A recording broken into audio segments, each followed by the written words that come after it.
Very good morning. It's a Sunday morning. So today's sessions will start, and I request the chairpersons, Dr. Jimmy George, Dr. Sanjog Kalra, Dr. Sharat Chandra, Dr. Anil Dal, Dr. D.S. Chadda, and Dr. Arun Kalyan Sundaram to please come over the dais. Discussants, Dr. Rakhinder Singh, Dr. Narayan Rao, Dr. Prashant Jagtap, Dr. Manju Bhargav, and Dr. Ilyas. We'll start with today's case presentations. That will be from Medicover Hospitals, proctored by Dr. Sevket Gorgulu, Loknath Sipana, and Ashirbad Parai. Chairpersons, over to you.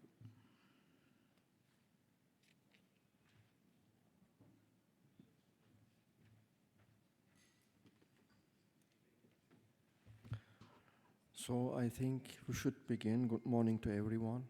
And so this is a session, and we have a lot of experts, well-known names. So this is a session for me to learn. Okay, so we have no one in the room. That's good, because now it's time to me to learn something for you guys. Okay, so because this was a very, very tough, challenging case. We struggled for 5.5 hours. But the team that I have worked with was excellent, okay? I had Prime by my near side, and I had Damodar with the IUS guy, helped me with the IUS a lot, and then I had my fellows, Wapnil, and the staff was excellent. It was a dedicated CTO cath lab for sure, and Dr. Schroeder I thank him very much, because he made it possible to work with this kind of dedicated CTO cath lab. And I want to try to squeeze my case in 40 minutes, and there are a lot of things I would like to learn from you guys, because there is, I think, not much to teach the audience because we don't have any audience. So let's begin with my case here. So this is the introduction. I can skip this. I can skip the treatment history because this is a learning session for me. And I will show you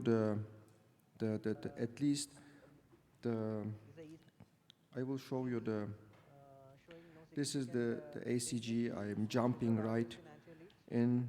Come on. Go. Okay. So it was a previous failure, I think, and then they had a CT scan before the angio, before the dual angiogram. And the CT the reason for the CT was an ambiguous cap. It was a long lesion. Why this is not going? So, okay. I just want to show you the dual injections. This anatomogram routinely we do in our center. Yeah, I want to make it fast. Okay. RCA CTO with a side branch, and you can see good septal interventional collaterals, especially the big septal after the diagonal, and post septal LAD stent is seen. No. Let's see where I want this to see is the going. previous one. We had the Operator is introduction part. To be 3. This anatomogram routinely He's we do in our talking, center, showing Operator is always doing. important. to be 3. Let's make it. This is a ECG.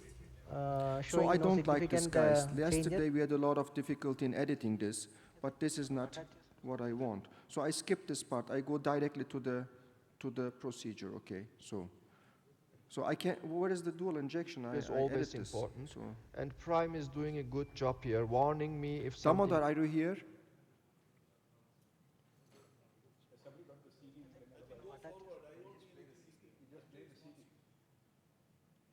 So the dual injection, I want to show the dual injection. We had that in the... Yeah, I know. We edited it. Operator is always important. and Prime is doing a good job. At least I have to show you something. Let's Yeah, see where this is going. Operator is always important, and to be 3. This is anatomogram routinely we do in our center, so it's better. showing proximal arch to be 3. This is You add anatomical the, to be 3. the dual injection and the CT. To be 3. This is anatomogram routinely we do in our center. Where is it? okay, Do you have the here, CD? good morning guys. We are here in a Medicare hospital, and I am very happy. Let's make it.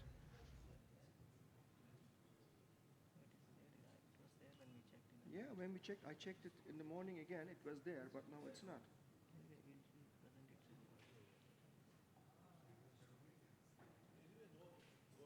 At least I Let's check from the left. dual injection. They did not see the angio? No? They didn't see the angio. Let's make it. This is a ECG. So this concept is a little bit difficult. I said to them that we should have the CD and convert it to a PowerPoint presentation. It would be easier for me, because then it made sense at which part should we discuss or something. But now it's, I don't know. Can we play the CD? Is the CD here? Yeah, the raw file, the CDs. Like even the raw video file, you will have the composite video file, which we can just then click piece by piece rather than the edited version.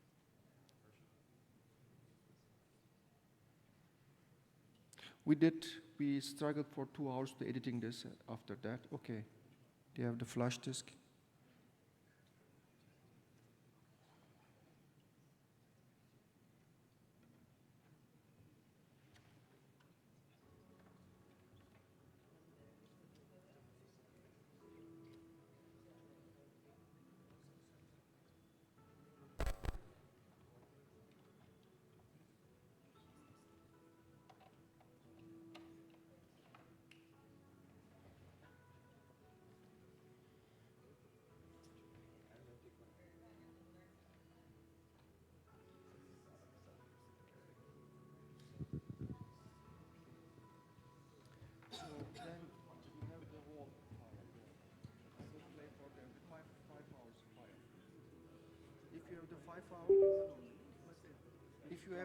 If you have the non-edited one, it's better to work on that.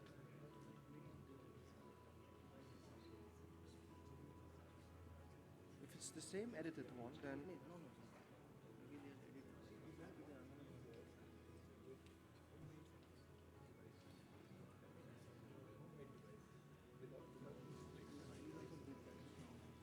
yeah. You understand now what I meant? I see this coming.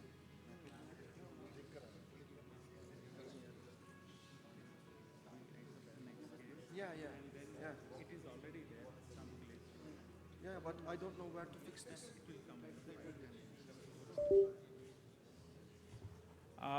Some glitches, it will be set right in another 5-10 minutes. We'll go request Dr. Kaparthi sir to present the case.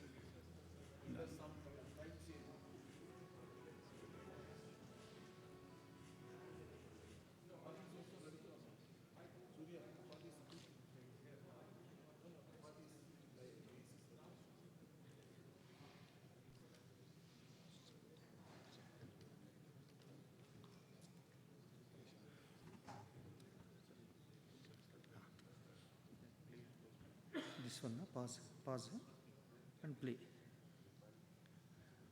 Okay, good morning everybody. This is another interest case of RCA CTO.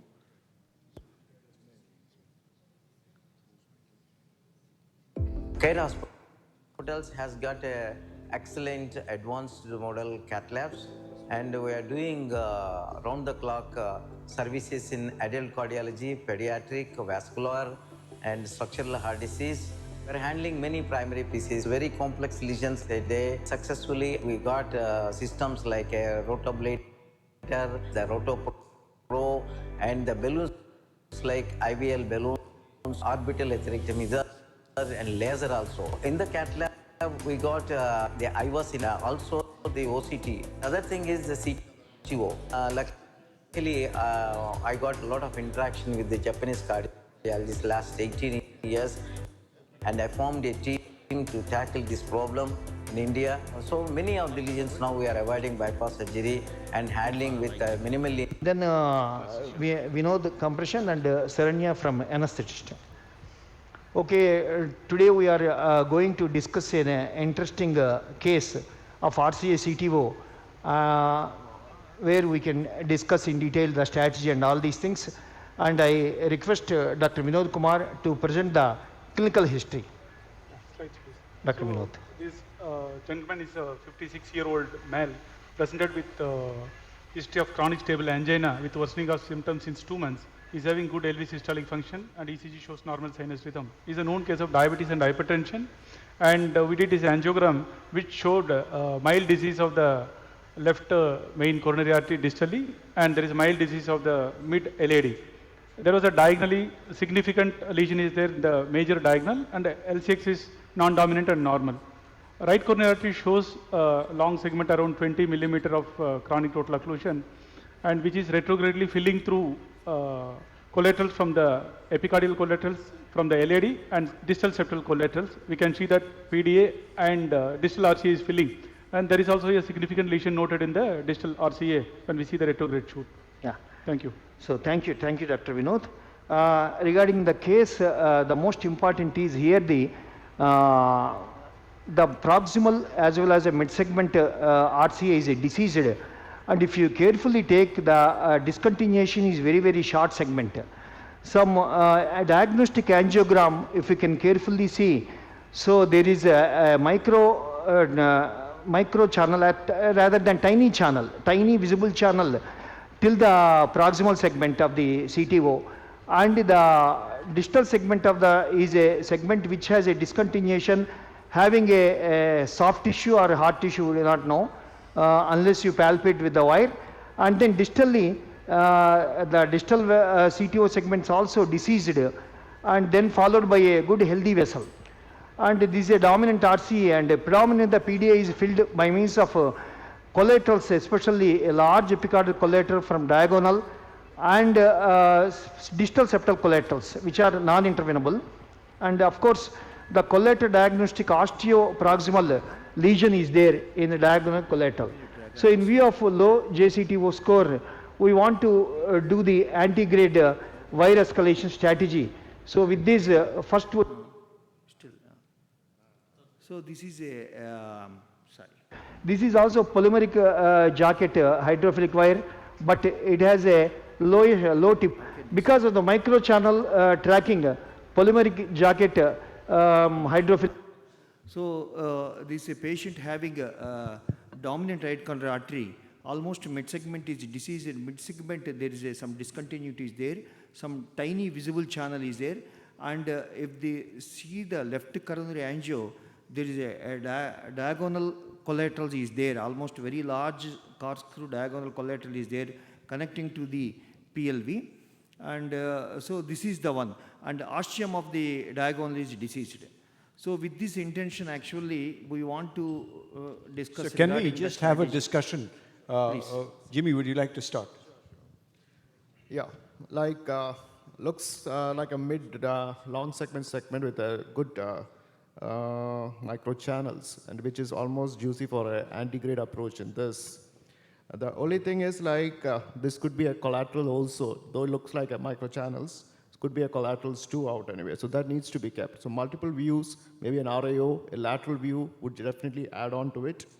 I would say I would start with the basic wires like a field XTR or XTA in this case, and then try escalating it. But my only point is there is a side branch at the distal cap, and that could be sometimes quite challenging, and it's at a bend of the distal RCA, which can go subintima or between the branches.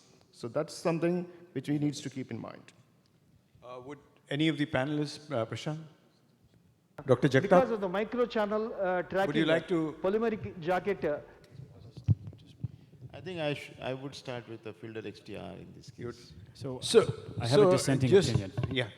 Yeah, so I feel this is just my opinion, right?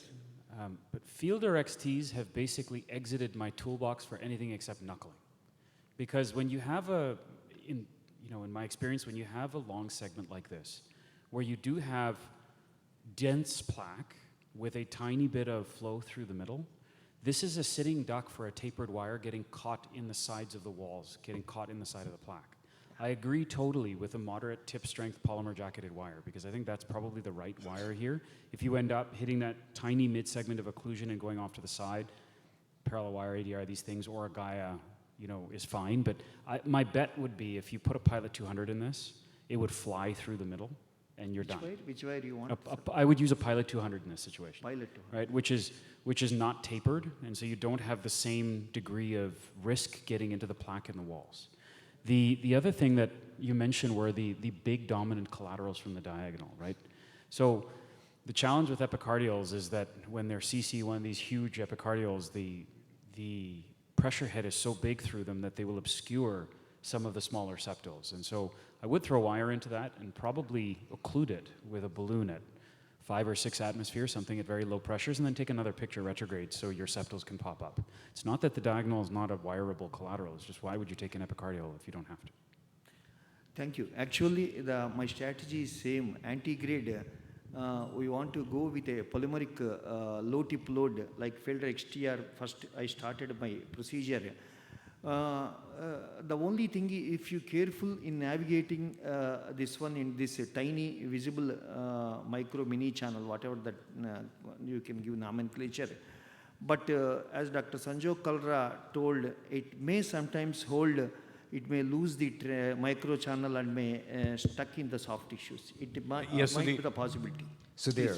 Yeah, so you can see that obviously you can call this a micro channel or a macro channel.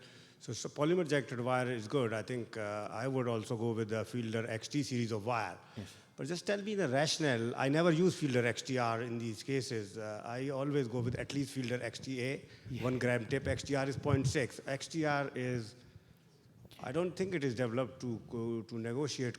Obviously, these kinds of channels, these are visible micro channels. So what is your rationale for XTR instead of something else? And I agree.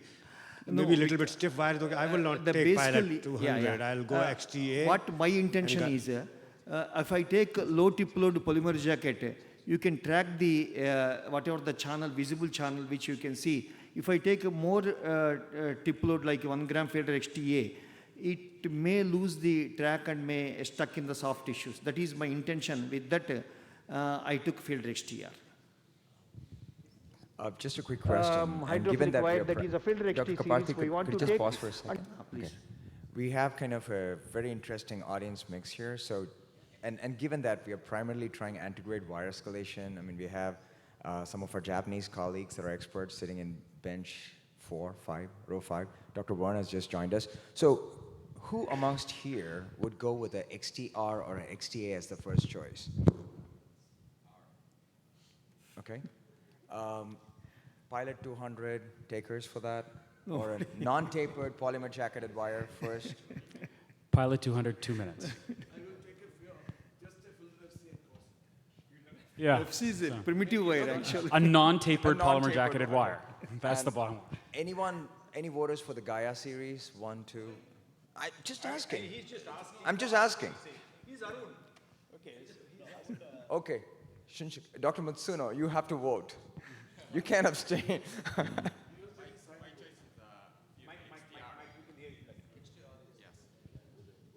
Yeah, in this kind of XTR because it has a lower tip load, so there carries a low risk of the exceeding the remaining channel. That's why I prefer the XTR. So if I take more tip load with polymer jacket, it may go into the it may lose the track and may stuck in the soft tissue. Yeah, that is exactly. my intention. Agree. I would like Dr. Werner's comment on this. Do you think, XTR is fine, but everybody's been referring to them as microchannels. And a few years ago, you ticked me off because you said, this is loose tissue tracking. Yeah. And it's so not, I was going to say the same thing. Really. The first paper that demonstrated that was Srivastava in 96. To probe that Srivatsa was the proximal segment of the CTO. Put this discussion to bed. about microchannels. This is a visible channel. So that is a residual channel, which you can ruin by using a Pilot 200 in Don't buy that. unexperienced hands. Nope. In long CTOs, like I had a 25 millimeter CTO and the XT went through. It didn't go through microchannels. So Srivatsa papers from the 90s were TIMI one-flow CTOs. This is the Srivastava paper that I'm talking about is a rabbit aortic model, right? It's not a TIMI one-flow paper. Yeah, but I'm agreeing but with the you in histology paper that, from it's not truly a microchannel. They're discontinuous segments of loose from Vermani's group in Europe. Yeah, I know that paper. That proves that there are no microchannels. Absolutely agree. Absolutely agree. This is an important point, that right? This is a visible macro channel, a small And macro channel. In between discontinuities there, you can Is see there? that I one. mean, if you just There's like a small 2 millimeter. trick is just Tiny make channel. sure I that can the tell tiny contrast channel. is changed, Could you and play it probably once see more? it better. Would you be able to play it once more? Sure, Because sure, I think some of them just joined now. Please, thank you. Run. Yeah, Run. thanks. We have to. This one. Then tiny channel, tiny visible channel till the proximal segment of the, then tiny channel. Thank you, Dr. Vinod. Then tiny channel, tiny visible channel, then tiny channel, tiny visible channel till the, thank you, Dr. Guys, can we just mute the audio there so that Dr. Kapati is here? You can do the mute and Just mute the audio in the only in video, the play. video only. Thank you. Just the video, and he can give the live comments now. It's Yes, a lot you easier. can, now you see. Dual injection. Yeah. You can see. Thank you.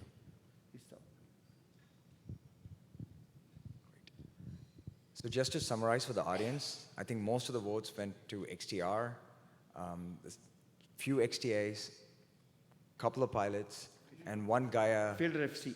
And Fielder FC. Dr. Pratap. One.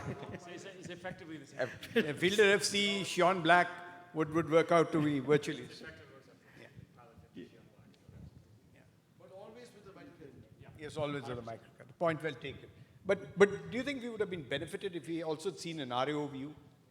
Yes, actually here diagnostic, I have taken in the middle of the thing where the wire was stuck, I have taken. That's the problem with this editing. We have taken, no, we have taken this one. No. Please go ahead, Dr. Kapati. Yes, sir, please. Next. With the, actually, because there is some tapering at the proximal cap, I have taken the fine cross, which is a very sleeky microcatheter. Next, we can forward, fast forward. With that help, I have taken the Fielder XTR as the first wire of choice. Yes. You can on, you can play. No sound, no, not necessary. Working, huh? But the fluoro is, you have to move the voice not necessary. And even channels also, that is collateral channels. We should not push this polymeric hydrophilic jacket wire. Basically, there the Fielder XT. Yes. So Exactly, this is the one. the CTO Once I segment, observed this Fielder XTR, it is feeling some resistance. Actually, it is now I have buckling. to, So I change thought it the, is lose the track, micro channel, and it is stuck with the soft tissue. So at this juncture, you can observe this retrograde injection also. Another injection, you can show the next injection. Next injection. Yes, you can see.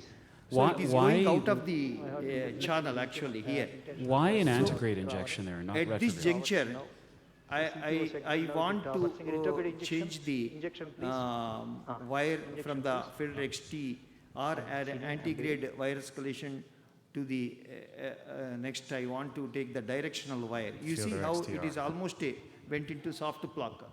So I want to now soft tissue tracking I want to do. So I exactly removed this You'll wire end up in the and What was the reason for removing it? Would you thought of doing a parallel wiring at this stage? Yes, sir. An RI view No, because also? of directional wire, yes, you can track the soft tissue and you can enter at the distal cap. Yes. And unlike Fielder XTR, sometimes finding a buckling and going out of the vascular architecture. Next. This is what I was talking about with the tapered wire. Yes. Now I change exactly it to a parallel wire technique. And sorry, I not anti-graduation, it is a parallel wire technique. I put that wire as it is, and then I took the Gaia second. Actually, Kapati, can you just freeze that shot with a small contrast? Yes, please.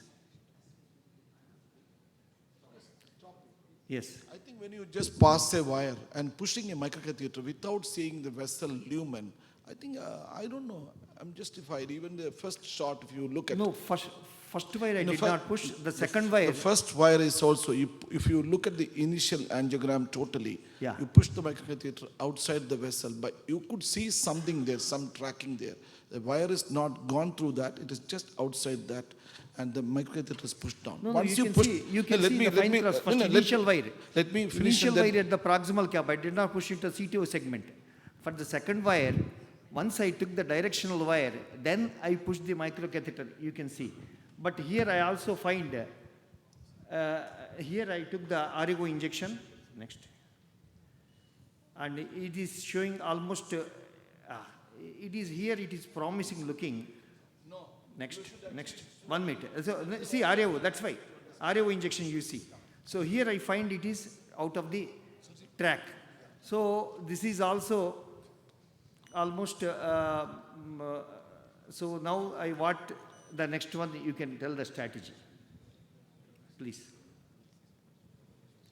Initially it's Fielder XTR, and the second one is the Gaia second we have taken. So would any of the discussants, Prashant, what would you do now? Prashant. Well, I would bring it back and then reposition it or redirect it. The same, redirect it. Probably he has to bring it back and then position it once again.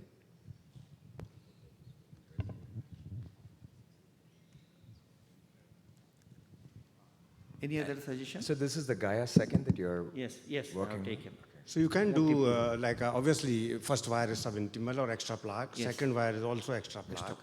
Now you've taken the microcatheter out and you've done you've used the same microcatheter yes. on the second wire. Second wire, yeah. So obviously you can leave the second wire there now and try to negotiate the third wire in a parallel fashion, maybe some Gaia 3 type of wire, and remove that like a seesaw wiring kind of thing. Exactly. If you still want to pursue your anti-gate wire escalation before it becomes too subintimal, like multiple wires in the subintima, you have to change your strategy, or you want to knuckle the wire and do exactly. I did like the that. same thing as seesaw wiring technique. I followed that strategy. You can see. Next. So you got a guideliner as well now? No guideliner. It is only microcatheter I kept in proximal. Still it is out of a vascular architecture. Next. No, if I may just once... Then I took the Gaia third as a part of the seesaw wiring. I removed the Gaia second. And then next. Dr. Kaparthi. Please. 2 questions. Yes. One, I mean, you're trying parallel wire, right? And you've used the same microcatheter, whether it's from a cost efficiency standpoint, etc. I'm not sure. But I'm just kind of curious, how many of you guys would have taken a dual lumen catheter as a parallel wire strategy? Or would you go with the same microcatheter as you've done? That's something to consider. And I'm kind of curious to know what the panel thinks. The other one is you tried Gaia second, right? And then you went on to Gaia third. Yes. So can you just explain, like, I'm sure there's, like, you were thinking, okay, I started with XTR, then I made a quantum jump to Gaia second, now I'm moving on to Gaia third. Yes. So let's first poll the panel, ask them like what they think about dual lumen catheter versus single. Yeah. And then could you just explain about the wire choices for the audience, please? Please. So guys, like, if you say, how many of you would have done parallel wire as a second strategy? And I think that's probably a very reasonable thing to do. Would you take the same microcatheter, or would you take a dual lumen catheter? Dr. George? In this case, like started with an XTR, then you had gone for a Gaia 2. So I would think like if XTR got knuckled up or out of thing, I would have tried with an XTA, and that too with a dual lumen catheter if possible. And dual lumen catheter at the proximal end only, I would redirect it out so that it may enter, because the microchannels are visible. Now what happens is the distal is a bend over there in the RCA. And there's high chance that the Gaia 2 or Gaia 3 is going to anyway go subintima or perforate down anyway at all. The bend may not be taken up anyway at all. But the distal cap could be a hard one to crack also. That is definitely there. So, okay. Anybody from the panel? Panelists? Dr. Jagtap?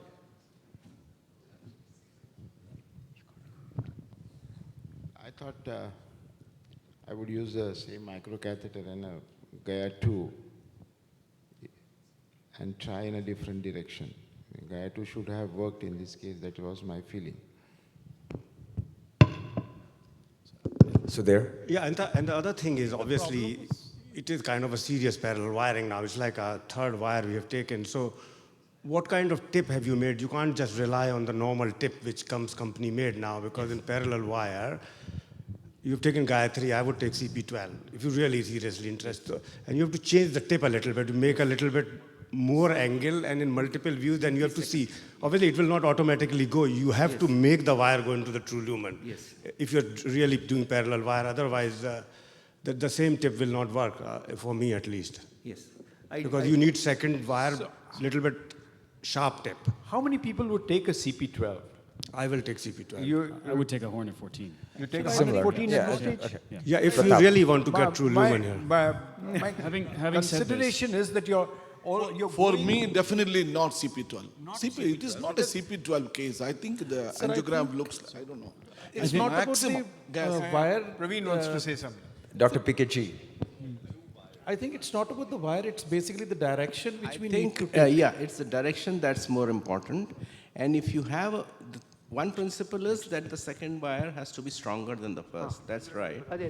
And if you take a Conquest Pro, if the Gaia 3 is not working, you take a Conquest Pro, have a little bend, and you have to direct it. You have to see it in the two views and direct it down. That's the main thing. Previous. Yes, still. Dr. Werner, what wire Yeah, I would was you just... take? Still, back. Next.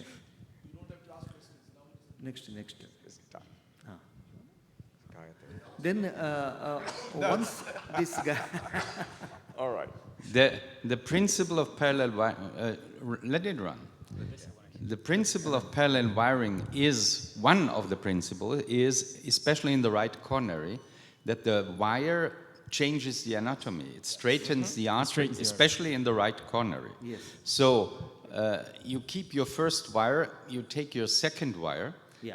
and if the second wire doesn't go in such a soft lesion, I just leave the second wire, take the first wire back, even if it's a Gaia 2, and try to, if it doesn't work. Yeah? So in this soft anatomy, CP12 is not necessary. Changing the angle is not necessary. It's just a matter of aligning the vessel for the hit. Yeah? So it's the direction is which not is the- more it is- important. yes, correct. It's the direction which is more important than taking a harder wire. It is not the tip load. It is basically the directioning is more important. What I did the same thing with Gaia 3rd. Ultimately, it is promising towards the lumen. And once Gaia 2 escalate to Gaia 3rd and change the direction to the lumen side, then ultimately I enter. You run it.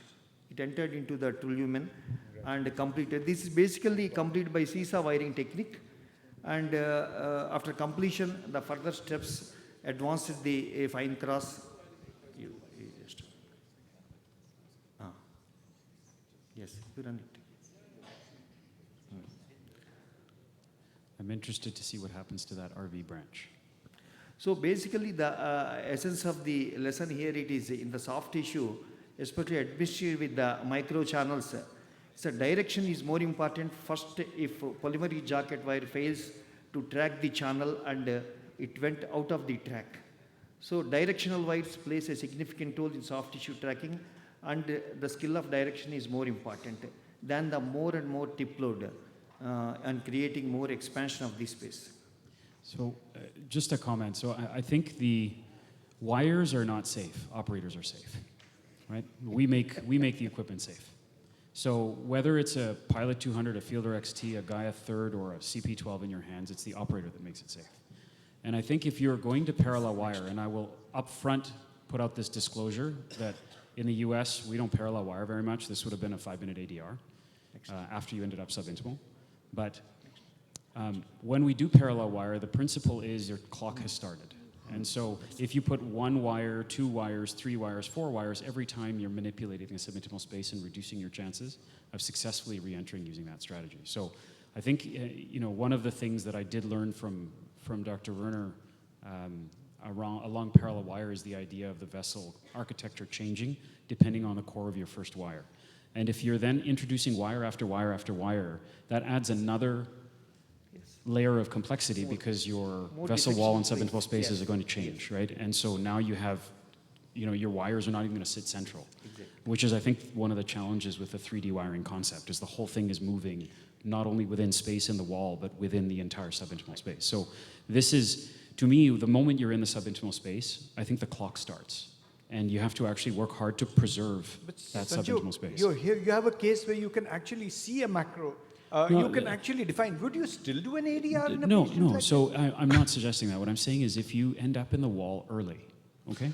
Then you take a second wire and you end up in the wall again. And then you take a third wire and you end up in the wall again. I think it's all about direction here. Sure. You need not even have escalated to a higher tip load. It's all about the directional control because you were going out of the architecture or out of the seeming line. I think we're all on the same page there. The point that I'm making is if you're going to do something, the time matters, right? You can't sit there and directionally change this forever because you're going to fillet the subintimal space and you're just going to make a mess. Instead, pick a strategy, decide when you're going to change your strategy, because at this point, 1 wire, 2 wire, 3 wire, 4 wire means that you're just reducing your chances of getting your but I think it's a very provocative statement that I would go to ADR. Arun, would you go to an ADR in this case? Your ADR segment would be that long. Like it would be this tiny 2 millimeters. It's just a controlled Only reentry. 50 minutes of trial. This is I understand that. How many people would go to an ADR? No, I just want one question. Kapardi, did you have any difficulty of taking the microcatheter down easily? It was easy? Easy, number one. Yes. Do you So think it is totally intimal to intimal or it is subintimal, intimal, intimal like that? No, in the IVUS actually it is only... No, I'm just asking, what is your expectation now? Before IVUS? Before IVUS. My expectation, once the parallel wire went into this one lumen, it is intra-plug only. You see, what So I we wanted learned this out of an to IVUS just... study, right? Where 25% of the time we think we're true to true, we're not. I wanted to support what Sanjog is trying to say. What the point is, once you get subintimal at the distal cap, wherever you are, you have to decide what you want to do next. If you want to, either you do 3D wiring and try to enter, but don't extend much further. Second, when you do parallel wiring, you are going to extend further. So then you decide, okay, I want to do parallel wiring. So, because you will move the plane of dissection forward. And more you do second, third parallel wiring, that wire will rotate and you will make the subintimal space even bigger. So if you want to do ADR, then I think you have to stop short of parallel wiring and electively get into ADR. After exhausting total parallel wiring and extending from mid RCS, now the working zone is almost distal. One, your ADR segment where you enter becomes distal, and you increase the space, and then ADR may not be successful. For ADR, the space has to be limited. No, Dr. Goyal, sorry. Actually, if you have a control of the direction, even a single wire, yesterday Dr. Tamam demonstrated, you have seen, so many times he tried and all these. Ultimately, he did excellently with the single wire and directionally he entered into the true lumen.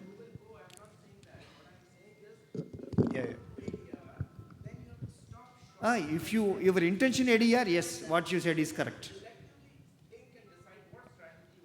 Because in the initial angiogram, Yes, we could see a clear microchannel connecting.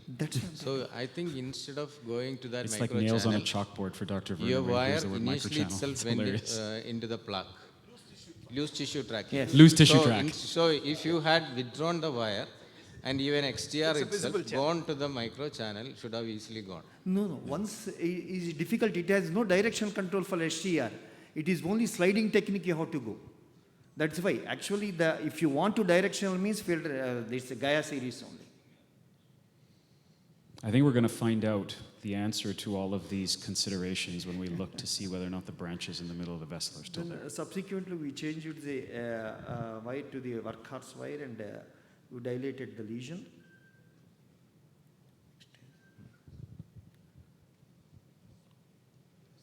This is the I was finding.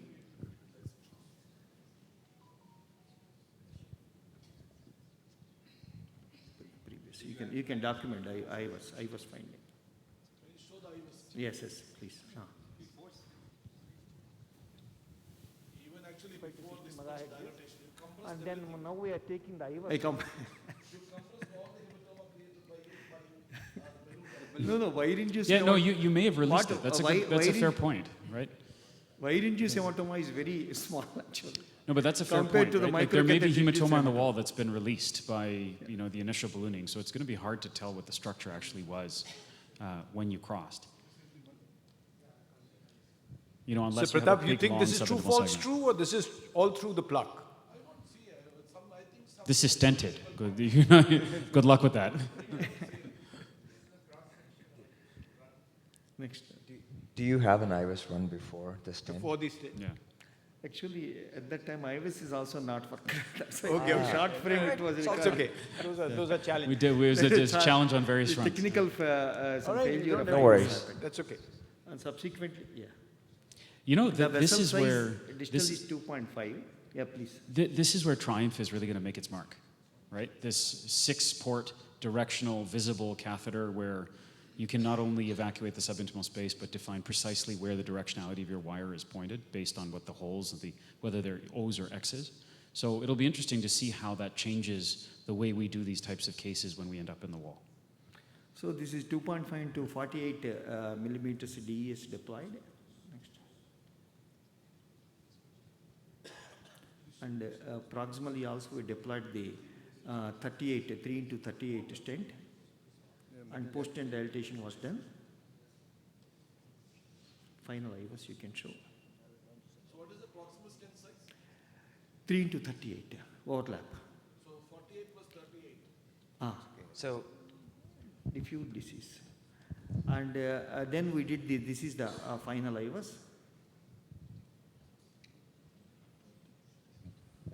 this looks like Boston IVUS, doesn't it? I mean, Phillips. volcano, right? Yeah. It looks Yes, like Eagle eye. So What Boston happened? is So the not first one working. didn't That's why we work. changed it to It's an eagle eye. Eagle. 20 megahertz.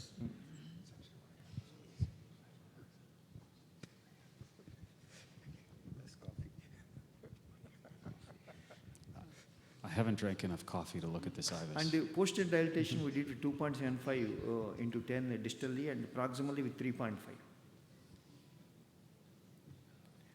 Always what we practice, whether Sanjay Kalra, if you can give some suggestion, lumen size we take the stent and then EL to EL we do with the post-stent balloon. Yeah, that's fine. Easy to There's nothing wrong with that as long as your stent platform is able to do that. Because, I mean, if you take let's pick any platform you want, right? Like you just have to know the platform. You take a 3.0 Synergy and a 3.5 Synergy. It's the same stent. It's exactly the same stent. It's just a deployment balloon difference. It's just what you dilate. Yeah, it's identical. But if you take a 3.0 and a 4.0, those are different platforms. And that's important to know because it's going to change the way We the have some stent branches. So it actually looks like all the branches are intact. All the Everybody- branches are intact. everybody's So on. it's pretty good. It is intra-plug. Well done, well done. Just one quick question. Great job. One quick Very nice. question. Like in terms of stenting strategy, right? I mean, that's given that we have a couple of minutes left. So how many of you here would have gone for and I mean, not arguing one way or another, but I'm just kind of curious. Full metal jacket versus just targeted stenting and like, ballooning and like DC. We have a lot of options these days. So I'm going to start picking on people. So no, let's take a poll. How many people would do a DCB in a case like this? Anybody? Yes, so we have. But DCB with no stent? No stent? So proximal mid stent So and then DCB a distally. stent and a DCB Yeah. strategy, hybrid, okay. Okay. How many people would like to go for just a spot stenting? I think it's hard to tell, So, right? Pratap, Because we what don't would you do? We don't actually know what would the you inside of the Pratap? vessel What looks would like. be a stenting stent? Okay. So you would have just stented the proximal, left the rest, right? Dr. Werner? But there was a 90% There was distal lesion disease as distally. well. There was distal disease. Yeah. So. Yeah. Agree. Dr. Parikh? I have put Maris 100, about 200 stents or scaffolds, and I used BVS along with a shock shed. Properly deployed, I would intermittently where it's not calcified, and I still use Maris 100 now. We have not done a great follow-up, but clinically we have not had any events. So it's something we should consider. It's a scaffold, not as strong as a metal stent, but better than DCB. 2-year follow-up with the patients I do follow-up has been spectacular. We have done quite a few angios, and we have a protocol starting CT angio 2-year post. Retrospective study into a prospective CT angios will know. Just a consideration, because nobody talks about absorbable stents, but this thin strut 100 microns are good. Thank you, sir. That is a good point. Good point. Sort of a shame. BVS, the old BVS, sort of killed a therapy as opposed we to... killed the concept. It killed the concept, which is a shame, because there's still legs to that concept. Slaying of what a beautiful concept by an ugly fact. You know, that's what happened. So, Dr. Dal, do you want to summarize this? I think we can save some extra time for the next case. I think that's pretty complex. Thank you, Dr. Great job, Kapadi. Dr. This was a great case, and I think there have been a lot of learning here. I would be provocative enough to say that this wire challenge, and maybe going in retrospect, what Sanjog said, if he actually had not taken a Fielder XT series, we would probably have gone through with a reasonable directional control into the true direction and gone through the lesion. And I think we live and learn, because we in India don't use so much a pilot. We kind of grew with the Asahi wires, and so therefore we are kind of conditioned that our antegrade wire escalation would start with an XT series. You could still use the Gladius if you like. Yeah, you could use the Gladius. The lesson for me with these things is, once again, wires are not safe. Operators are safe, right? And, point well taken. And and whatever, you have people who do hundreds of parallel wires a year. In their hands, a parallel wire approach is going to be better than ADR 100 times out of 100. That is the truth. There's a lot of different ways to do these things. Using a multi-lumen catheter is one of the ways that now new technology is changing the way we do these things, right? So I think the comment of which wire to start with ultimately comes down to a combination of the technology and the wire, and actually what skill the operator has and what their approach is. And interact with the person who's using it. Yeah. Great. The best analogy I always tell people is like it's like a race car and the driver. Like, I mean, it's not always the same car. This was the Top Gun Maverick, right? It comes down to the pilot in the box. All right. Thank you, guys. Great. You want to mention with the second talk? I think we have... Sorry for the previous glitch. We solved it, and now I'm here. So I will skip the do talk thing, and then I will just go with the dual injection. This is the dual injection. This is a 10 months CTO, angiographically CTO, old CTO, and here is the dual injection in January 2024, and here you can see the dual injections, and it seems that we have some collaterals that they are connecting, and this is the CT scan done previously before the case, because they thought it's an ambiguous cap. And we don't have much calcification here to see, but it turned out very different during the case, during the angiography, so to say. So what we did, we began, of course, you see it's a ijcto3 case, and we have a blunt cap there, and we have a side branch coming before the blunt cap. I'm just doing the talking not to skip anything because of the video. There are some certain things I want to show you. That's the reason why I'm talking so much. And I don't want to scroll forward or backward, then I will lose the necessary, videos. So that's the reason why I'm waiting. So you have seen the dual injections, and now we are doing dual injection here again. We have one radial, one femoral, and then we put a wire in the side branch in the RCA. Of course, we began antegrately, and we went with a dual lumen microcatheter. The dual lumen microcatheter was sent over the side branch. This was a Sion blue wire, over the Sion blue wire, and then we thought it was a blunt cap, so we tried Gaia Next 3. We began with Gaia Next 3 here. So this is the dual lumen coming, and then I think I'm risking to a little bit scrolling here. okay? And then here is coming the Gaia. The Gaia is out here. And we will make an injection here, and you will see that the Gaia is out. Because this was a 5.5 hour case, and we edited to a 2.5 hours, so I have to scroll a little bit forward. So you can see we are out. So what we did the dual lumen fine duo again over this Gaia here, okay? And then we tried parallel wiring again over this Gaia next tree. So we used another Gaia next tree, and I didn't want to use a Confianza because, you know, Confianza is going straight. This is a long CTO going straight out of the vessel. So that was the reason why I wanted to use Gaia next tree. We didn't succeed. And then here. So, sir, if I can just stop you there for a bit. So your primary strategy was to try and do anti-grade wire escalation, right? To try and get from point A to point B interflock. Yeah. And you started with the Gaia next 3 first, right? You didn't see so number one, can you explain why you picked that wire? And number two, you said, well, I think I exited the vessel. So then you went on to a parallel wire. How did you, in your head, how did you think, okay, I'm going to be safe and I'm still going to get the second wire in the vessel? So were you going to use the first wire as a landmark to know where not to go and then try to direct it? So what was the thought process? So my thought was it was not going to be an easy. As you can see now, the retrograde thing, we have tortuosity there. There is unseen tortuosity. And I will show you in the retrograde how unseen the tortuosity was. It was crazy. And we couldn't, we had the CT scan, but I didn't rely on the CT scan. I relied on my feelings, you know. So when I went, I thought it was an ambiguous cap. Okay, it seems to be a blunt cap. I wanted to puncture. I couldn't use a filter XT or filter XTR because it would get knuckled in the blunt cap. So I needed something to puncture, okay?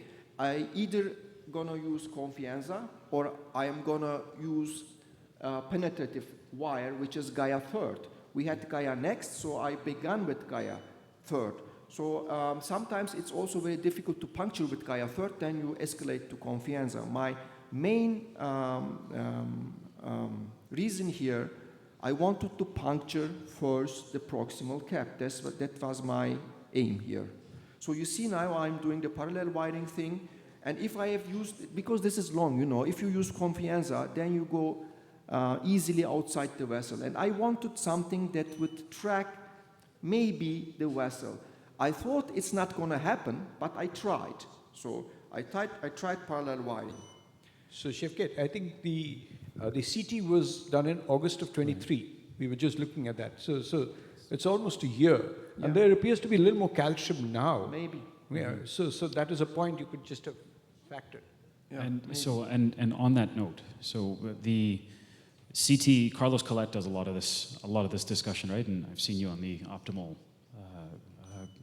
talks as well. That that we can see that where this stuff really brings in a lot of information. If you CT this person, you can almost predict the type of wires you're going to need, because let's just say that 2023 CT was now. There was very little calcium in that. So this is the type of thing where you escalate to something that can actually enter the architecture of a vessel, and then you de-escalate to a relatively safe polymer jacketed He thought wire. of doing a proximal cap puncture because it is a blunt cap, which is a good idea. Yeah, there's nothing terrible in there that is going to start, creating a wall for you. And that's just to speak about where CT can start to really influence the way we make decisions. So, and I have seen cases where the CT gave us also wrong information, and it's very different and when you are on the field than outside the field. You can make a prediction, but you cannot make a strategy according to the CT images. That's my experience here. I did my best, and then what I did, I used also. What I'm doing now is creating some fenestrations, okay? So I passed the proximal cap. Around the proximal cap, I am trying to create some fenestrations with Gaia next, okay? It's a very stiff wire. And for the last resort, I used also Gladius, okay? I used Gladius for the hope of maybe I catch some fenestrations that are connected to the true lumen, and I used Gladius for my last resort before I'm going retro. And the Gladius was also out. So. Am I correct in understanding the added challenge here is that this is a very proximal bifurcation? Yeah. It's a very early rising PDA, so you have risk of losing an important branch with too distal an entry. And the problem was we had also bad support. So I used also a guide extension, Expressman here, to stabilize the system because it was not easy to go around with this bad support here. So now I'm still trying. We tried a lot, anti-greatly, and then I was fed up with this because I did everything. I did the Gladius. I even tried to knuckle down, okay, but it popped me back. The guiding catheter popped into the aorta. So, and Prime was very excellent during the case. He always warned me that the pressure on the right catheter is going down, okay? We should not inject, we should not inject, we should not inject. And then I said, okay, Prime, I take this risk, I will inject. Maybe I create something, then I have maybe a Carlino, contrast-guided Carlino that would help me to find the true lumen. So I invested my whole energy to create something anti-greatly and to avoid going retrogradely. So it would also help me when I go retro. So I did that. Yeah. Sure. So, Sevket, a couple of questions. I mean, this is obviously a difficult case with that disclaimer. So how long, where were you into the case at this point, number one?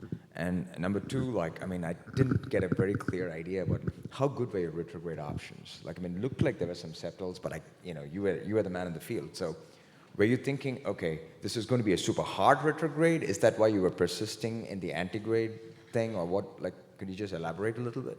Yeah, the reason was I insisted and do all the antigrade things because this is a fellow course, and I wanted to show all the steps that I am doing during a CTO case. That was the reason why I insisted too much. Okay, I wanted to show the parallel wiring thing. I wanted to show parallel wiring, and I also used the seesaw technique as well. So I wanted to show all the techniques available and what you can achieve with antigrade. So I achieved nothing here. So, and then I did you. And sorry, I apologize for the interruption.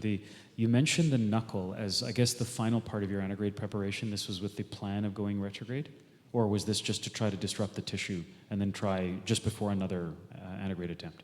Whatever.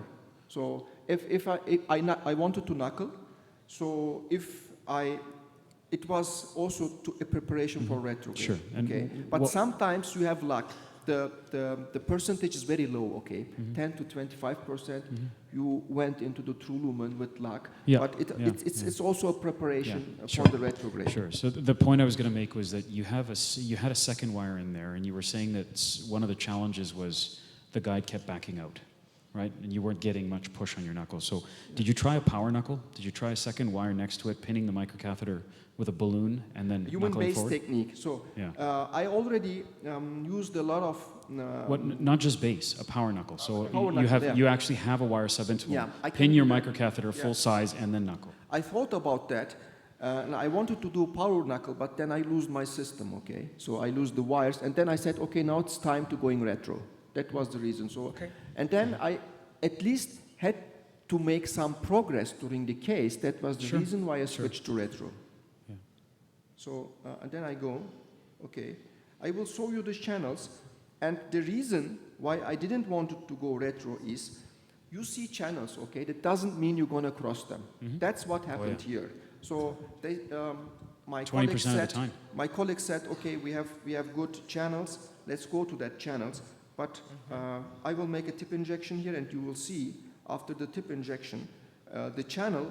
But we couldn't go there with SUO, with Sion black, with Sion. Okay, we couldn't cross that, and we wasted about 45 minutes because the channel's there.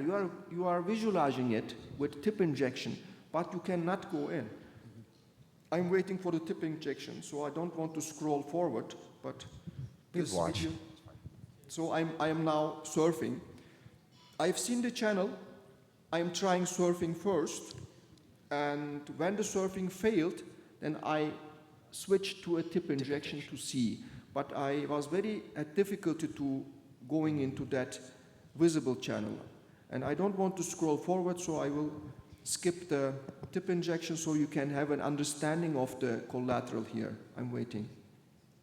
I'm waiting. I don't know when it will come, but I have to show you the tip injection. It's very important to understand the collateral.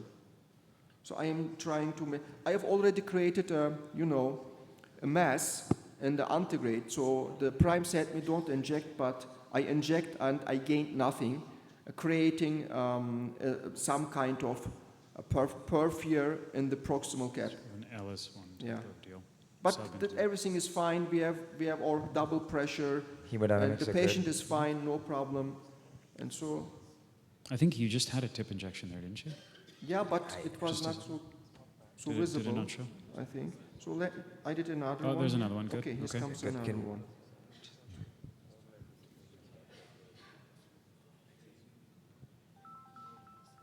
No, the wire is coming here. Maybe a little bit back. There, okay. So this with the video, that I wanted to use the CD so it would be better. And now I cannot show you the visible channel. It's there, it was so annoying. You see the connection, it was not so small, it was very decent, but we couldn't go in. We have all been there. I mean, the data show you successfully retrogradely wire where you can see the channel 86% of the time. That means 1 out of every 8 people, or 1 out of every 8 patients, you can't get retrograde even though you can see where to go. It's very frustrating. So now I am just waiting for another injection. Okay, maybe this one. No, still with the wire, struggling.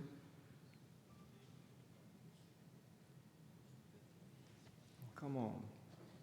No. Yeah. Have you seen the channel? Yeah. Here, but it's squeezing, this one right? here. Like that looks almost intramyocardial there. This one here was visible, but we couldn't manage in 45 minutes with SUO03, with SUO black. So there is no easy retrograde, okay? So there are also some side branches you cannot overcome with even banding on the SUO03, on the filter XDR. Sometimes you need the combination of the 3 of them, okay, to overcome the tortuosity. But in this case, Prime and Damodar said, okay, let's seek another collateral. So then this is the collateral that we are now trying. And I have also tip injection of this collateral, but as I said, again, the video thing is here. I don't want to lose anything.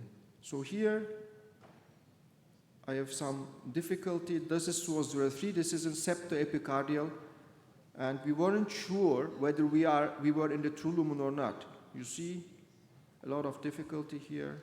And then now I'm doing a tip injection. You will see the tip injection here.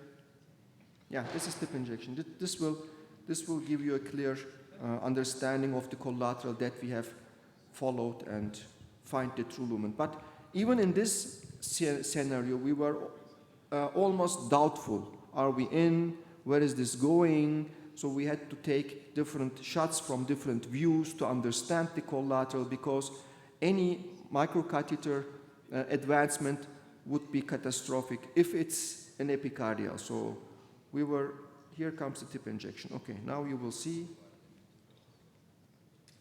this one here. It's going somewhere. Okay, this is the tip injection. So what do you think, Arun, about this connection here? No, sometimes, I was just going to say, it's hard to tell. Like sometimes what I do is do a tip injection and also follow it with your retrograde guide injection so that you can actually see the whole picture, so that you'll get a more realistic kind of, it actually works pretty well. But I cannot do that here with this because, I have a perf there, dissection, I cannot do. No, I'm talking about your retrograde. Yeah, the left side, not the right. Don't inject the right. Yeah. The right's done. So inject the microcatheter, then follow it up with your left injection.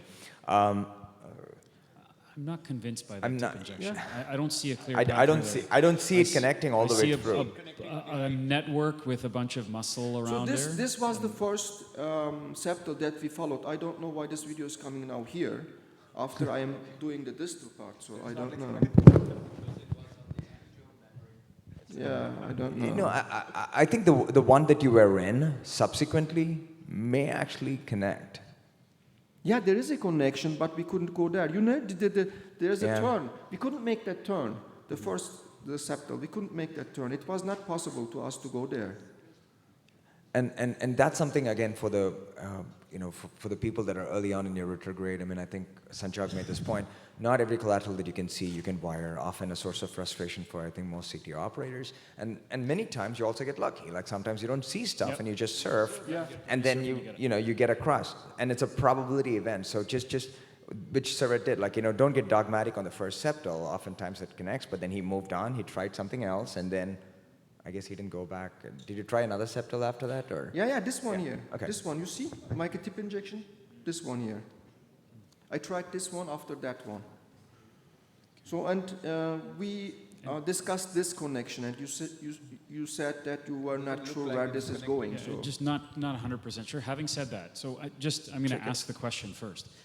After you do this tip injection, what is your next move? What's the next thing you actually physically do? And I have a point, I promise. Sometimes, as Harun said, you don't know the course, but you have to trust the wire sometimes. And if you have a good wire, and if you can try your Suo or C on black, and sometimes the wire flips into a distal part. So I relied on the wire behavior. You see the wire behavior now? You can see the wire now? And still we have doubt. Okay, this is not good. You see? This is not good.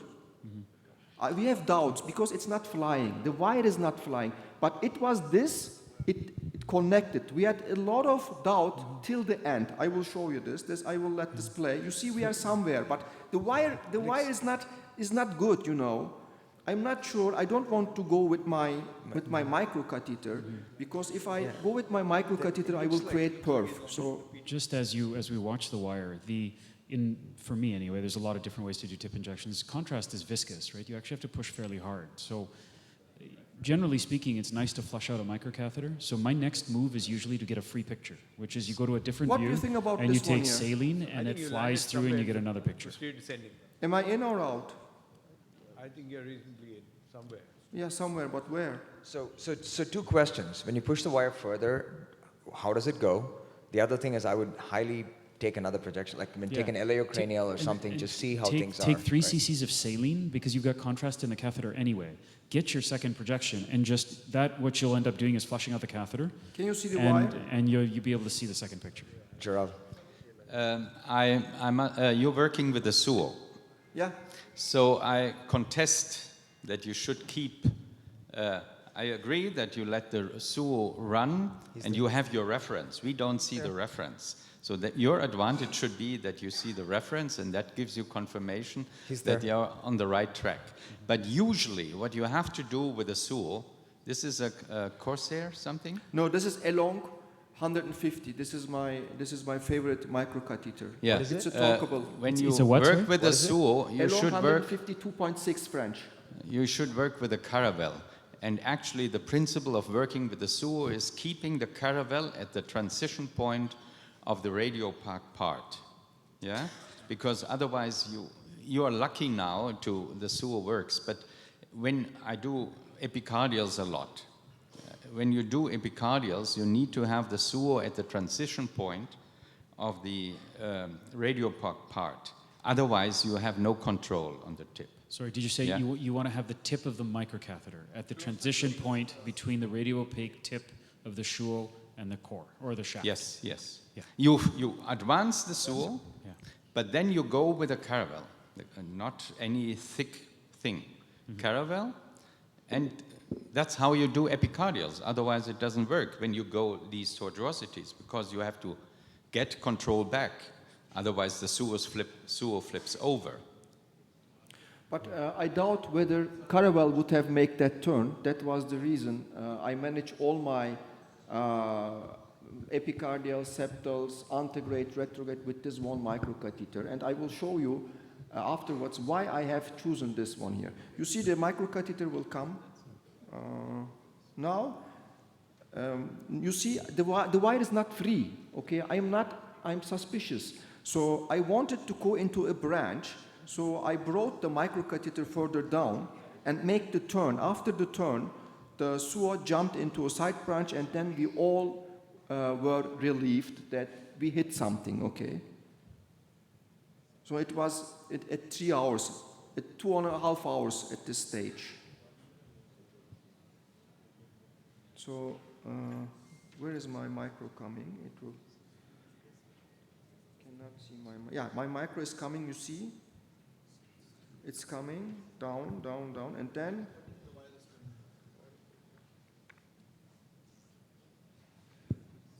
so this is a torqueable microcatheter. I did a lot of cases with this microcatheter. It's a 2.6 bulky, okay, but I did a lot of work with this when Caraval failed, when Fine Cross failed. The difference from Corsair Pro is the coil system is different. If you torque the microcatheter, it gives all the energy into forward, okay? And with Corsair Pro, if you torque it, and if you don't have good support, it gives the all energy, it cannot transfer in front, goes to the back, and then you go out of the coronary artery. That's my experience. With this one, they have a different future in terms of the properties of the microcatheter. And that's why I'm using this for the last 6 months only. So you see it's coming, and we had a turn there, it's coming slowly, and you see we don't have any good support at the guiding catheter as well. And Prime tried for 30 minutes, for 15 minutes to engage that guiding catheter into the left main, okay? For 15 minutes he tried to engage that left main for 15 minutes, and then afterwards we put a Sion Blue extra support there to have a stabilized system. But even with this Sion Blue extra support, we popped out 2 times, and he suggested we should go with the guide extension there and have a better support. Then I said to him, no, I will manage this with Elong, okay? Elong gives me also extra support anti-greatly in this case. So that was the reason. Who makes this catheter? Who makes that catheter? The microcatheter that you're talking about? Huh? Who makes the microcatheter that you're It's talking about? from APT. From APT. I've never used it. We don't have it. We don't have it in North America. It's Chinese company. APT Medical? Chinese company. Got it. They have the Expressman as well, the guide extension. So it's coming, it's slowly, I'm sure it's coming, and it will make the turn. And the thing with this microcatheter is, normally if you go into the guiding catheter retrogradely, you have to pin the wire with a balloon. I'm not doing that with this microcatheter. And I haven't done this in this case as well. In so these positions, if I can make a small comment here. Sure. You know, there is a lot of bend that you see, and you are not knowing whether my push is getting I push 2 millimeters, getting forward 2 millimeters. You should have a view which is better. Now, these are all cranial views that you're working in. And these lower connections are better seen in caudals. So maybe if you could change the view to caudal, then, because I must know if I push it X millimeters, is it being transmitted? Once I know that, then I continue to do the job. Even an RAO 30, like a straight RAO 30. It's kind of difficult. I mean, these are the disadvantages of a cassette box. This is the problem with taping, right? No, and again, this is also for people in the audience, because I mean, Sevkat's a great operator. He knows it's moving, but for, in general, the best projection for you to see the base is an RAO caudal. I'm very nervous looking at this as to where it is going, because yeah, we had the same nervousness. I'm very nervous looking at this. It's going. Yep. You did do that though. You saw him move in the middle while he was wiring to try to define that. But yeah, your point's well taken. So now we are very confident this that looks like a sitting duck for an we are in a good place. These are the ones. So sorry, just one safety comment. You're a very experienced operator, right? You do this all the time. But for those who are just starting to learn retrograde, when you have this type of bend within a septal and it's starting to bow with each beat, this is a sitting duck for a septal avulsion, right? So do be extremely careful. This is maybe not your first retrograde type of thing. If you get this and you're getting into this type of situation. Not your first, not your 10th. Yeah. Not your 20th, not your 50th. You got to be good. Yeah, no, but it's good. I mean, I think he's making progress. We were always looking at the pressure, if everything on the patient was Yeah, fine. there's no doubt you can do this, but that's because you're an expert operator. It's not everybody. Big boy stuff. Keep going.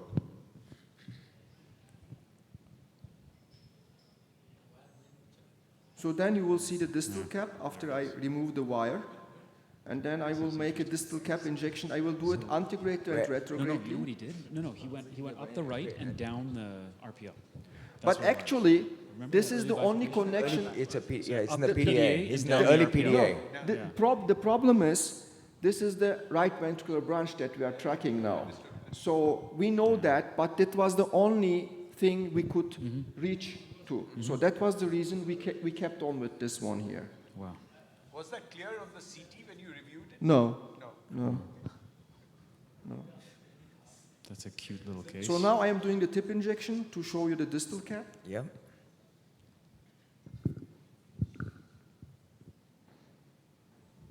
You see the distal cap? It's going nowhere. I don't know where to go either. So antegradely ambiguous, retrogradely ambiguous, I don't have any clue where this is going. Do you guys know the tract? You have an RAO view? RAO something? Okay. Did I do that? Let's see. He might have it. You may not get to see it, though. Yeah. Because you see in behind that you're coming up with and that. the RCA is coming down. You see the RCA You see in is coming behind down. there's ongoing flow. It's coming down. Yeah. That means we crossed through to through here. We didn't create anything.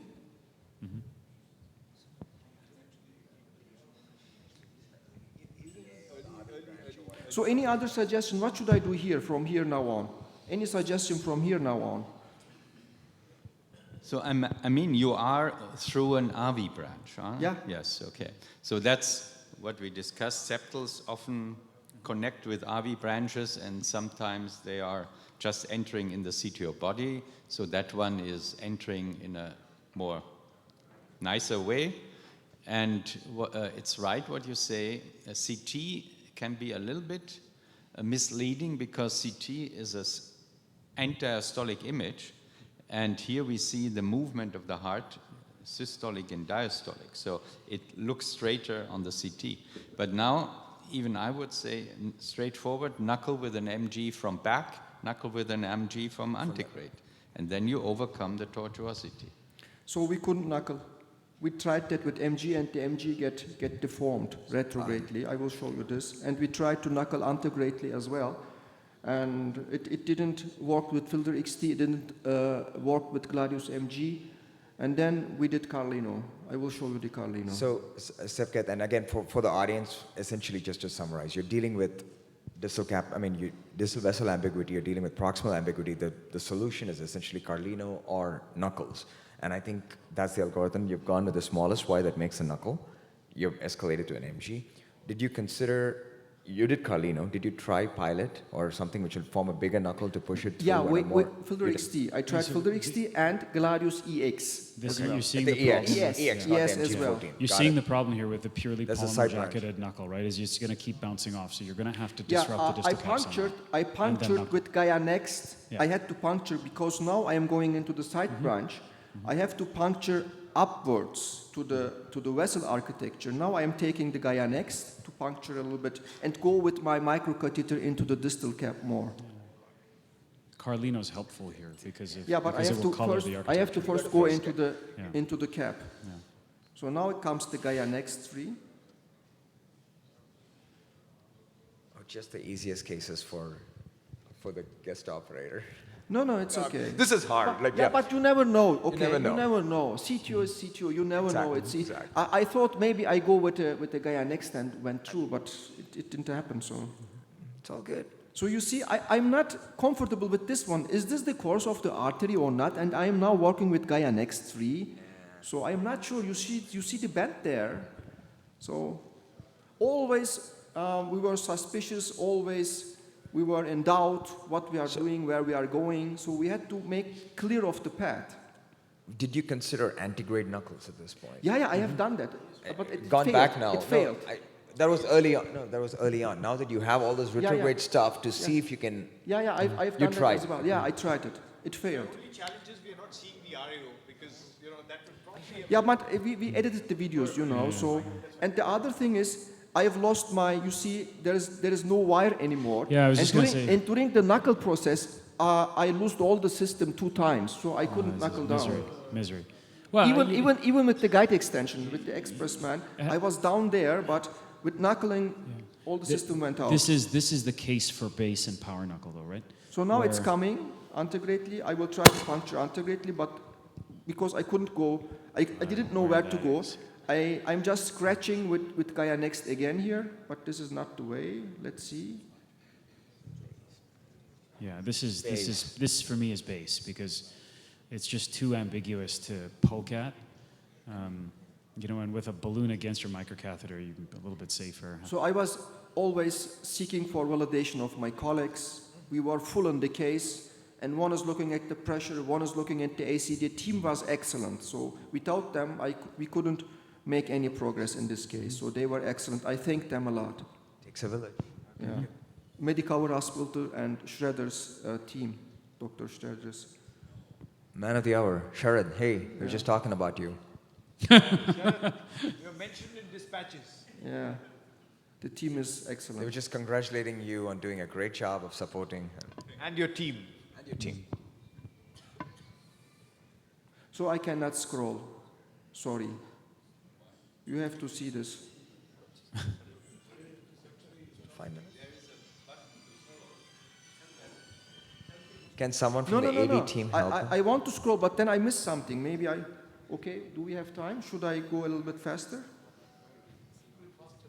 Okay, I just don't want to miss the Carlino. You will see the Carlino, okay? That's the reason why I'm still waiting. So if I'm scrolling forward, then I will lose the Carlino, okay? No, I'm doing Carlino. Let me see. Yes, I am doing Carlino now. And then you will tell me whether this is a proper Carlino or not. Am I too aggressive or not? You will tell me. Okay, everyone is now a little bit anxious because I have done a lot of perforation with Carlino, and Carlino can also end up with some kind of tamponade. It's not a safe procedure. But now I see But now you're starting to see the vessel, and you were right, retrograde. Yeah. You were right, retrograde. Yeah. This is good. Yeah. And now I see the vessel. It's just a miserably And even with tortuous this one, mid-RCA. after this one, I couldn't go down with the Gladius. Even after this one here. So I made a little bit progress with Gaia Next after this. Okay.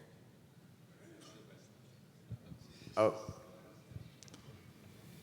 And I will show you how the Gladius MG will go into the To guide. quote Anil, the Renario would be nice. Did you have an, I know you can't show it, but did you do an RAO? You can just describe it for us. In real time, did you do an RAO and were you convinced I that don't you're, think oh so. yeah, you are. He pushed the wire down, so you must be convinced. So let me see what we have done here. So now I'm trying with the Gladius to catch some fenestration, and maybe I will go down, And then I knock it with Sion Black afterwards, down.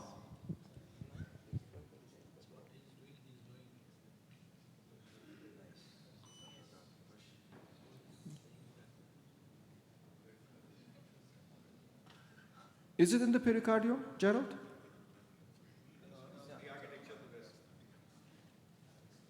That's good.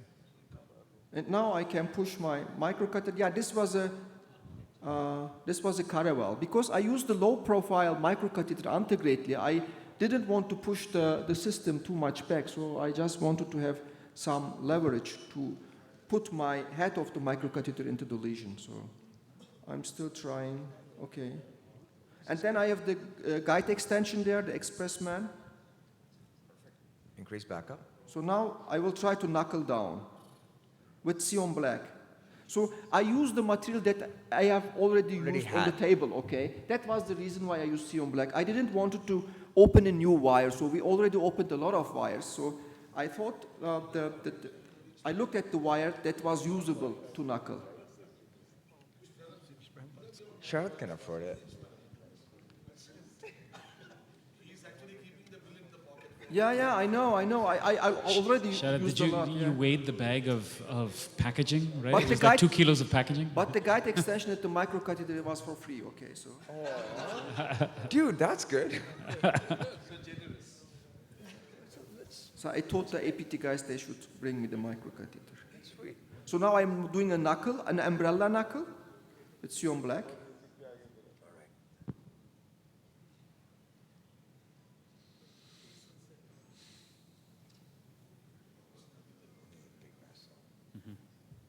Oh, good. But it's not going further. At least you know where you're going. You're exactly. Yeah. So now I am in the architecture of the RCA. Now he's in the So, second okay. branch. So I scroll The other forward. branch. Yeah. I dissected the RCA, yes? Yeah. But there was no other way. So I did reverse cart, and I will show you how the guiding catheter, the Gladius MG will go into the guide extension retrogradely. I'm scrolling. This would be a very fun reverse card. What size of balloon are you going to pick for that? So where is the wire coming?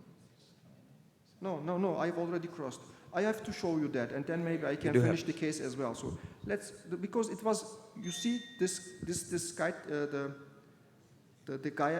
Gladius now, and you will see the turn, how it will go into the guide extension in a very funny way.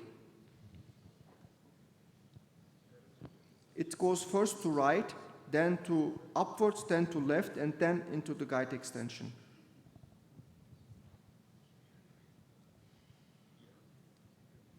No, this is not it.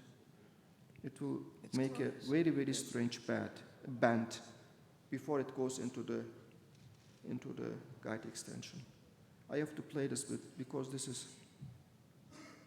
is important to see the unseen tortuosity that we are dealing with. To give you a hint about the unseen tortuosity, it's important. I go back. So I try to make the connect like an, extensive reverse cart, and then I played with the guide extension forward, backward. You see? Nice. Okay. Good job. So that was the band that we are dealing with. So and then I will show you what we have done. The microcatheter goes without any pinning of the wire. It's now in the guide extension, okay? Nice. So then I go forward, and then I externalize the wire, and then with RG3, okay? And then I put a fine duo over the RG3. Secure the other branch. Yeah. Yeah, to secure the RCA. So I am now on the right ventricular tract. I haven't saved the RCA yet. So my goal is to find the RCA. So I go forward. I was not able to go there with the soft wire because at first, when I made the tip injection of the distal cap, the RCA was filling. I had the thought that maybe I was through at that part. Yeah. So I took a Sion blue, Sion black, but it buckled. That means I already created some dissection at that part as well. So I went there with Gladius again. So I will show you. I'm going forward. This is the dual lumen. We did the IVUS. I don't know whether we have time. Of course, we wanted to see where we are, how the side branch is coming out, and we did 3 times IVUS, okay? We IVUSed after ballooning the track to see where should we enter and the whole anatomy and... Huge vessel. Yeah. That was maybe the reason I couldn't have difficulty in Yeah, entering. exactly. And Carlino made Yeah. it clear the vessel size. Big. I skipped the IVUS, so sorry guys. So because I don't want to trespass over the next presenter too much. So the thing is, with the microcatheter, the wire is Sion Blue extra support. I put it into the aorta. When I retrieved the microcatheter, I didn't want my antegrade guiding catheter sucking into the left main to dissect. But it created another problem. I lost yeah, I will show you. It created another problem. So we did everything according to the book. We tried, at least. So this is another IOS. We did IOS. Let me see what we are doing here.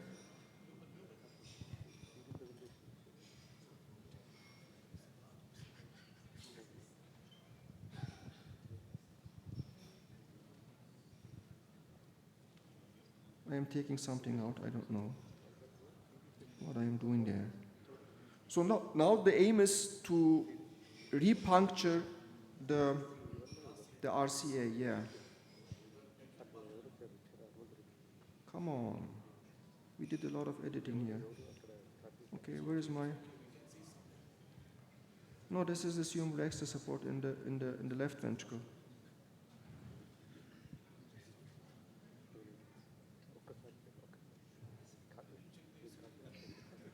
Yeah, the ACT, we did 35,000 of heparin.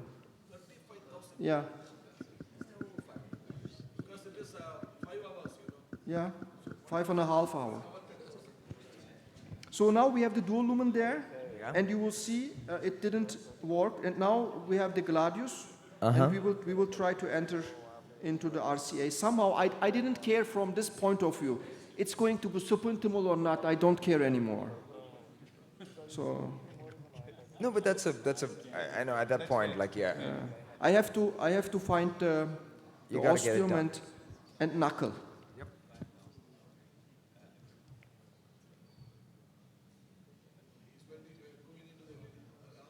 Yeah. Yeah, he's trying to get in with the Gladius, right? EX. Yeah, Gladius EX, yeah. No, he is using a fine duo. That's a dual lumen catheter. Crusade. Yeah. Crusade. Crusade or okay. Crusade. That is actually again the money gone From him. From him. So. That's okay, Pratap. We'll just give him your credit card. I caused a lot of damage to him, if you like it. It's a big conference. So, but I'm not free, guys. You know, here this wire, I don't like it the way it moves. So I am extra plaque. And what I did was I pushed the caravelle over the gladius and then I knuckled. I will show you the knuckle. Perfect.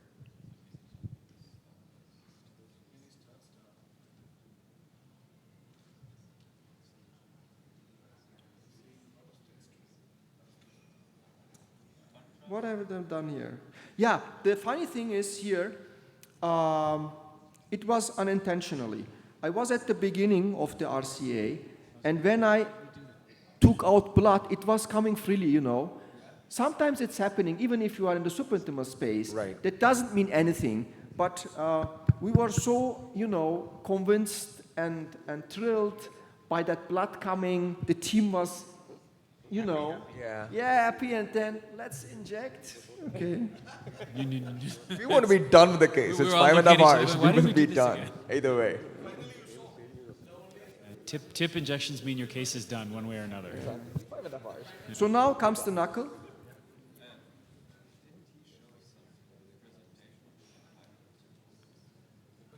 So even knuckling was not easy here.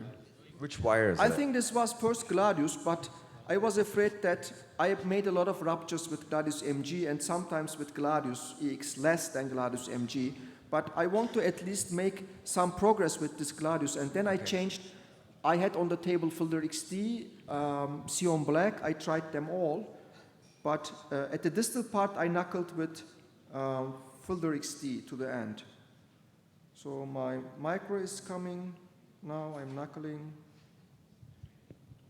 So I go forward. It's going to be tough to, your guide's pretty... Guide's back up. Ways out, knuckle huh? is- Oh, well, there we go. We got it. No, I'm not free. I want to knuckle again. All right. I don't like it. Okay. No, this is not the course. I'm not good. Yeah. Yeah. Lots of PVCs. I go, and then here I'm going with my micro, and I will show you the tip injection. So this is the tip injection. You see, the tip is not in the distal part. So I poked with Gladius from that tip, and then I poked with Gladius antegrately. You see the Gladius is coming. No, but like. So now I'm poking with the Gladius. And then I will show you the tip injection again after poking. You see, I see some branches coming at the distance. Yeah, but that's subintimal. It's not. I'm not there. So the fenestrations are filling the side branches. So I'm not in the true lumen, for sure. Your hemodynamics are a little different too. Yeah, right? yeah. We had dropping. problems. Yeah, we had problems also during the case, but it was. Prime is a real good operator. He told me that it was a Wagel. It was a Wagel. He did atropine, and then we cooled a little bit down, and then the patient was okay again. So, okay, I have four minutes. Okay. Yeah. Okay then. Okay, I will finish. So this is what I get. Okay. Okay. No stent. I want to know. No stent. So I wanted to stent it, but my team said we should not stent it, okay? And I said to them I should stent at least the proximal part, okay? They said, no, then we cannot go into that coronary artery again. Then we have a strut coming out of the, out of the ostium, so we cannot engage that again. Then I said, okay, then we go drug-coated balloon. Mm-hmm. Yeah, they agreed. They agreed, yeah. Money's there. So the drug-coated balloons were also for free. Okay, the two of them were for free. So we did Protege drug-coated balloon, and then at the proximal part they didn't have the size, the proper size. It was from Schroeder's hospital, so 4-30 was magic touch, and then I will show you the end result. So Gerald. Master Gerald. Dr. Werner. Master Gerald, I record this as a failure, okay, in the EuroCTO registry. Okay, he agreed. He's like, okay. No, I have TIMI 2 flow. So, but we preserved all the branches. All the branches are there. Okay, this is the last minute. I will show you the I didn't want to go into the proximal part. I don't want to create any dissection at that part, so that's the reason why I give contrast from above, from the ostium, not engaging. Okay. So we have all the branches there. So I have better images actually, maybe angiographic images. I have just one comment on this. I think whatever way we went, he did. It was all going great, and we might have had a complete procedure. I think the catch here was the antegrade knuckle that was done was extended beyond the point where your retrograde wire is joining the main branch. I would have, one should have just stopped before that junction. Then maybe things could be different. That's what I feel. But that was at the RV branch level. No. But if you stop the knuckle short of that RV branch junction and connect, because the occlusion was higher, and Occlusion was even distal. The occlusion went down occlusion was higher, into the ends of both branches. So if you're because when you have entered, the collaterals are through the RV branch, so that RV branch has to be distal to the occlusion.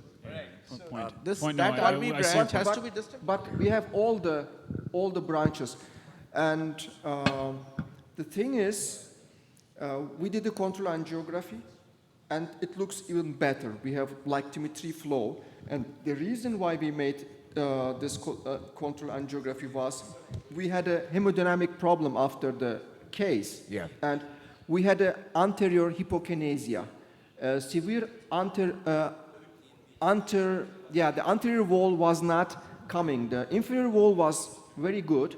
What could be the reason? So we had hemodynamic problems. The patient was on noradrenaline for 12 hours. What could be the reason? And the control angiograph shows nothing on the LAD, and we had S waves. The Rs were completely gone, And in the morning, we saw the R waves again, and the patient is now in a better position. The patient is now okay with a good blood pressure. What could be the reason? Was there a spasm because of all the hardware down the The LED? artery is open. No, nothing in the LAD. And but the can LAD you see all of the part septals? is hypokinetic, and the ejection fraction was before 60%, and after the procedure it was 25%.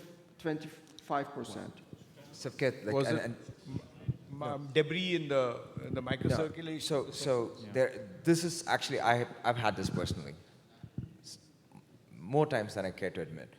Long procedures, patients don't necessarily tolerate well. It's this kind of a stunning or whatever that happens because of, you're just covering a occluding flow for a while. It typically picks up. You've confirmed that there's nothing angiographically that you need to do, support them through, and typically they come back. For what it's worth, for these That's I think I think I thought as well. It was a shear stress, I think, also from there. Right. And the patient is well now. So this is great. I think we must give him a big ovation for a fantastic case. And okay. Great job. So great job. Lots of learning, patience, a lot of mental courage and strength. And we might now move on. Can we request Dr. Hayashi to give a talk on bailout collateral injury? Yeah.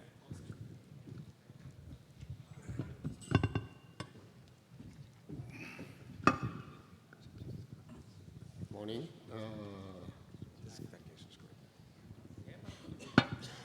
So thank you, Chairman, and it's a great honor to be here. And I'd like to start with my presentation about the bailout collateral injury. This is my COI. So we all know the CTO is one of the most challenging cases in PCI. And during the procedure, many types of the complications can be happen. So channel injury is a typical complication that occurs in the lateral with approach. So the operator who performs the CTO PCI has to know the detail of the complication. So that means what should we do when the channel injury occurs? So in other words, should I perform the hemostasis or can I observe it? So first, let's go over the frequency of the channel perforation. So the incidence of the channel perforation which required treatment was reported to be from 3.7% to 9.7%.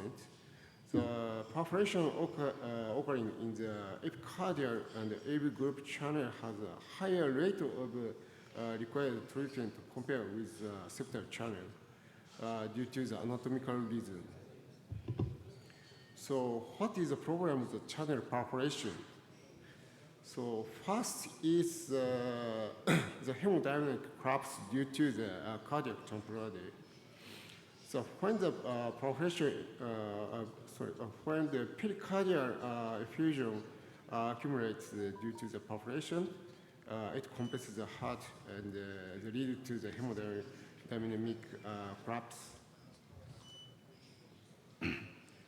So if the perforation occurs in the main collateral channel, it means that the recipient coronary vessel is in an ischemic state. So due to the loss of the collateral flow. So in such a case, immediately recognize of the target region becomes necessary. The main issue with channel perforation is that it becomes difficult to continue the procedure for various reasons. So let's not forget the primary goal of the PCI is reperfusion. So being unable to continue the procedure means that the original purpose cannot be achieved. So the CTO operators must be able to manage the channel perforation. So collateral channels are classified into the two types of. So the septal channel and the non-septal channels. So the angel is proximal LED CTO. CTO case. The septal channel is from the PDA to mid LED, and the non-septal channel is from the corners branch to mid LED. The main collateral channel in the case of the LED CTO and the RC CTO are septal branches due to the anatomical reason. So on the other hand, the circumflex, the CTO mainly has non-septal channels.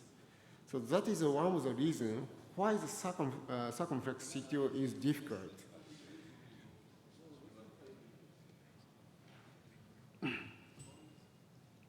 And this is a rare case of the RCA CTO. The collateral channel is inside of the right ventricular by a moderator band from the LED to RV branch. So this channel is neither septal branch nor an epicardial channel. So what is a septal channel? The septal channel that runs through the septum is relatively safe and does not easily lead to a cardiac tamponade. So even if the perforation occurs, when the beginning to run the retrograde method, it is recommended to start by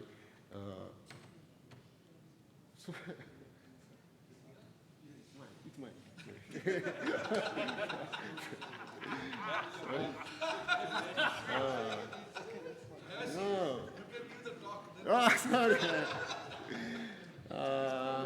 Sorry. It is my. I don't know why. Sorry.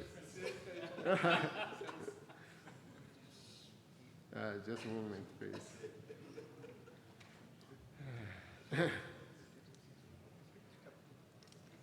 And sorry. Sorry, it's difficult to decide whether the perform the hemostasis or not when compared to epicardial channel case. And next is the non-septal channel because it runs just below the epicardial channel, epicardium. So if proper the hemostasis is not performed at the appropriate time, there is a possibility of the perforation transitioning to a cardiac tamponade. So in the most case, the hemostasis seems to be necessary. So let's move on to the next topic about the risk factor of the perforation. Because a hydrophilic wire like a silicon black and XTR have a higher risk of the perforation, I always consider using a pseudo-03 for collateral channel negotiation. And we must also be aware of the high risk of the perforation when navigating the channel with reverse bend or tortuosity. So therefore, caution is necessary when advancing the wire through such channel. So next slide. This is the flow chart about how to manage the channel rupture. Whether the contrast stained or not, and whether the hematoma expanded or not becomes critical for your judgment. For this presentation, I reviewed my past case, found that there were no instances where the hemostasis was not performed when a rupture occurred in a non-septal channel. So it means all septal channels required interventional hemostasis. So on the other hand, it is difficult to decide for the septal channel case. If the contrast does not stain and flow into the ventricular, does not stain and flow into the ventricular, or if the hemostasis does not enlarge. So hemostasis, hematoma does not enlarge, hemostasis may not be necessary. So however, in cases where such a hematoma is expanding, hemostasis becomes necessary. The final topic is the type of the hemostasis. So there are two types of the hemostasis, passive and active. So balloon occlusion or microcatheter aspiration typical way of achieving the passive hemostasis. And this method stops the bleeding by indirectly reducing the blood flow. And the anatomy, another way is the reversal heparin of the heparin, which helps the blood to clot. So on the other hand, active hemostasis means achieving embolization by one way or another. This method uses the blood flow directly. My favorite method is to use a microcoils. Also, some doctors use other embolic materials. So let's move on the detail of each hemostasis method. This method is suitable for the region where the microcatheter is unable to cross. The hemostasis is promoted by obstructing the blood flow using the balloon or microcatheter. So this method has a few downsides. One is that it takes time to achieve the hemostasis. And to control the ICT time will be necessary using protein. And three, once heparin is reversed, so it is considered difficult to continue with the procedure. So nevertheless, there are cases where such a method of the hemostasis are unavoidable.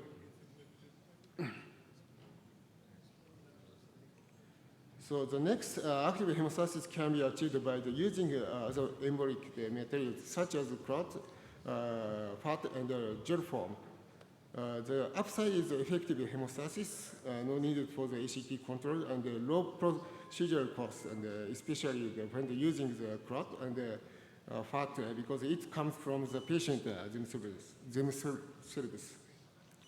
So downside includes the difficulty in confirming where the materials are being deposited due to it is radiolucent. And there's a risk that the clot will be buried and it will be bleeding again. So the last method is strongly recommended, and I always choose this method. So this is because hemostasis with microcoil is reliable. The procedure can be continued without the need to heparin reversal. Coils are radiopaque, and hence they have excellent visibility, and it is easy to confirm where the coil have been deployed. So downside is a high cost. So if a large number of the coils are needed, it could become an economic issue. So I will use these coils. This coil has a microfiber at the body. The microfiber makes the clot and easily stops the bleeding. So if the target is small, I choose the left one. And if the target is large, I choose the right one. The microcutter that can be used limited to pancreas is a good choice. So please note that there is some resistance when the coil comes out of the tip of the caliber LMC. So if you are using a Corsair, the C-stopper is the only option available. So this is the last slide. So to eliminate the worries, the basic is the hemostasis. And if you worry the hemostasis and consider the possibility of the contributing manual procedures after the hemostasis. So coiling is the first choice. Thank you for the attention.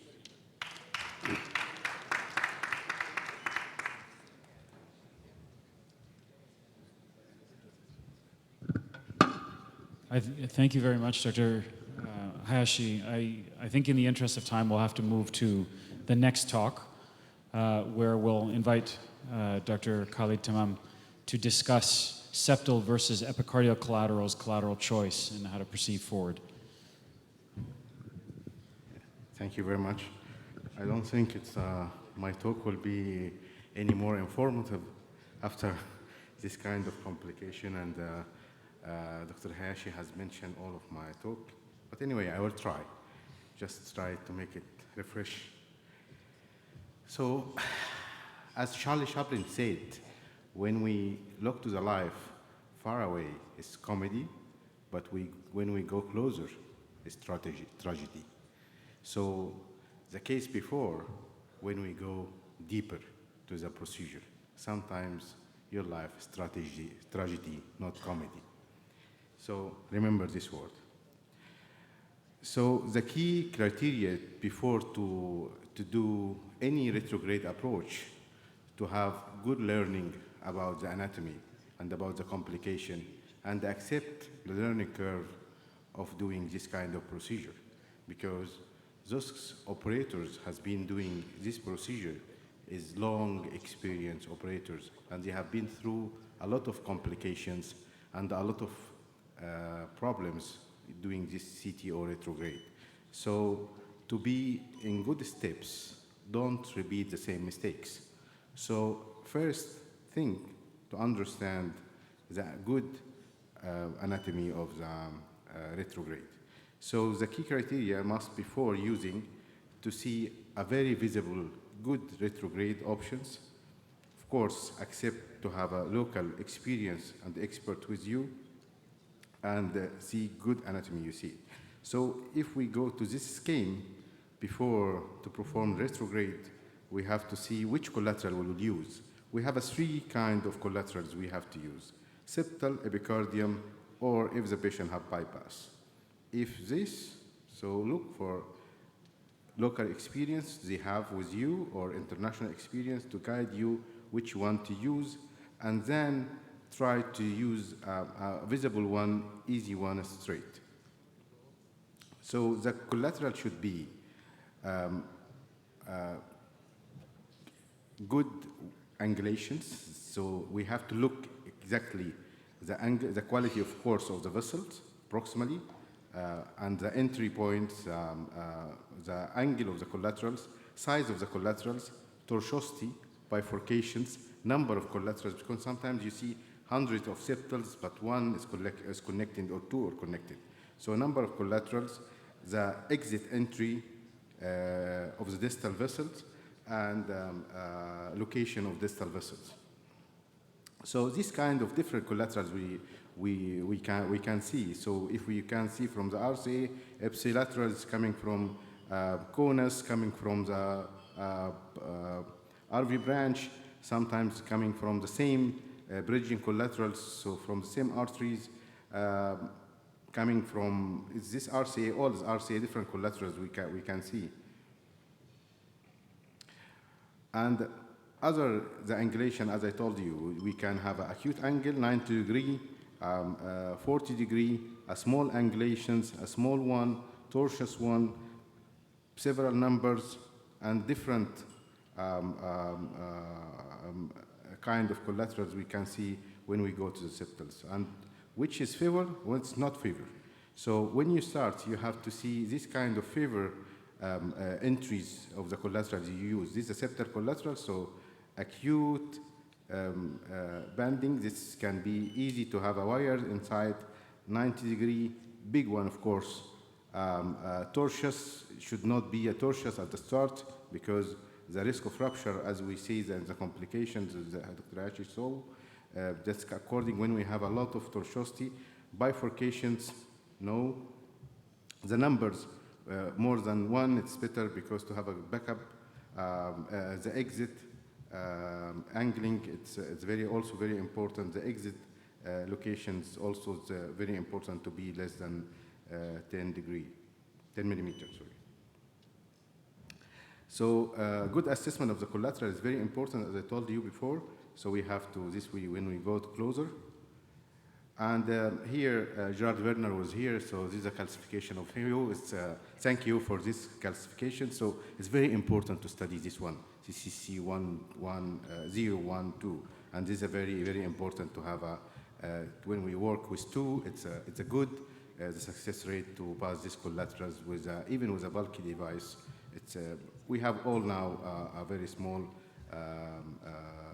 high quality device to pass with a microcaster. So thank you, Dr. Vernal, for these classifications.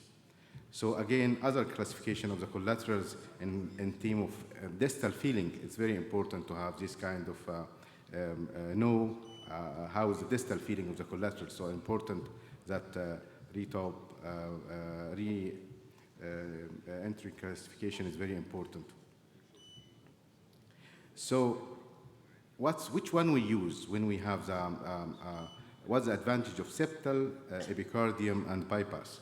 So again, in tortuosity, the bypass have a no tortuosity or zero tortuosity +1, and the tamponade risk is less, and wire difficulty less, and able to dilate, yes. Septals, tortuosity +2, tamponaded, usually septal when it ruptures, not cause so much tamponade, very rare, except it's very large one. And risk of a wire difficulty, sometimes it's good, sometimes it's very small, but it's, again, it's 0, is a 2 plus, and able to dilate, yes. And before the era of having a crusade, we was dilated with a 1-0 balloon. I think the first generation, they was dilated the septals. Epicardium, the tortuosity is very high, a tamponading risk is very high, a wire difficulty is very high, able to dilate, no, we cannot dilate the epicardium, so this is been different. Of course, the ischemia time, when we are prolonging and the big epicardium, it's ischemia times, is higher than septals. And these ideal collaterals we can cross should be this kind of connections. Here is septals, and here is different kind of septals, angulations, straight, 90-degree angle, a small one, but well connected. So this kind of septal, different type, is available in such patient. And when we see it, sometimes it's good to pass these collaterals, and not so easy, not so difficult, but the problem sometimes is to passing your macrocaster. So when we have this kind of tortuosity, sometimes the macrocaster is difficult to pass. So the technique to pass the septals, we have two techniques.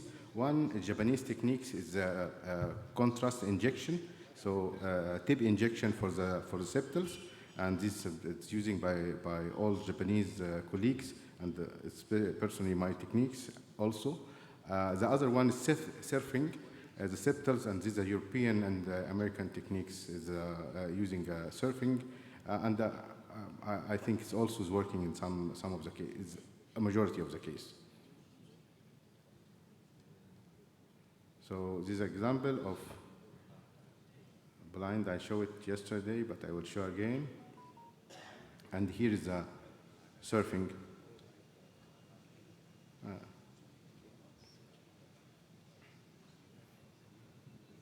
Yeah, the surfing is not working. Yes, deep injection to select where. And then the surfing is working, and the case is finished. So when the septal is difficult to cross, it means the septal is very small or very tortuous or heavy calcified. These are the two difficulty we face with the septals. So when it's very small, it's mean you have to look to two things: not enough support or not good microcaster. When it's tortuous, you have to look again for your wire, your microcaster. Again, not enough support to have an extension catheter. Downsize the microcaster, change the microcaster, septal dilators. So this is a difficulty with the septals. Again, okay, epicardium. So this is a different kind of epicardium, very tortuous. The epicardium usually is a big one, so always is not the first choice for us, but it's, when we have a large experience of the septals, you should move to epicardium because, again, the complication is high with epicardium. We have a different kind of epicardium, usually going from the left to the right, connecting to the posterolateral to the RCA, not the BDA, or LAD or sometimes we have a ipsilateral. So this kind of tortuosity, we have it by the epicardium, and usually we have to use a wire. The wire choice for the epicardium channel is always source free, and you have to have a short guiding and long microcaster 150, and you should have a very low profile microcaster. I will go through, and you know that during the systole, the collateral is like accordion, and then during the diastole is just became white. So you have to go with systole and diastole when you are working with a epicardium channel, and you have to be very cautious, not going to do any knuckling when you are doing even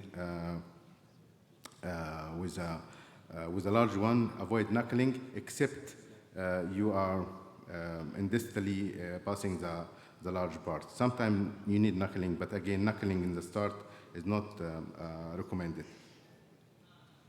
So again,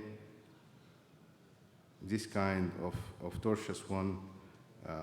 So what's going wrong with the epicardium? Ischemia time, as I told you, you avoid to have a long time in large epicardium channel, because the ischemia time can occur, ST elevation can happen, patients start to have a chest pain because you close a very large collaterals. Collateral perforations, and this can lead immediately to tamponade, and if the patient post-surgery, it's worse because we have a dry tamponade, so be careful to use this kind of collaterals in post-CABG patients. Guide wires attenuate. Sometimes guide wires can be stuck inside, especially when you're knuckling the artery, so you cannot move the guide wires back. This kind of very heavy epicardium, heavy calcified, and here, yeah, I'm sorry for, okay. Epicardium. We have one of the technique, you have to have also tip injection. The epicardium should be all the time. Here wire crossing. And after we finish, there's some perforations. And it should be closed with a coils before doing tamponade. And here's the final image. So I think the coils has been mentioned with Dr. Hayashi before. So hematoma, donor arteries, perforations, and septal perforations, septal ruptures. To conclude, retrograde approach should be used cautiously with miracle attentions of these techniques. The operators who perform the retrograde CTO should be equipped with the skills necessary to deal with any complication may happen. So thank you very much.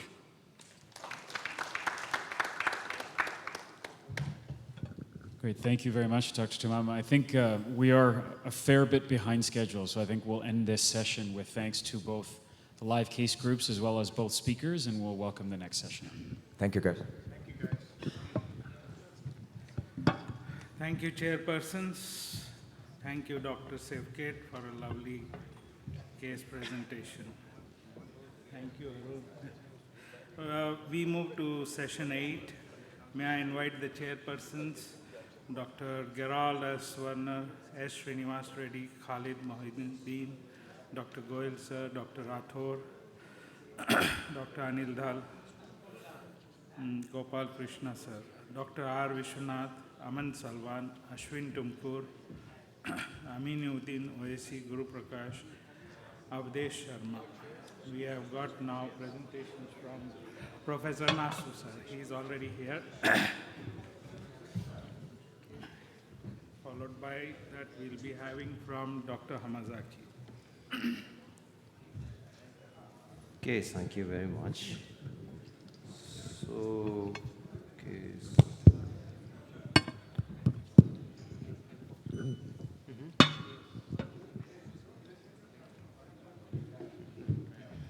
Yes, pray.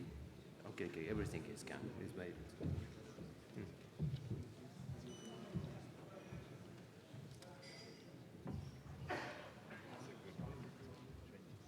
Okay, so my case is the RCCDO, and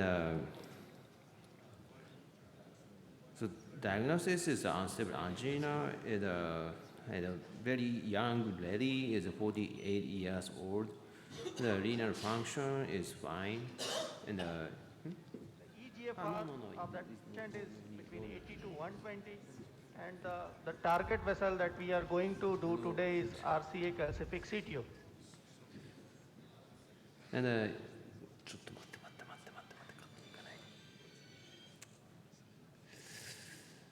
and she had a hypertension and hypothyroidism, and the renal function is okay. So I will show the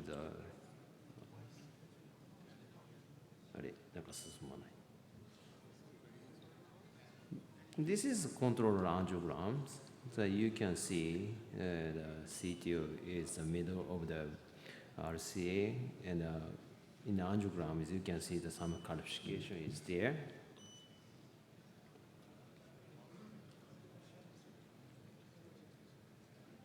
And in terms of the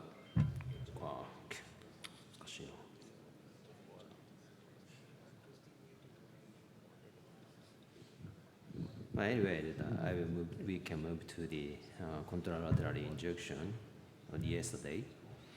So the CTO is the most short length, but we are not sure this is a double CTO or a single CTO.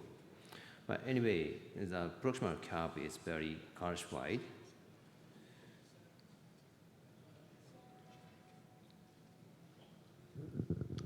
Why do you think double CTO? Yeah, we are not sure. Actually, we are not sure. So at least it's around here is a CTO is there with big calcification, and also connection with the distal part is ambiguous. So sometimes there is some channel is there, so, but we are not sure that the bilateral injection before procedure. So anyway, I want to start it from the integrated approach. So of course, quite a lot of calcium, I think.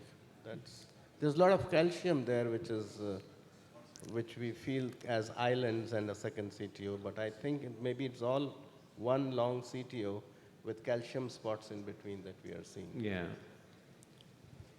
No, but the distal cap is quite visible, so I don't know what's ambiguous about it. Yes. So, and in this kind of the case, there is some small branch around the proximal caps.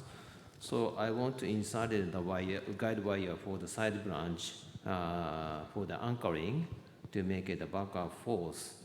So however, so selection of the side branch is very difficult. So I started the integrated approach without side branch anchoring.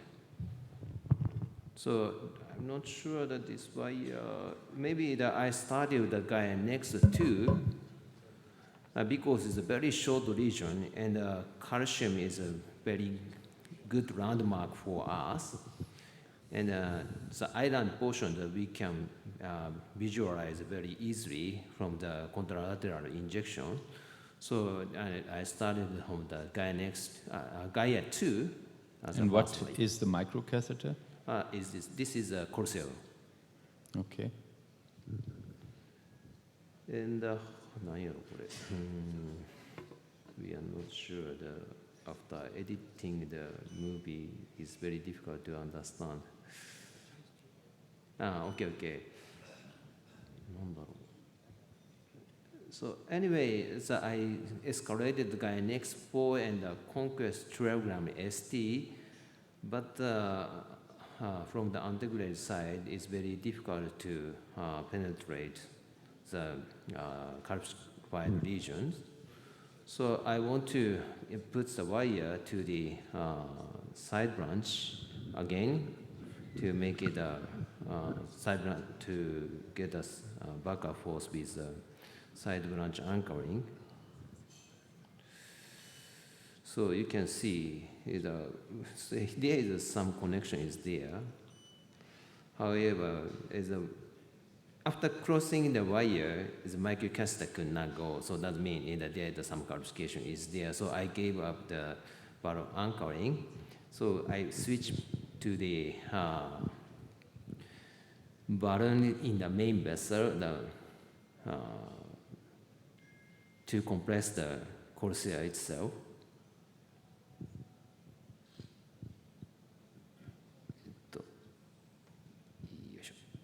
Like this. So this is a 3O balloon, and to compress the corsair to make it the back force. So power wiring, not power knuckle.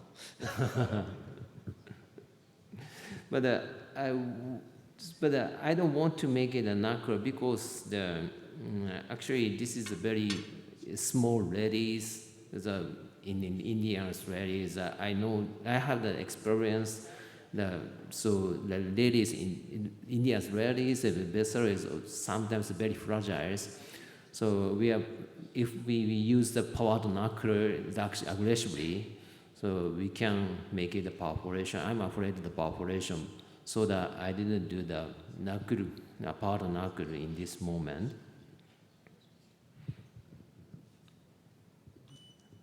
So I tried it several times with the Conquest. But finally, is the integrated puncture around the distal cap in the calcified region is very difficult. So maybe this is a Conquest ST or something. Yeah, I pushed very aggressively the Conquest ST. Conquest ST is the chip load is 12 grams, but the chip itself is very tapered and very sharp, so the penetration efficiency is quite higher than the original Conquest 12 gram, but it was impossible to penetrate the distal cap of the CTO. Okay, so I gave up the integrated approach. So anyway, I need to the landmark for the red wire, so I put the, this is Gladius, but I didn't make it a knuckle shape, just put the Gladius in the subintimal space. So I checked it other view from now. So you can see maybe this Gladius is completely inside in the subintimal space, because we can see clearly that the calcification is left side of the Gladius. So, but it's okay. This is just an integrated preparation. So if we would have a CT, probably we would have seen a full moon calcification there. I think so, yeah. And then it's the only way to get around the calcium to open it. Yeah. Yeah, so this is like a non-penetrable proximal cap with even the stiffer wires. So the options are obviously you're going retrograde. Otherwise, you have to go around the calcium, like people talk about base, or just you go into the, like your wire has gone there. You can knuckle it if you want, but you don't deliberately, you are not knuckling it. It's already in the subintimal. If you want to go knuckle and you want to bring retrograde wire and then see how things go. Yeah. Okay, so we move to the retrograde approach.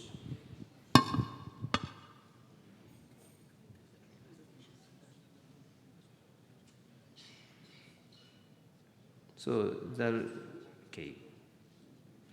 So in terms of the septal channel, so there is several channels. The first one is very big, and the second one, the third one, and the fourth one is this is some epicardial channel, I guess, but seems to be connected somewhere. So that we have some chance to negotiate the retrograde channel. But anyway, we studied the first septal, of course. So that I selected, after selection, the septal channel. Yeah, we Japanese we always check the chip injection. This is a caravel? This is a caravel. So because, of course, in India, the Corsair XS is available, I know. But in this case, I showed you later, the septal channel has many branches. So that I saw the image quality of the chip injection is very important to identify the morphology of the septal channel. That's why I selected the caravel.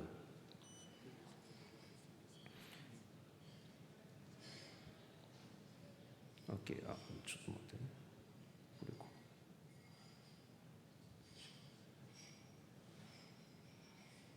よいしょ。This is,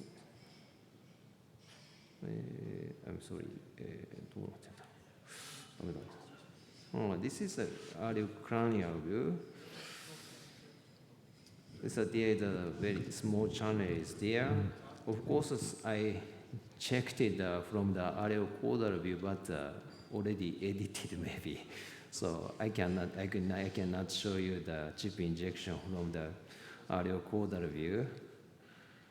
But I already mentioned, okay, this is a chip injection from the areocaudal view. There's some connection is there, but the small bifurcation is, you can see. So in this kind of the situation, maybe sometimes we need to the chip injection again more distal side. So image quality is very important, I believe. So I selected the caravel and I changed to the SO03 as a retrograde wire.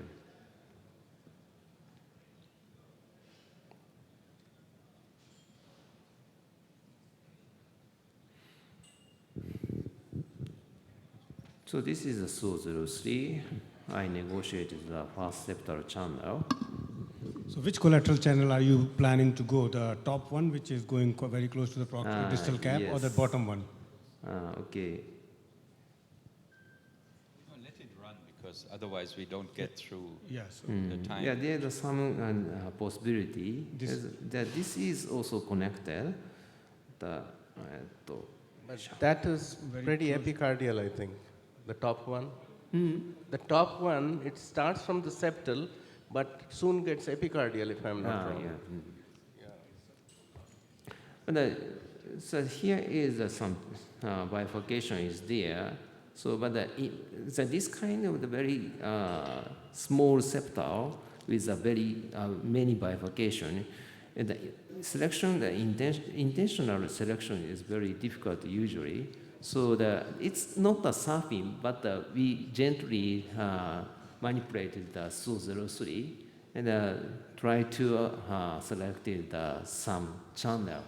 So this is actually this is by chance because we cannot estimate which channel I can come. Maybe a little more distal injection if the catheter goes a little more down. Yes, of course. Sometimes we need to the chip injection again, of course. Yes. Yeah. Anyway, this is a SO03. There,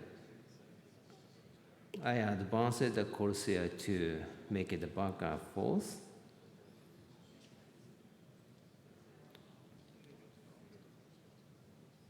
So this is again the point that you need to cover the radio park transition point. Yes. Because there is the hinge point of the tip. Because SO03 itself is very soft wire, so we should always cover the radiopaque part, and especially the bending portion. So I put the microcatheter like this. So actually other times we are not sure which channel I selected, but I try to manipulate the gently SO3 and I check the chip injection again, but not so long times.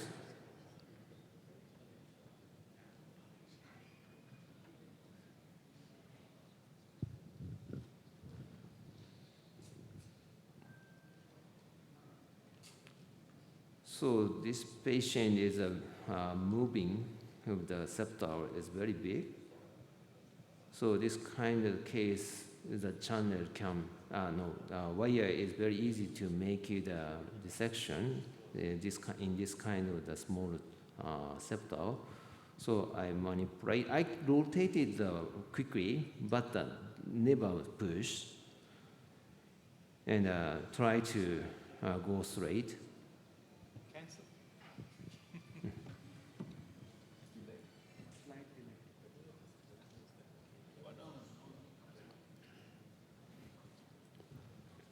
So that finally, fortunately, my three wire could pass the channel to the PD branch like this, and up to the distal landing zone of the CTO segment. Okay, Yeah. so I push the caliber, no resistance. The caliber was smoothly advanced. So I personally also use the Caravel for septal, but there is always the argument that when you face calcium, the Caravel is not the best, which I don't think so. It's if the Caravel gets stuck, you cannot work with it, but it's actually a rather safe microcatheter. Yeah. So you chose it as well. And I think it's a nice demonstration that you need to be persistent with the suo, just let it work and wait. And of course, we also checked the chip injection every time after crossing the channel. So I believe that to identify the morphology of the distal cap of the CTO is very important to make it our plan from the retrograde side.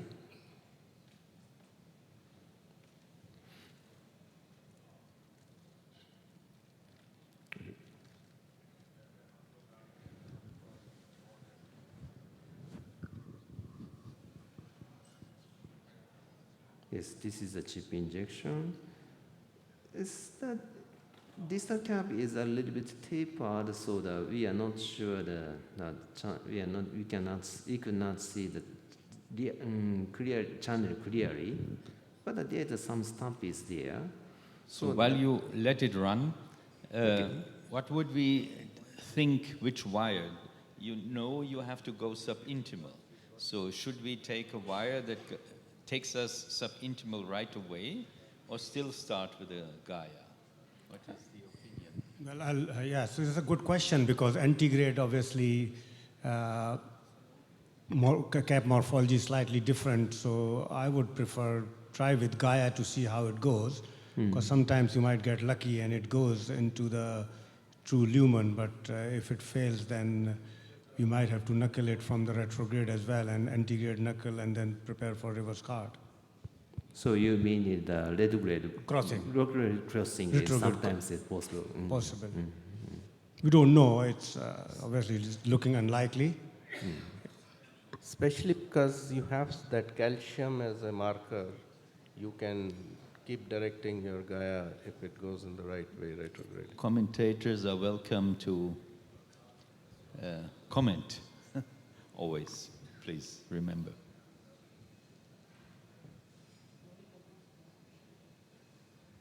So what was your choice? So I selected Gladius. MG? No. AX? EX. So because, of course, as Sadil mentioned, the antegrade puncture is very difficult. So sometimes the little crossing is very easy by the Gaia. But I saw that at this moment, maybe I needed to extend the reverse cut to recognize of this CTO.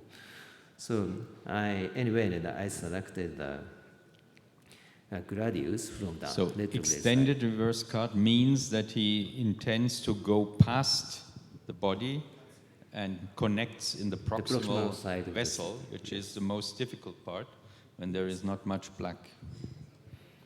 So because in the antegrade wire advancement anymore, so that means in the reverse cut inside the CTO cement is very difficult to complete it. So, of course, I try to starting from the graduates anyway. So,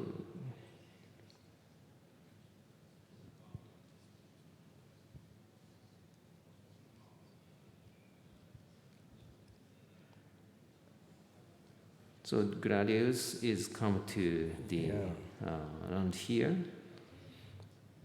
very easily. So that's meaning that here is the true lumen, I guess. So, and then try to advance the caliber. Well, caliber is also smoothly advanced to the island portion.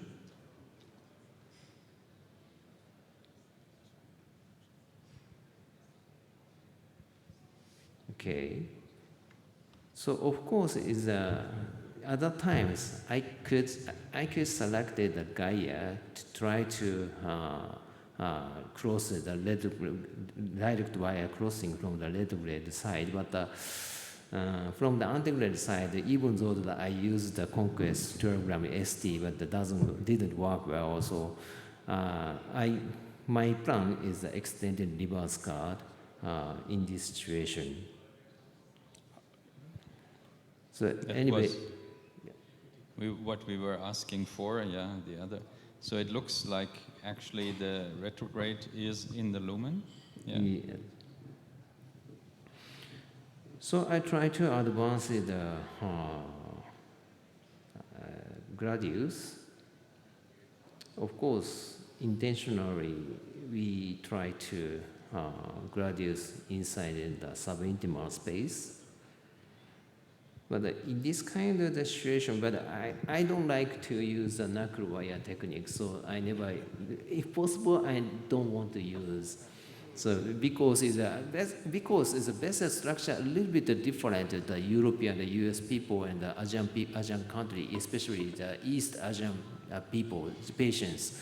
So I use the knuckle wire technique in my hospital sometimes. But I also have some experience to make it a very big perforation. So using by the big knuckle shape. So but anyway, is a. That's because the arteries are small in size. The artery diameters are small, so they can't take because wire knuckle will be same whether you do it in USA, UK, or Asian population. The knuckle size will be same, but the arteries are 1/3 less, smaller in size. So that can be an issue. Nasu, in retrograde passage, in a severely calcified lesion, will any time you take a Gaia-like wires? Gaia wires are very difficult to take through the calcium and it can be broken inside. Yes, of course, Gaia works well from the antegrade side, but basically, from the retrograde side, wire penetration efficiency is very less compared with the antegrade side.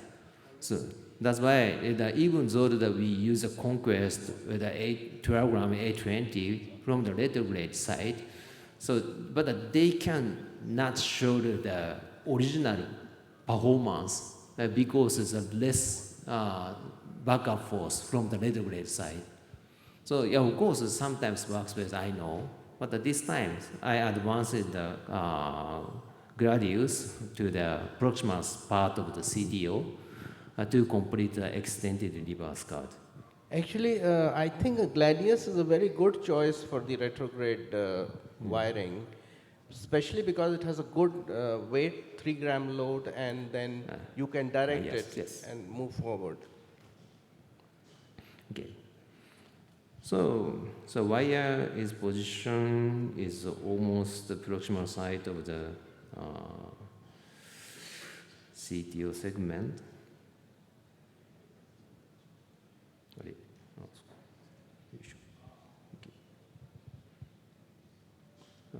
IVUS doesn't work well because its chips is very long in the bosons. You tried IVUS? Yeah, I tried to buy But at least you get the information of the proximal vessel size, which in the right coronary tells you the size of the right up to the crux, actually. So what was the size? Okay. So this kind, so maybe the 3.5 or something, right? Yeah, so decent vessel. Obviously, a little bit of a different question, actually, but controversial, you can say. So, you know, the antegrade, it's obviously the retrograde wire in the proximal vessel is far away from the antegrade wire. But antegrade wire and retrograde wire are very close to each other where it enters the subintimal. So you take a microcatheter on the antegrade wire and try to take a directional control wire in a kissing fashion and follow that after that, because they look very parallel. At that point, at least, they look very close because they are subintimal. But you know, the retrograde obviously is intimal. I think this is a very nice option, of course. Obviously, you're planning to do a reverse cart, but sometimes the kissing wire is very underappreciated. Obviously, we go to straight reverse cart, but if you try kissing wire many times, it works actually, because now you have changed, you know where to go basically. So you can take a direction control wire. So you defined the vessel size and you have chosen a 3.0 balloon? Or? Yes, 3.0 balloon. Maybe 3.0 balloon a little bit small. Maybe 3.5 is better, but because otherwise it doesn't cause the dissection of the proximal plaque. Sure. So I tried to complete the extended reverse cut several times, but so you can see this gladius can maybe come to the subintimal space, but kind of the size sigmoid shape we can see. So I changed to the retrograde guide wire to the Gaia Next 4 to puncture the layer between the wire and the balloon. The Boston IVUS is very popular here, but it's completely useless in these situations. Unfortunately. Because you cannot get the wire, the antegrade wire in this situation far enough down to advance your probe to the action site. You need, no, not short tip. Volcano short tip is useless as well because it's blunt. Use the regular volcano. Long taper tip. Long taper tip, which is just 10 millimeters, maximum 15. So after changing the Gaia Next 4, so this is the Next 4, is advanced the more proximal, is a keeping the straight shape.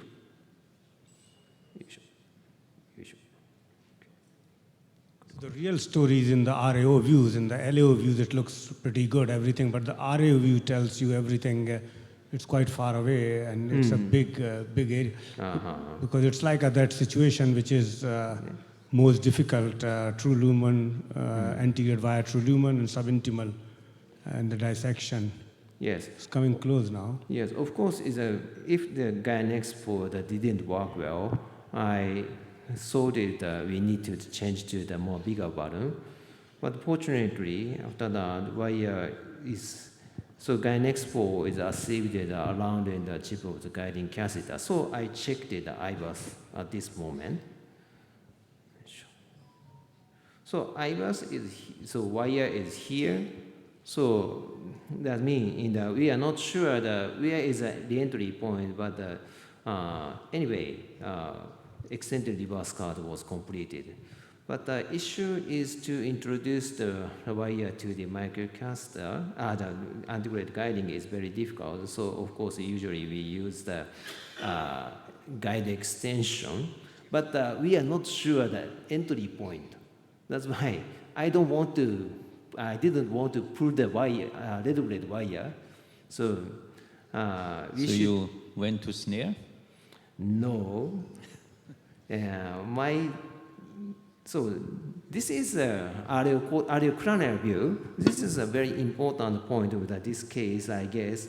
So yes, so wire as guiding direction is the front side. So not very difficult to coaxiality. So Amplats is very good for get the backup force of the antegrade system, but the coaxiality cannot be changed. So I changed the integrated guiding to the JL.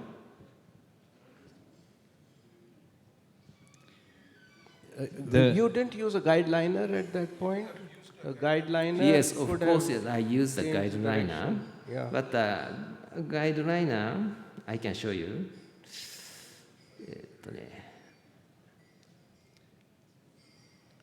I think the concern is where is the re-entry in the true lumen. It looks like it might be very close to the ostium, and if the guideliner bypasses the true entry, then it might be slightly challenging to lose the position. So obviously I was may tell. But maybe, so guideliner portion is already skipped. But even though inside the guideliner, the direction is always the front side, the area view, so very far from the retrograde wire. So I didn't want to pull the retrograde wire because the entry point we are not sure. So that I changed the guiding from the. But is the tip of the retrograde wire in the wall, in the aortic wall at that point? Yes. So now you're through. Okay. Now yes. But at this position, it could be in the aortic wall. So before, but anyway, you changed. I realized that the options of Amplatz shapes in the cath labs here is a bit limited. What you need is a short tip Amplatz for many cases and the 0.75 Amplatz. And that is sometimes the limitation, because if you have the different sizes, you can adapt a little bit to the anatomy. This was a regular Amplatz, is it? It was a regular tip. The AL1. AL1. Yeah. So AL1, that's the problem, because then the tip is only in one but the availability, what I realized, is very because limited. I always use a short tip only. But anyway, after changing the Jadkins, you can see the direction of the guiding is posterior side. So very easy to enter the retrograde wire to the antegrade guiding. But the next issue is the caravel could not go because of the calcification. So in this kind of situation, the caravel is very bad because sometimes tip of the caravel is broken by inside of the calcium. So I inserted the antegrade wire again and try to balloon dilatation. Did you try rendezvous tip-in? Yes, of course. Okay, yeah. Of course I tried the rendezvous technique. Maybe unfortunately edited the rendezvous part. So I tried to rendezvous technique inside the antegrade guiding, but failed. So I inserted the antegrade wire and dilated here. Mm-hmm. And after that, I inflated this 3O balloon inside. So antegrade wire is subintimal, you think? I think so. Okay. But it's still cracked. Yes. But those two wire, almost overlapped is two angles. So that's mean in the maybe same lumen. So this balloon dilatation is enough to make it a space for advancement with the retrograde microcatheter, and so retrograde microcatheter advanced finally. Caravel. This is caravel. That's a wonderful demonstration. The caravel is the best. Yes. Okay, now is caravel is come to the antegrade guiding. So after that, we had some difficulty to deployment the stents because of this calcified portion. So we put the 3 stents. So this is IVAS findings, but IVAS didn't work well yesterday. So probably. Boston should not take me wrong. The IVAS image of a Boston HD is much better than a volcano. but the practicality in the setting of a CTO is, with a long tip, is difficult. So very difficult to show the eyeglasses appropriately.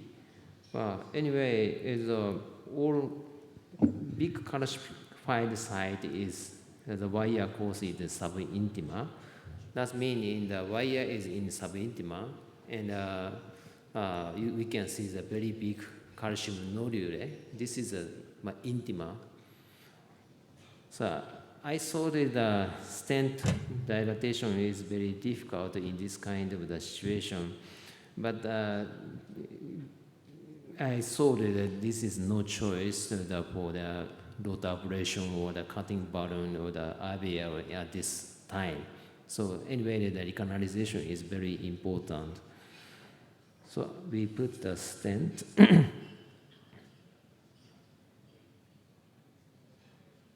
There is a part when you are subintimal outside of the calcium, where I think one has to be very careful about the force of stent expansion. Yes, so the aggressive stenting sometimes associated with the vessel perforation. So of course, this is very small already.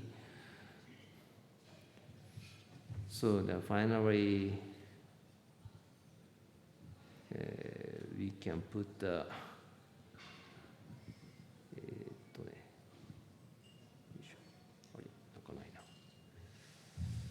so we already put the two stents here and here, and the next stent is here, where with a guide extension support.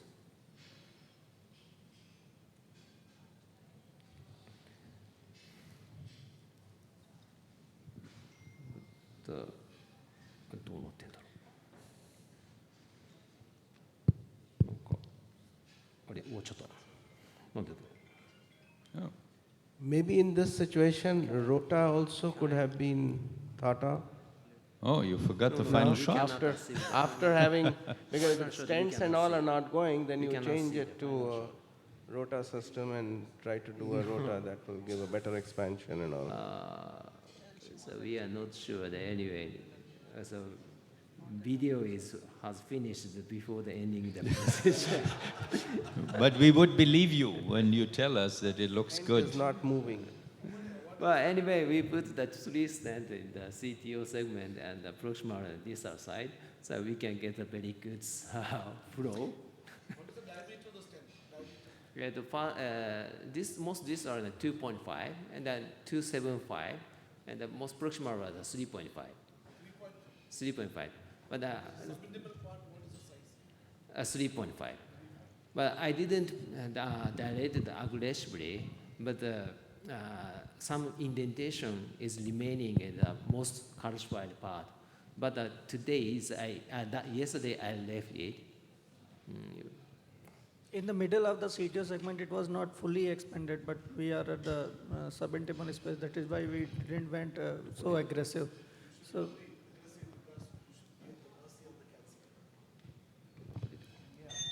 So, yeah, I think that was a very interesting case. There is. Thank you very much. Good. Thank you. Very good But case. Thank you. I'm not here without one comment about the radiation, because I was carefully looking. 70 minutes of fluoro time and 5.6 gray or something in a smallish Indian lady is actually, the setting is not right. Yeah, I'm so sorry. Yeah?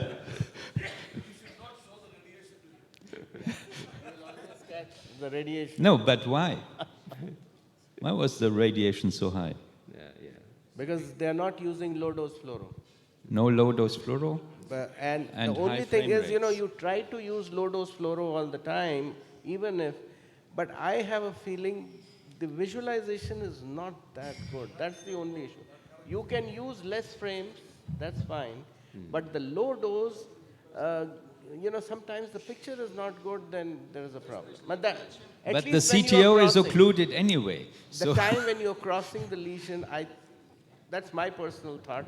I agree that you always use low dose, but And- sometimes visualization is not as good. So, no, but this is the artist C, yeah? So in this artist C, with 73 minutes and a young or smallish lady, you will get away with 1 gray. That is what is the goal. But just as an incentive, maybe to look at the settings. Otherwise, even 5 gray is acceptable for an open artery. Thank you, Kenya. Because frame rate also makes a difference on the dose. You reduce the frame rate. Okay, thank you very much.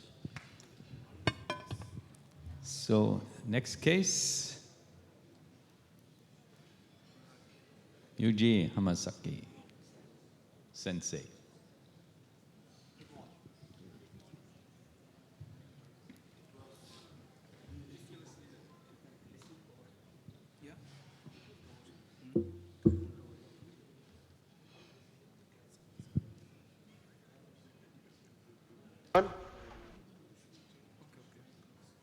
This is Dr. Raghu from Yashoda Hospital, Secunderabad.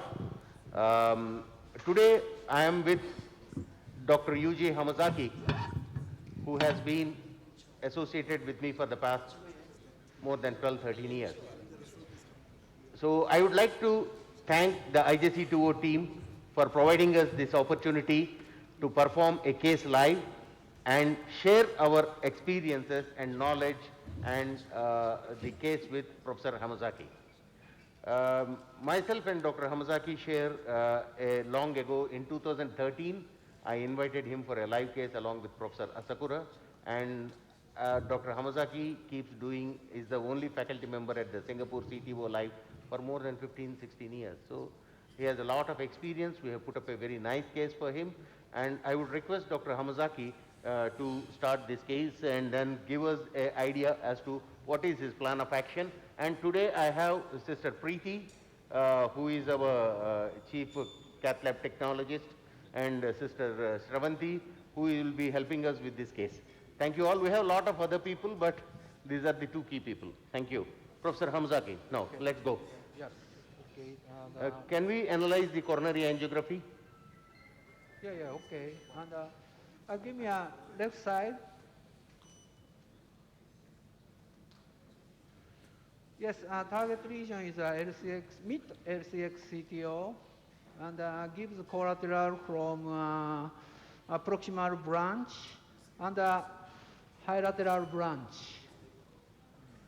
Okay, and the CTO length is not so long, so of course I want to perform antegrade first. And if failed, it depends on condition. I select next strategy if antegrade or guide wire escalation failed. And first option is parallel wire technique, and the next option is retrograde approach from the high lateral branch. Is there any filling from the right coronary artery? Yeah. Is there any filling from the right coronary artery? No. What is the status of the right? Collateral from only Ipsilateral collateral. So right coronary is right. Any injection from right? Nothing, yeah? Yeah. Previously we performed, but no filling. No filling. So you've got this circumflex CTO with a bifurcation at the distal cap, yes. a longish segment, proximal. And the main collateral is Ipsi. 2 root. One is this. Yeah, ipsilateral. This root, Yeah. and one is this one. Both epicardial collaterals. From This high might be lateral septum. branch. Do we have a LAO view of the circumflex? Because that collateral is overlapping the stump. So maybe LAO view will show the stump better. Good morning, Do we everyone. have a LAO? This is It depends on condition. We want to see in the other view. Forward, yeah. Let it run, and we talk through. From proximal branch and high lateral branch. The cell size is bigger than this channel.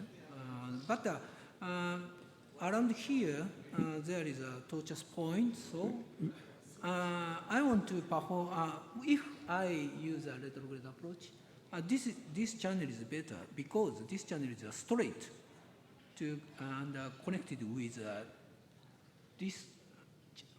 Yeah, I agree with you because the other collateral channel, coming from the circumflex, is very close. Yeah, it could be used as well. Yeah. So of course, Dr. Hamazaki, Dr. Hamazaki, I have a question for you. We do need to see the other angle and. But it can be only on the video. He cannot change right now. Agreed. Let's go forward. Did you see the other angle? Okay. What I'm saying is, did you see the other angle? No. But did you do another angle, and what was it like? You can just tell us. Maybe the angle will come. Let's wait. Here. Yeah, there it comes. Okay. Good for retrograde approach. Okay, and so we took a bilateral. Even though that view doesn't help much. No, but you seem to have a pinpoint of that circumflex. Of course, and anyway, this collateral. This case is region length is short. Yeah. So and not calcified and not tortuous. So everybody use antegrade approach first. Of course. Right? Yeah. Was there a visible channel? No. In a No. I did not see. Yeah. No. Can we have the, obviously you decided to do integrated wire. Can we have some comments from the discussants? Yeah. According to what the wire they will use? catheter, we cannot see the visible channel, okay? In a CTO. Not visible channel, yeah? The wire choice, obviously you start integrated wire escalation. No, you started integrated. Anyway, this case is main collateral source is proximal part of side branch. So in such a situation, I don't want to perform antegrade injection during antegrade wiring because antegrade injection from a guiding catheter has a risk of enlargement of hematoma. So in such a situation, I don't want to perform antegrade injection. So I need a chip injection from a side branch, okay? So anyway, first step, I perform microcatheter introduction into a side branch, okay? Into the atrial yes, connection. Collateral source, okay? Well, so, then probably I would just use the sewer around and it would go through. But anyway. So I use caravel, longer caravel. Of course, if I fail the antegrade approach, I use same catheter for retrograde approach. So, and maybe this catheter is a caravel, so Dr. Warner lab. So you take a second catheter? Ping pong? Request you to explain. Now I use a single what's your catheter. strategy now? 7 French single catheter. Okay. So your second microcatheter must be also a small one. Yeah. And in this case, as you know, proximal part of vessel diameter is not so large. So honestly, recently I often use Corsair for antegrade wiring. So in such a situation, as you know, Corsair has a larger outer diameter. So I don't want to use in this case. So I use a fine cross. Okay, could we just stop here and just take comments from the side? What wire would you choose? First wire choice integrate. Can we go from the any comment? To get not collateral, integrate wire escalation. No. So you don't understand. So he has put a microcatheter in the collateral to visualize the distal artery, and he doesn't want to do integrate injection because it's lateral. So he will go with integrate wire escalation. After that, otherwise we don't get through. Besides catheter, you choose? After that, I perform a chip injection from proximal side. Okay. Yeah, let's wait until he shows us the shape of the proximal cap. Yes. If it's tapered or it's blunt but defined, that decides also the microcatheter. So that's always important. If you have overlaying channels, you can inject proximal and kind of get a better view of the proximal cap anatomy. Yeah. To understand the morphology of proximal cap, I perform chip injection using fine cross. Fine cross for the antigrade, why not another caravel? Yeah. Of course, I want to see which is the one. So different one is better. Yeah. This is the first one. Yeah, First reason. Yeah, and the next reason is in this stage Sorry, I perform chip injection. However, It's not there. no data. Yeah, this is a fine cross. Now, when you have 7 French, you are very limited. You cannot use a caravel plus thicker. You can use 2 fine cross or a caravel and a fine cross. But you can't use a Corsair and Caravel maybe together. The Corsair doesn't go.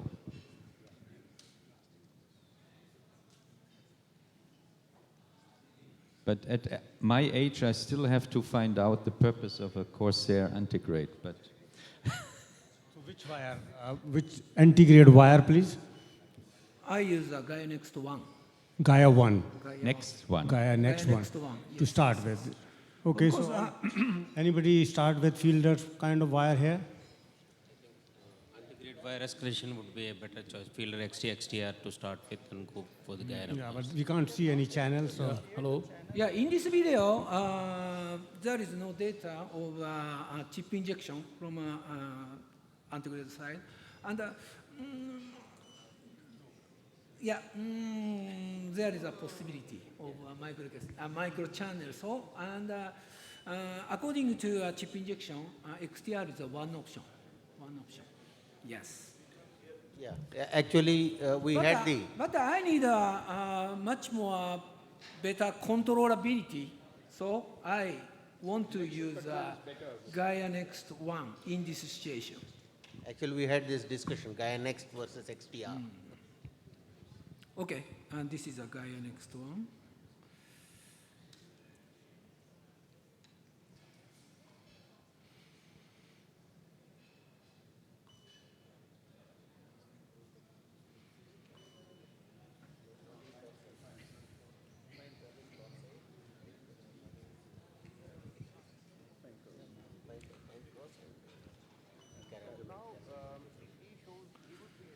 As I said, I don't use antigrade injection from a guiding catheter, and I perform a chip injection to confirm the guide wire position. Don't risk having the perforation of the main vessel or raising the subintimal flap. Now I confirm the choice of the wire for the antigrade channel injection. is an XTR. That was what is his first choice. But he has already opened a Gaia Next 1. But so maybe we mute otherwise there is a turn down the loud, the volume. Oh, Stop the volume, yeah. Okay, can we show No, just press there. Your Can we show the collateral angle? Show minus, please. No. Minus previous one. Collateral angle. Okay, this one. Can you explain them? Yeah. This is a chip injection from. Oh, thank you.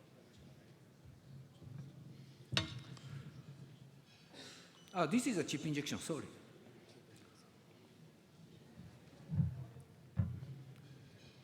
So it's very short or not well defined.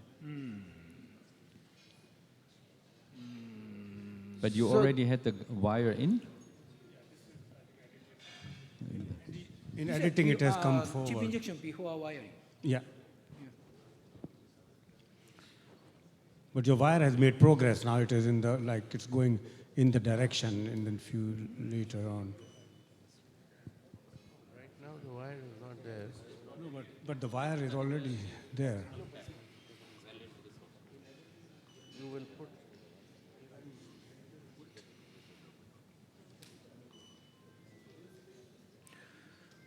So you are happy with the wire? The next one could be advanced into a CTO like this. just read the right side of target. And, But, and slight buckling, yeah? But I think in a vessel, okay? So I change angle. This angle is RL caudal, so I move to LAO cranial. Yeah?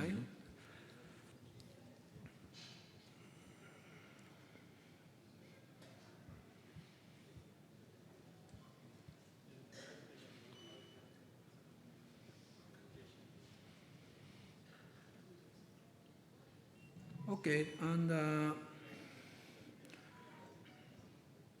in this view, oh, sorry, sorry.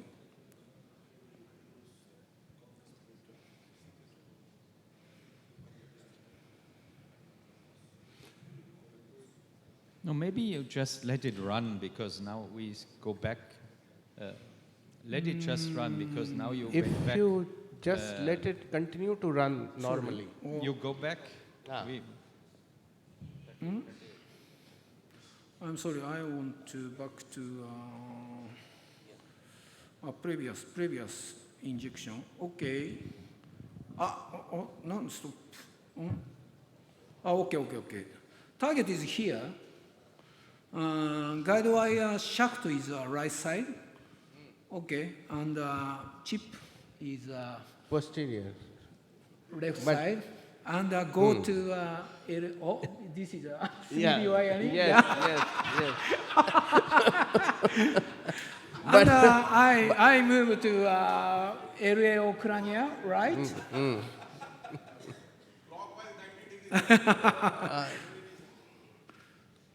अब वो पूरे view दिखाए ना yeah I need to see both the views here now you see here you are almost heading in the correct direction.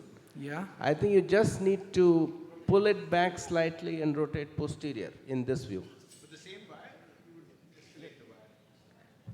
Well, it has to be a penetrative wire, whichever it is. Which Gaia is this?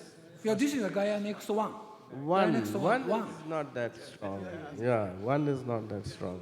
No, but yeah, Gaia so next on the previous image, guide wire is right side.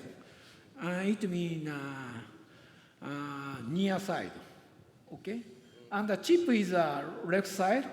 It means chip direction is far side. Okay? So this is big rotation required. Where is Dr. Okamura? Is not here. Okay. And this is as a projection. Guide wire chip is upper side in this situation. So chip is near. Shaft is near side. Target is here. Shaft is near side and chip is far side. So counterclockwise is very close. Okay. To make a function. Yeah, so that all is very complex for me, but I will be looking the tip of the wire. No, the thing is here the distal visualization is pretty good. I need the chart. Anyway, I'll get, okay. When you move the tip, you will see which direction it is going. I have learned that. You will not just close your eyes and move the tip clockwise and just go. I will be looking at the distal cap and moving the tip towards the cap. Obviously, it will help you, but still it may be clockwise, counterclockwise, I don't know how you will turn this. Clock and counterclock. Well, let us see how this tip now passes, because at my age I will never learn this, but still I managed somehow to get the wire through, even without this knowledge. What happened to the tip? Yeah. Anyway, in this view, vessel is here and the chip is far side. So we have to, yes, make it down. So, okay. Actually, it is a clockwise manipulation. Because it is going up and then he made it clockwise, so it descended like in the circumflex. You do a clockwise and then just do that.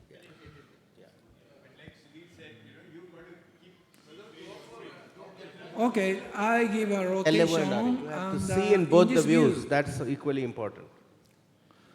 in this view, can you see chip injection? Chip direction is go Goes a to little bit down. downside.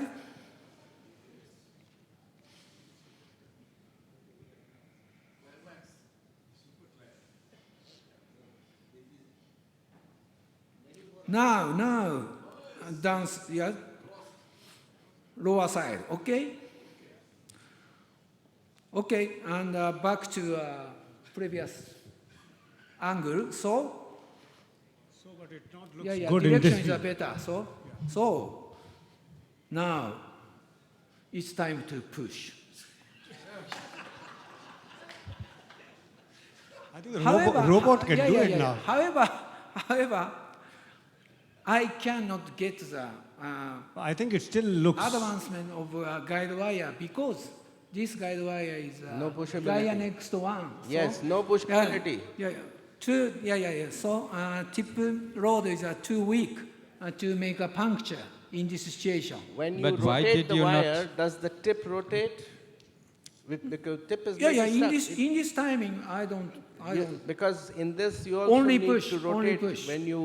When you see it rotate, that the tip is also rotating, then it is okay. Otherwise, the wire is not that strong and you will not go. But you can increase the strength by advancing the fine cross. Yes, yes. Of course. And in such situation, we have to advance microcatheter to get the strong backup support. So, however, I cannot advance into a CTO in this situation. So, of course, balloon dilatation is one option. But this region is very short. So, I move to guide wire escalation. So when you are doing counterclockwise and clockwise, are you pulling the wire as well or not pulling? You have to pull a little bit. It looks like it's gone a little bit. You have to pull the wire a little bit and then turn, or just turn at that point where the wire was. So did you do forward, backward movement also, or just clockwise, counterclockwise? If it is So- stuck at that point, you pull it back slightly. So the decision is now to change the wire? Change the wire. And do the Which wire? In my understanding, direction is right, but chip load is not enough. So Yes. I want to change stiffer one. So I use a guy next to 2. Yes.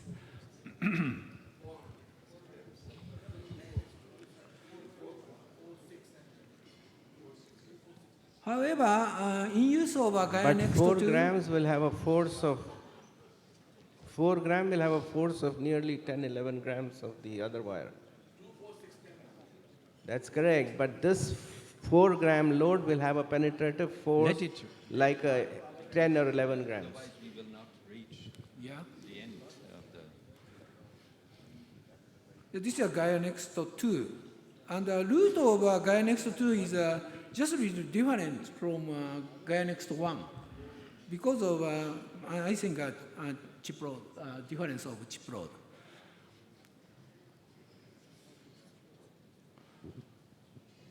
And just a little different route.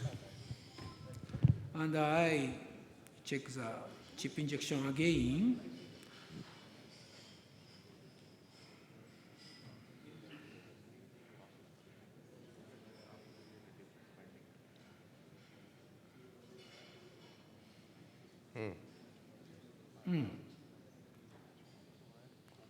It looks better than previous guide wire position.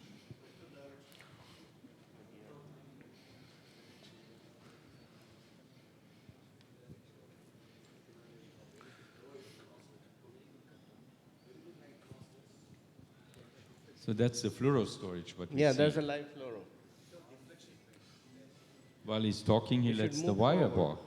That's fantastic.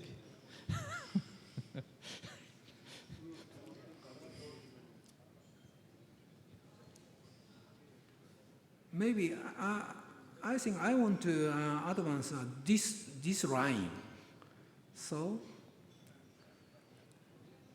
I want to advance guy next to on this line. Okay.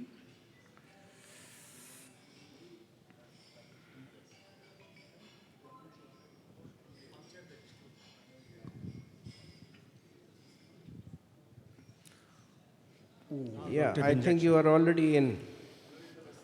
Yes. And finally, I'm sorry, guide wire campus. As long as the direction is okay, everything will be fine. That's what I think.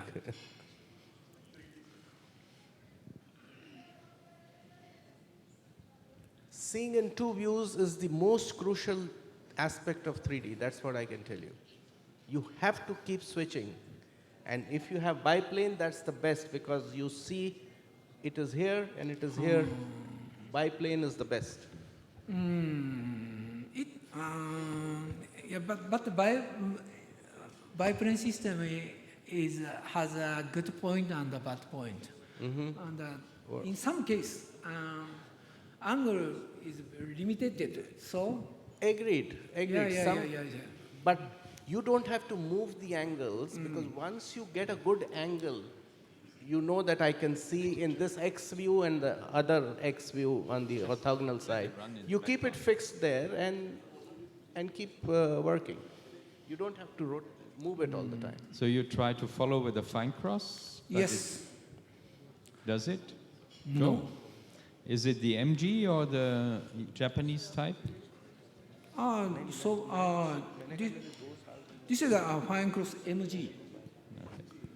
Maybe in Japan, we often use a fine cross GT, next generation of fine cross. Fine cross GT has a superior crossability than fine cross MG. This is a fine cross MG. So maybe I think. But you are already a little bit further, so yeah. probably a balloon will go easily. Will you remove the... I move to balloon dilatation with a 1.5 milliballoon. Of course I use a trapping technique and remove a fine cross.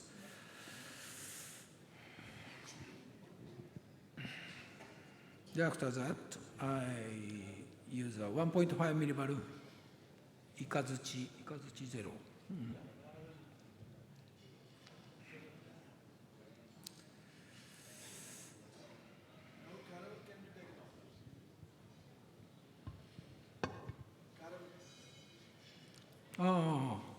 Caramel? Yeah, definitely take out before the stenting.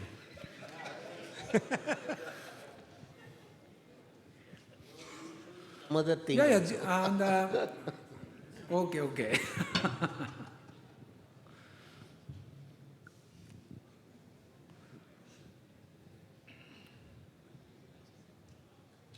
Later I use caramel.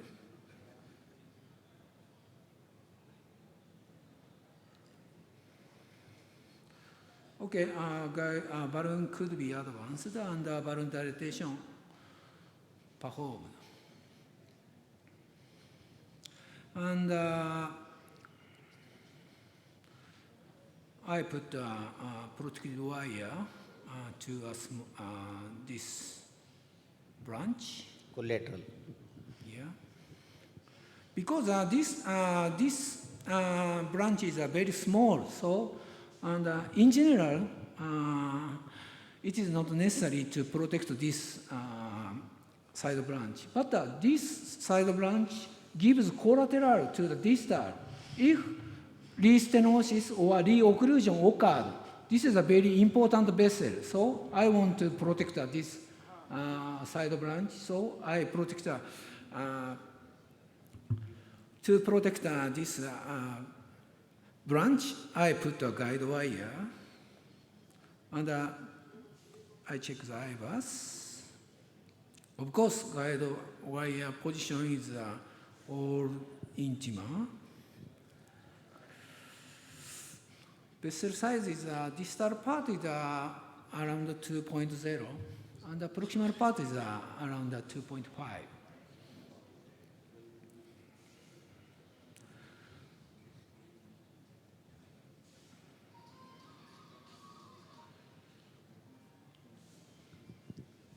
Did this near infrared give any information about that? Yeah, with the near infrared, we don't see any lipid plaque at all in that one. So it's a completely fibrotic plaque and some degree of calcium. Makoto system. The images are better. No, the resolution we see, the intermediate layer is quite good. Of course, you know, I often use IVAS, and but I have no experience of use of near IVAS. So this is the first time, and I always use Telmo or Boston. So. Okay, and I check the vessel condition by IVAS findings. After that, I put a stent. Oh. And not only guide wire protection, I perform jailed balloon technique. Jailed balloon technique. Yes. Right. Well, that is a little bit exaggerating, this collateral, because if you do a good job, you don't need it. But okay. Yeah. Yes. You may prepare for restenosis by doing this side branch technique. The jailed balloon technique. Yeah, jailed balloon technique to protect side branch. And in this situation, I only put a balloon, not dilatation, in this situation. But what balloon have you jailed? What balloon have you jailed? A 1.5 milli balloon. 1.5. No, Eugene, when this is a collateral, the only reason why the collateral is open is because the distal vessel is closed. So when you open the distal vessel, the collateral will close because there is no perfusion territory. So I think that is a little bit in vain to try to keep this artery open, because the collateral will go down because there is no pressure gradient anymore. So that is has not a territory of its own.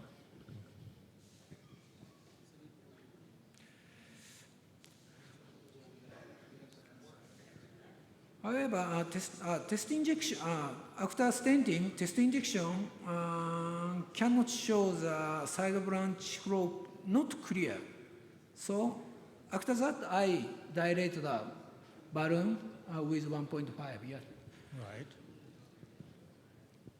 This is a CAG after balloon dilatation for side branch with a 1.5 milli balloon. And then you post-dilate again. And we can see the side branch clearly. After that, we check the IVAS again. But do you not, when you open the side balloon, you will post-dilate the stent again? Yeah, of course. It will close again then. What you will do if it closes again the side branch? Let's see. Let's see, yeah.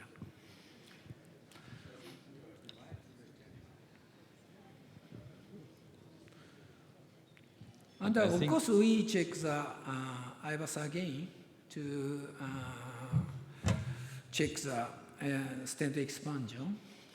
And we perform the post-dilatation with 2.5, or maybe 2, in my memory, 2.5 high pressure balloon.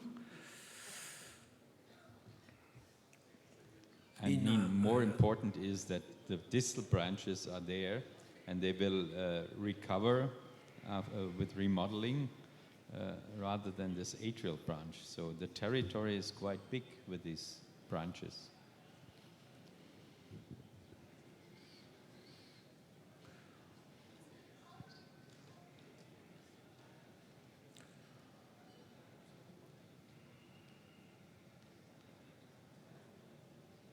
Underexpanded. Yes, yes. Maybe we perform, after this IBUS, we perform additional ballooning again. 1, 2, 3, even more than 3.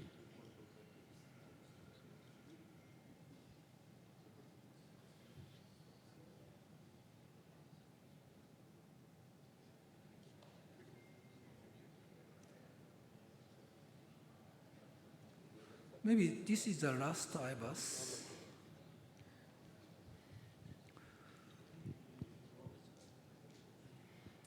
This is the last IBUS? Yes, yes, yes. Still underexpanded. I think one more is there. One more. One more? I think we need one more because you did. It looks already good, but the IBUS is the gold standard. But the proximal reference base is not so big. So. You go back instead of forward, I think. Sorry.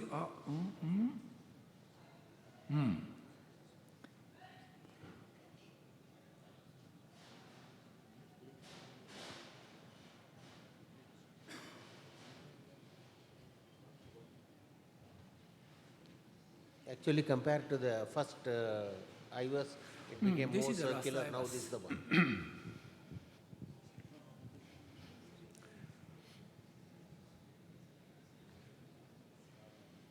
Oh, sorry.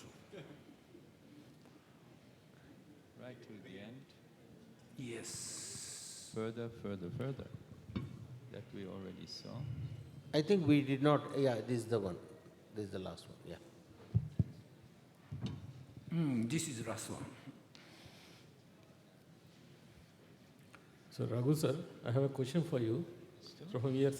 Yeah, yes. Guru, sir, go ahead. This case, you have a LED, mid-LED very tight lesion. Yeah. If it would have been addressed before the attempting CTO, would it have been a better option? Actually, we treated the right also a few days ago. Yeah, I'm asking about the left mid-LED. We wanted to first treat the circumflex and then after that the LED, we did it right away after that. Next it was done. No, same city. After Same city. Once they finish the CTO, we finish the right. Before LED first and then CTO attempting would have been a better option. Yeah, that's one way, but what I thought was before we put up this case, we thought that there are some collaterals and all that, so we just did not want to stand through this. It becomes more important if you're going through the collaterals from the LED. You're not planning to go through the collaterals from LED here, so it can be treated after that as well. Looks like moderate. Obviously, it may be severe. We've not seen a SASET pressure wire or whatever. Yeah, I think if LED give a collateral, so and we have to treat LED first. But in this situation, collateral come from high lateral branch and the LCX proximal branch. So, and in this case, we don't have to treat LED first. I'd just like to ask one question here. So in this case, considering we've done the IVIS after deploying the stent, so leaving an under-expanded stent versus expanding a stent beyond its expansion limit, so which side should we go? Because here the artery looks like 3.5, 3.7. Our stent looks around 2.5 millimeters. So if we go up with the stent size and we end up maybe breaking the stent versus leaving an under-expanded stent, what would be, the ideal situation? Actually, in this, what you see is the white one outside is more of the media, I think. So that's the reason we should, the stent looks to be clearly opposed. You can see the longitudinal also. But what happens is we cannot do beyond that. I think you risk the perforation there. No, I would disagree. That stent is underexpanded. Yeah, but the stents are always in the range of 1 millimeter or one even more that you can expand them, become above the size they are. Because you must realize that most of the stents, for example, like science stents, there are only two sizes. They're just mounted on different balloons. So I think the 2.75 proximal, if you want, you can extend up to 3.5. That's not a problem without any problem with another balloon, obviously. The sizes written on the box are with the same balloon. But if you use a higher... We don't know, a lot of times when we image, the artery might be 3.75, might be 4. So it's just a question, not in this question particularly, otherwise, let's say the stent is underexpanded. So the natural history or the long-term outcomes versus for an underexpanded stent versus a stent which is probably dilated beyond its expansion limit. So where should we go? Because a lot of times we do imaging post-deployment of the stent. You need to keep a table in your lab for each stent. They are available, published in journals, comparing, and then you need to choose your stent, because certainly you don't want to start with the largest stent, rather post-dilate to avoid dissection. So you choose a stent that covers the potential range. Best an open cell. Dr. Hamazaki, great case. But about 3D wiring, so I mean, I came to a conclusion, at least in my practice, I won't be able to learn it in this lifetime. But for many youngsters, who are sitting here and trying to do anti-grade wiring, once the wire is at the distal cap, so generally what we do, we take two orthogonal views and we'll see the alignment. If in one view alignment is good, the other view it is not good, we'll just go back to the other view and you try to align. I mean, that is what we do. I think I want to know from Dr. Werner and Dr. Sudhir, so the messaging to all the youngsters here, so regarding wiring, when the wire is at the distal cap, what is the most predictable way for people who are learning, CTO wiring than 3D wiring? No, I think the important point is, Yuji showed it, use two planes and take the plane where the wire is furthest off the line, turn it. I'm also not into this intellectual thing about, I can only turn right or left. So most time when I see on the screen the wire is up, then I turn right and it should go down, and then I go into the other plane. I know most of us have no biplane, but this is an ideal situation for a biplane. The discipline is to change planes. That is, don't advance the wire in one plane. You need to switch. That is the rule. That is the message. Right, so I think just to add, obviously, so like in aleocranial view, the wire was further apart here. So you change the direction, and then after changing direction, you have to push in that direction, not to keep the wire change in that. If you're pushing and the wire is rotating into other angle, so you try to keep that pressure and push. So that's why the Gaia wires are good directional control. But I think if you want to call it a sophisticated way of closing your eyes and rotating, you call it 3D. But if you look at where you're going. Yes, just 1 minute. If you carefully see, the Gaia one, the Gaia next first, in the middle of the CTO is slightly deflected outer aspect. Once you switch over to Gaia next to, which is 4 gram shape load, exactly intimal blocking it tracked and penetrated directly into that one, which you confirm to orthogonal. That is the most practical point. It is just like playing a video game rather than 3D wiring. So just you see the two planes and this movement and see that movement. So the tactile and visual you have to coordinate. So once it is in a correct plane, you can penetrate. This is the most practical point of view, rather than 3D wiring, aleocranial, areocranial, which will confuse you. Thank you very much. Yuji, that was a great case. And we continue with the presentation. Yeah, let's continue with the talks. Yeah, so first talk is by Kenya Nasu. Okay, before my presentation, I showed my final result in the live demo. Oh, we see the final angio, which was missed, okay? Yes. the safety shot for the collateral. That's Yes. always important. And then I will show the final shot. Really.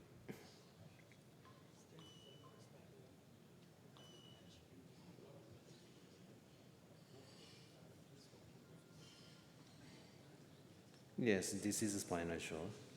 Very So good. actually, there is some indentation is classified point, but today's I left, yesterday's I left it. Okay. So anyway, thank you very much. So we move to my lecture. Okay.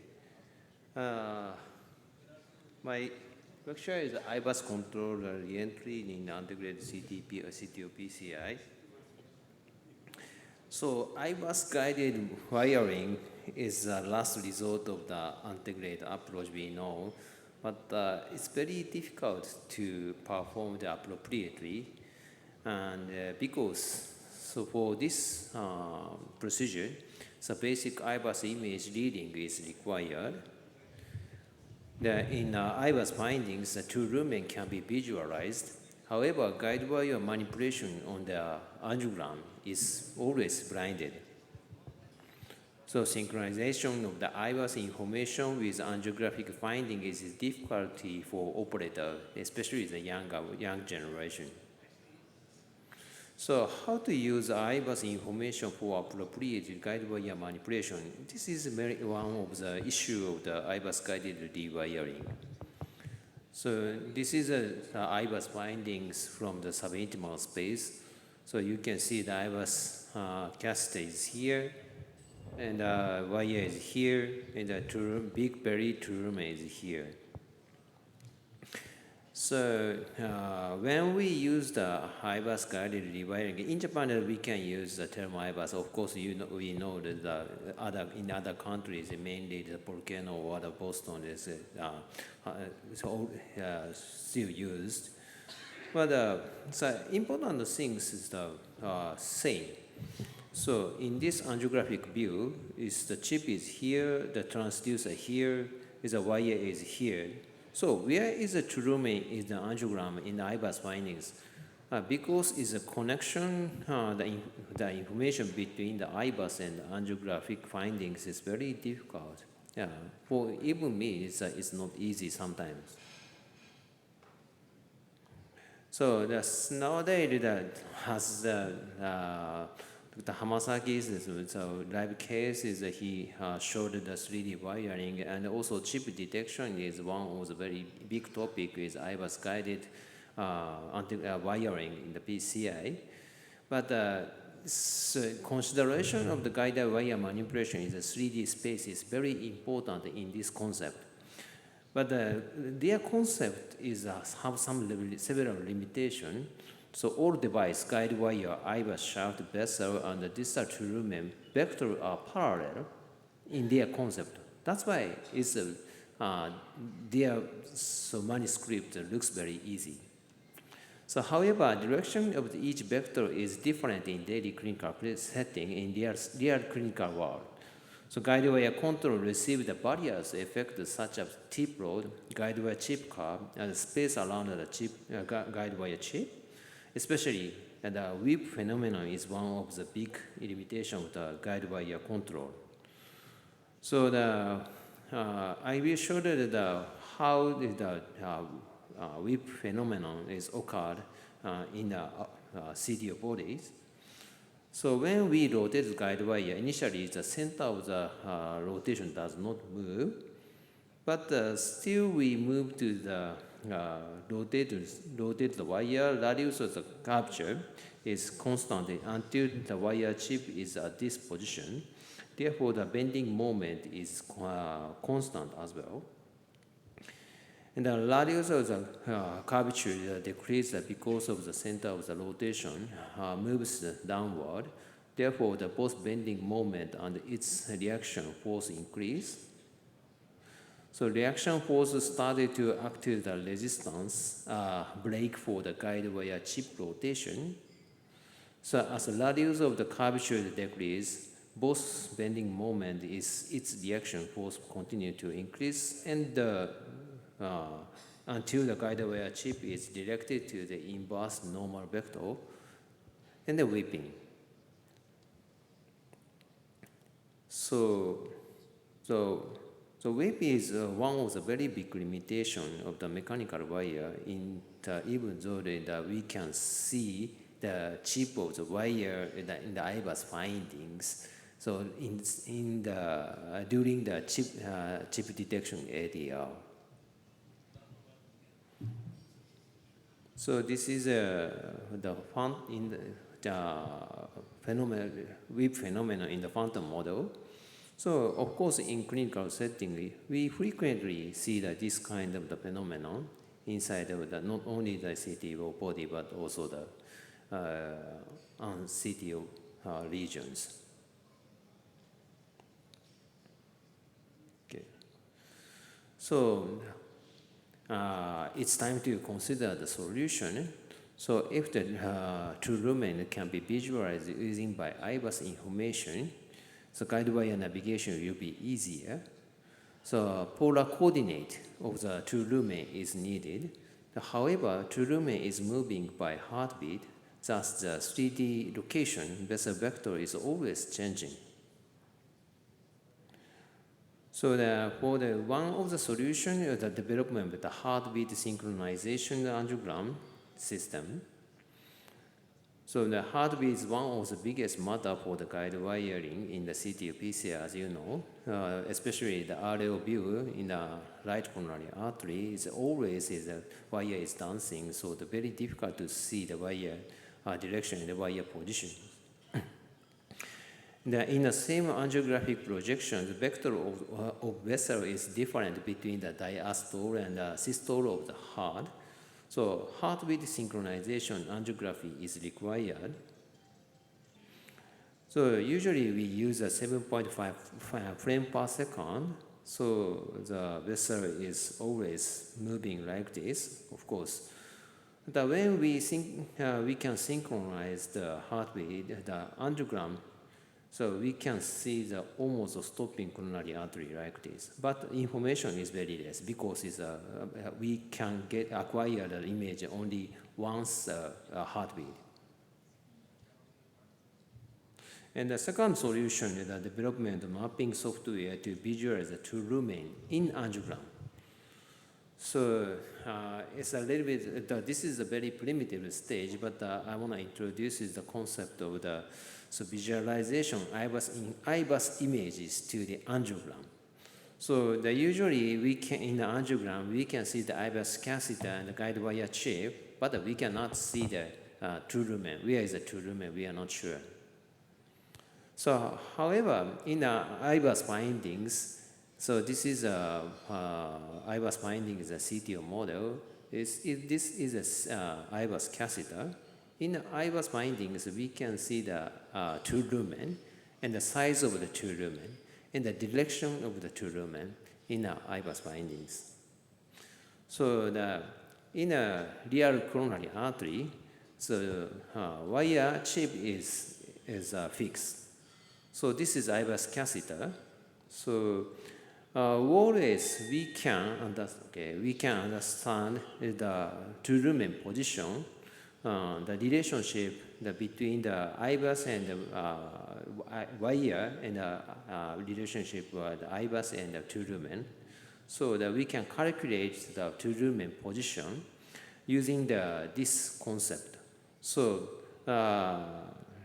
from this information, we can always 3D position of the true lumen in IBUS findings.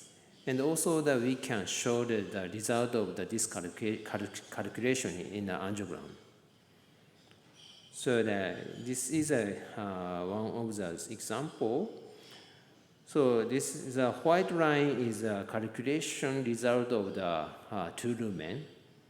So, and we checked the contralateral injection. So you can see the distal true lumen almost overlapped with the calculation result.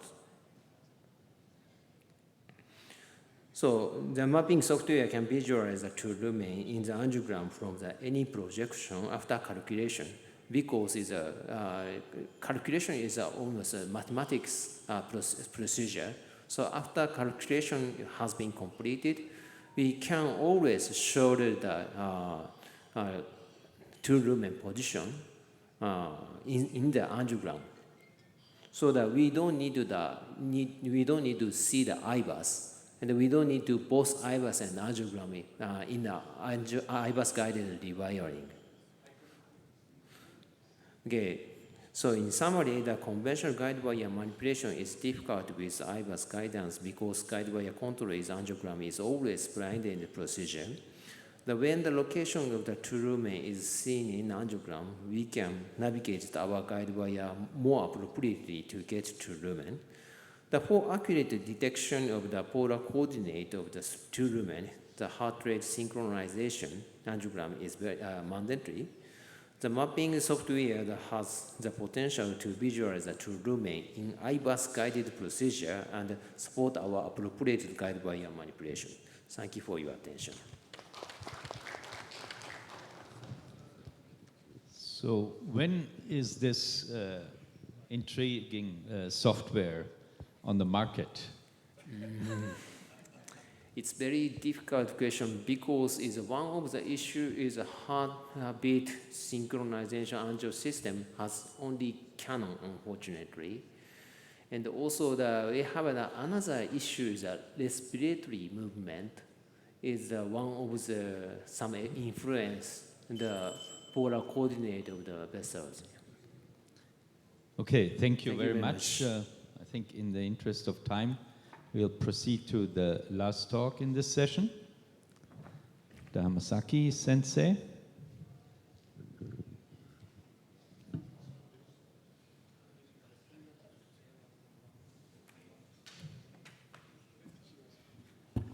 Can you hear me? Okay. And I'd like to talk about the antegrade stack. Time to switch over.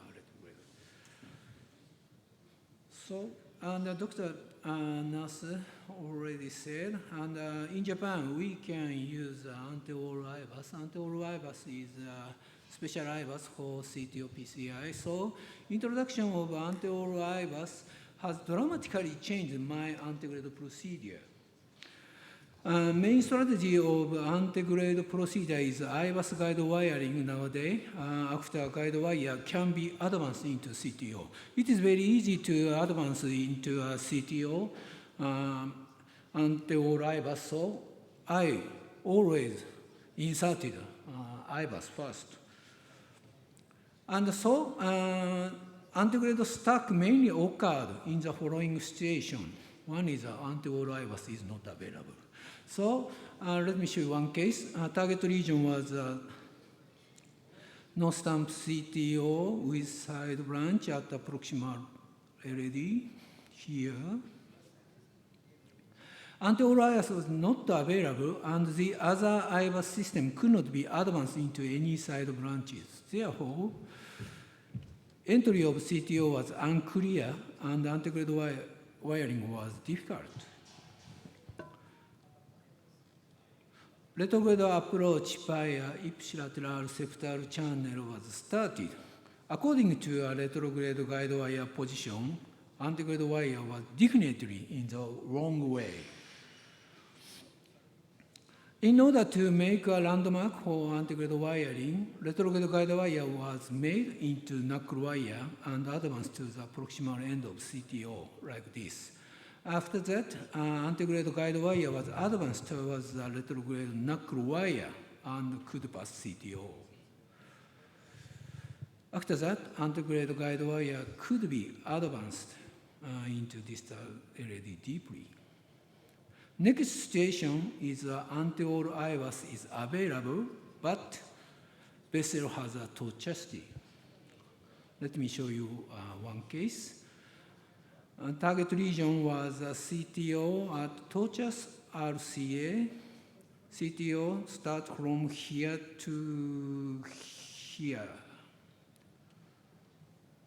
Long CTO. LED gave a collateral to a distal part, and the proximal part of RCA like this was tortuous, so it was taught that CTO route was also tortuous. Antegrade guide wire could not be advanced anymore around here because guide wire direction looked bad like this. And the CTO route was unclear. In this situation, IBUS guide procedure could not be used because guide wire position was not enough for insertion of IBUS. So retrograde approach was started. Vessel route from retrograde side was also tortuous, so it was not easy to advance retrograde guide wire. However, finally, reverse cut could be done, and CTO crossing was achieved. Final CAD showed good results. And the next situation is anti-all IBUS is available, but region has a calcification. Let me show you one case. And the region is a CTO at LCX, not only main branch, but also OM branch were occluded. OM was branched around here from occluded LCX. It was easy to get main branch by IBUS guided wiring like this.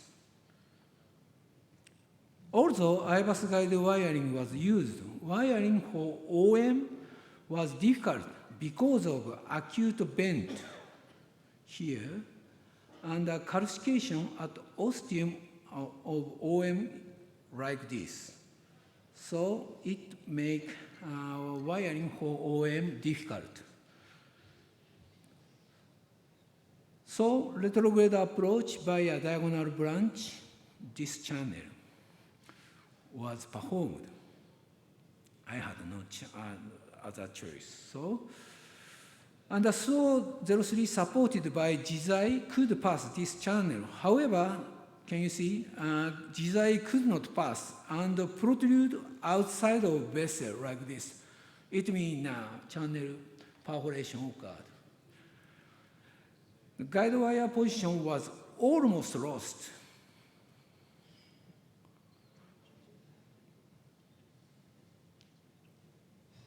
Like that.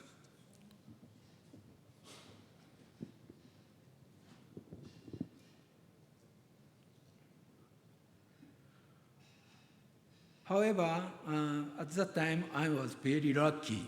Guide wire could get back to previous guide wire position.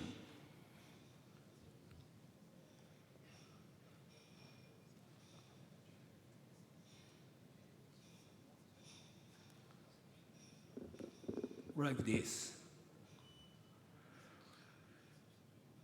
Microcapacitor was exchanged to Corsair XS. Corsair XS could pass this damaged channel and reach distal end of CTO. CTO crossing could be achieved by reverse cut after that. Of course, a lot of coil was necessary like that because of a channel injury. However, final CAD showed good results. Next case is also a calcified CTO at RCA. This is just like Dr. Nas's live demonstration case. Can you see a severe calcemic this around here? And the big difference between this case and Nas's case is this case has a side branch at the proximal part of a CTO, like this. So Gaia next one could be advanced into CTO, but any device, microcapacitor, balloon, tolerance could not enter beyond just proximal site of CTO around here. So antegrade stack, so retrograde approach was started. Retrograde guide wire could be advanced, and this is a Gaia next to. And the Gaia next to retrograde wire crossing could be achieved like this. And the retrograde guide wire could be advanced into a guiding catheter for RCA, and the trapping technique was of course used. However, any microcatheter could not pass CTO from a retrograde side. Parallel wire technique with Miracle 12 from antegrade side to make a crack and a space was used, but it was not work well. So I performed a rewiring with Miracle 12 was performed from antegrade side. Antegrade guide wire route just a little changed, and Miracle could advance toward retrograde microcatheter, and it looks like this is a Miracle 12, and this is a chip of retrograde microcatheter. Miracle touch chip of retrograde microcatheter. So I think it's time to perform a rendezvous. So I remove a guide wire of both sides and exchange to rotor wire drive floppy.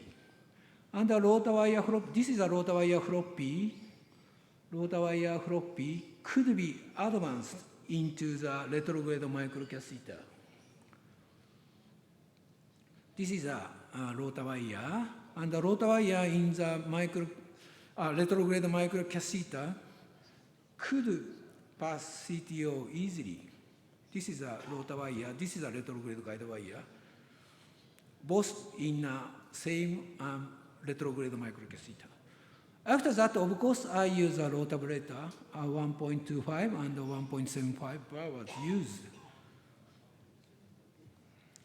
After rotablator, stenting was performed. Final CAG showed good results. I'd like to summarize my presentation. After introduction of anti-wall IBUS, main strategy of antegrade procedure is IBUS guided wiring. Antegrade stack occurred in the following situation mainly, and anti-wall IBUS is not available. And anti-wall IBUS is available, and vessel has a tortuosity or vessel has a severe calcification. In such situation, it's time to switch to retrograde approach when antegrade guide wire escalation is failed. However, to be honest, retrograde procedure is also not so easy after antegrade stack because of tortuosity of calcification. Thank you for your attention. Thank you, Dr. Hamazaki. Just one question. So, is it becoming a standard practice now with the experienced Japanese operators? Once your wire goes subintimal antegrade, you try to wire it using intravascular ultrasound? Yes. Or so how about? Of course, it depends on anatomy, but it's not so difficult situation. First I use IBUS guided wire, rewiring. Before the parallel wiring with angio Yeah, guided? yeah, of course. First, guide wire is advanced. Next step is I advance IBUS right, into okay. a CTO, not a parallel wire. So that is slightly, obviously, a new development over in the strategy of antegrade wiring, because a lot of antegrade wiring with IVUS guidance, once the wire enters subintimal, is a bit of a challenge. Yeah, thank you very much. We have to close the session. We are behind. And hand over to the next group.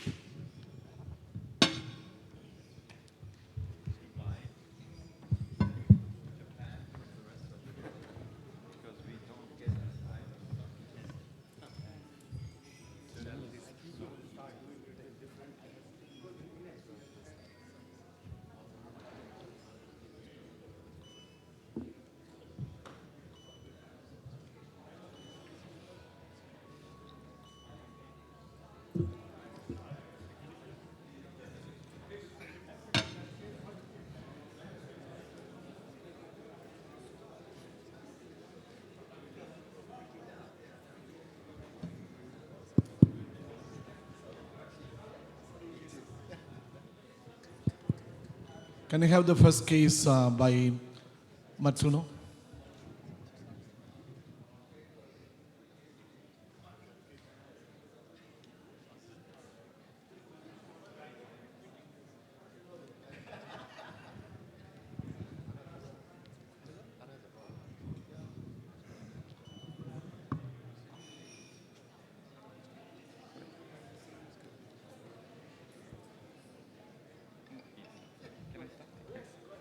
Good afternoon, ladies and gentlemen. I'm Shunsuke Matsuno from Tokyo, and it's a great honor to be invited to this great meeting and to show my live case that I performed yesterday at NIMS Hospital.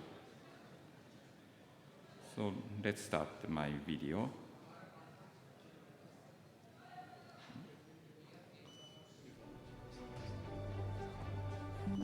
Not to give his final cut.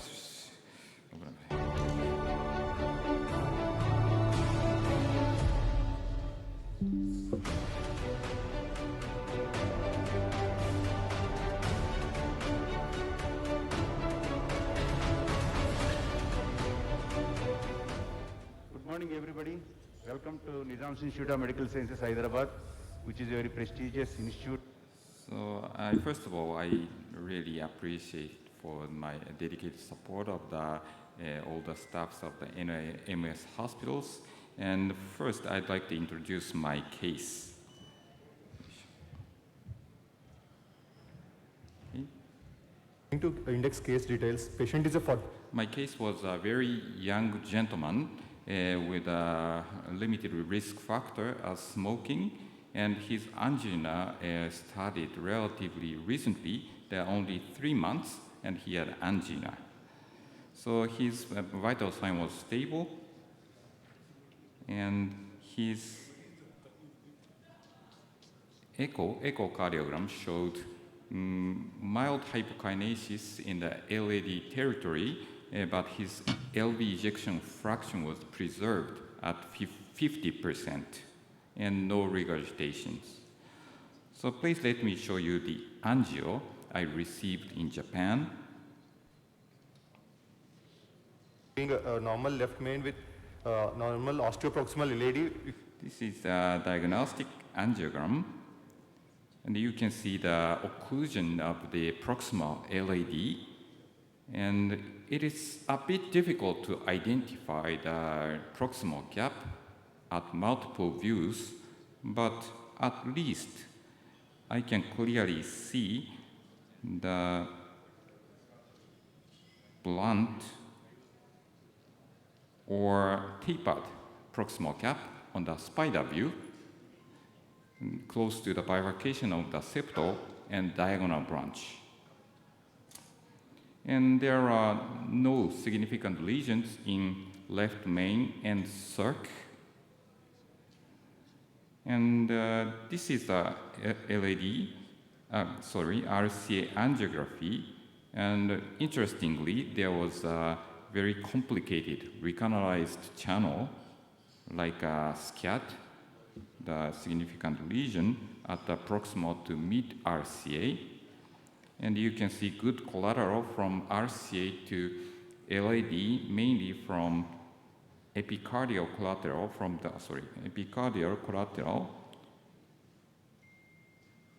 the RPLV to apical LAD, very long way epicardial collateral, and seems some septal collateral from PDA to LAD. And you can see the distal cap.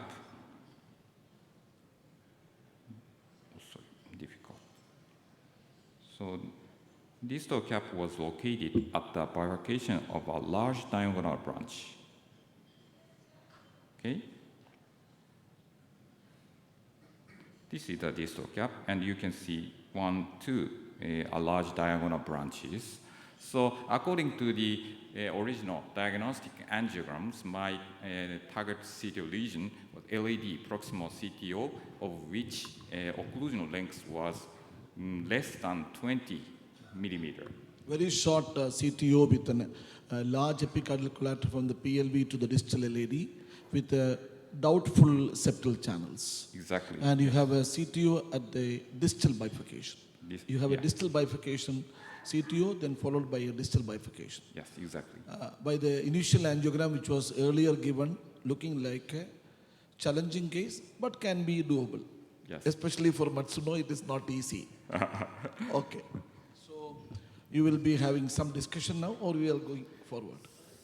But there is a scan in the right shortly artery, so that's the challenge because we need to use the donor artery. No, basically, he will be definitely trying. I think, what is your choice? We'll be going for a, let me have some discussion in 2 minutes. Yes, let's discuss about the strategy.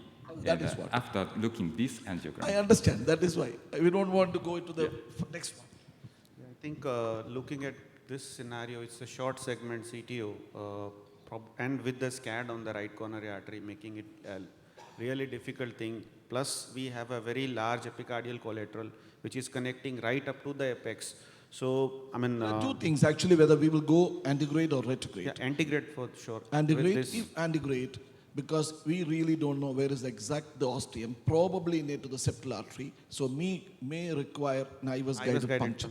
That is what is the first choice. Definitely Matsuno's first choice will be an IVUS guided puncture, keeping a septal IVUS into the septal artery, then only you can do something.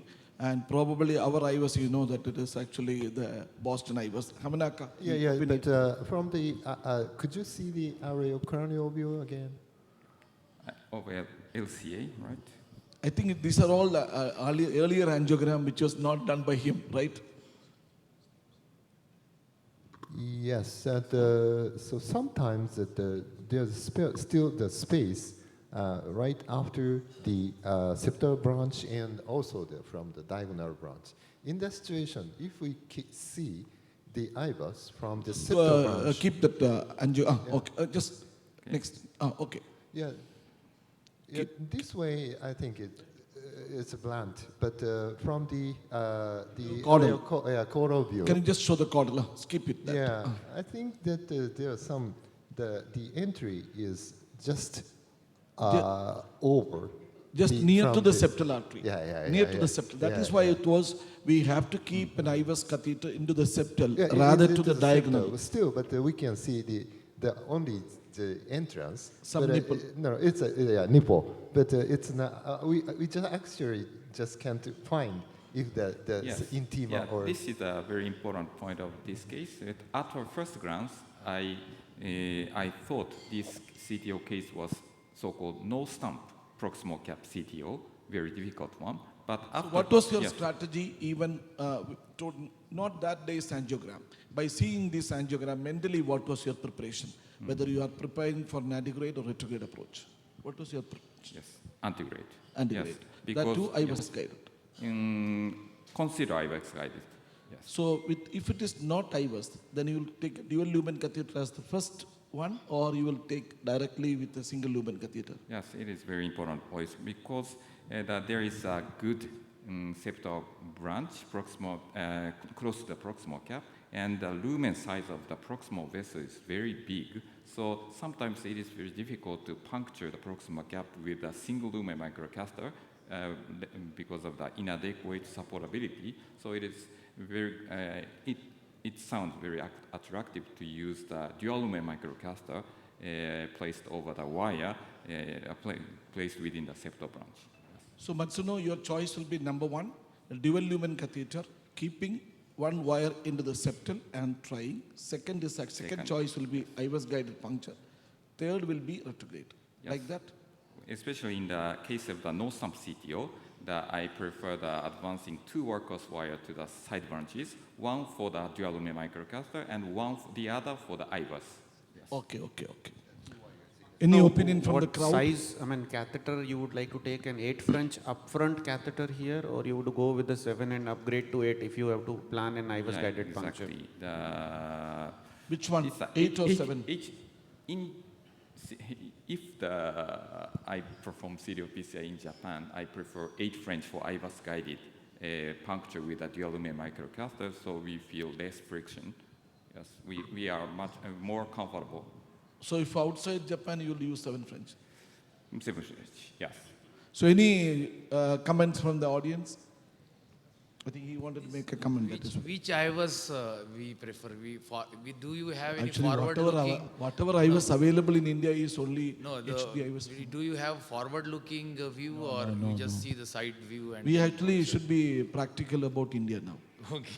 Sir, another question is, do you think putting an IVAS in septal or diagonal, the proximal cap is little too far from the reach of your IVAS catheter in this case? So I think septal, IVAS guided puncture would be a relatively difficult thing in this that's what I patient. said. Yes. As Hamanaka Sensei mentioned, in this particular case, I was pulled back from the septal, even from the septal branch, can't visualize the exact point of the distal cap because there is some lumen or the cap, blunt cap beyond the septal branch, right? I think your question is actually, they are telling that even in this case, since the septal artery is a relatively big size, so they can actually put an IVAS catheter. Put the IVAS catheters, this thing, pullback will show us the this thing, because proximal cap looks to be at least 3-4 millimeters beyond the septal artery. No, so it would we don't know exactly where is the origin. We probably see a nipple. That is what Hamanaka is telling. I probably see a nipple. That may be the plan for him to take a dual lumen catheter before an IVAS. Your plan was dual lumen without IVAS. Dual lumen, yes. Correct. And sometimes I agree with the concept of the Dr. Kumar, and some IVAS pullback from the side branch is always a bit very informative. So it is one option to do that.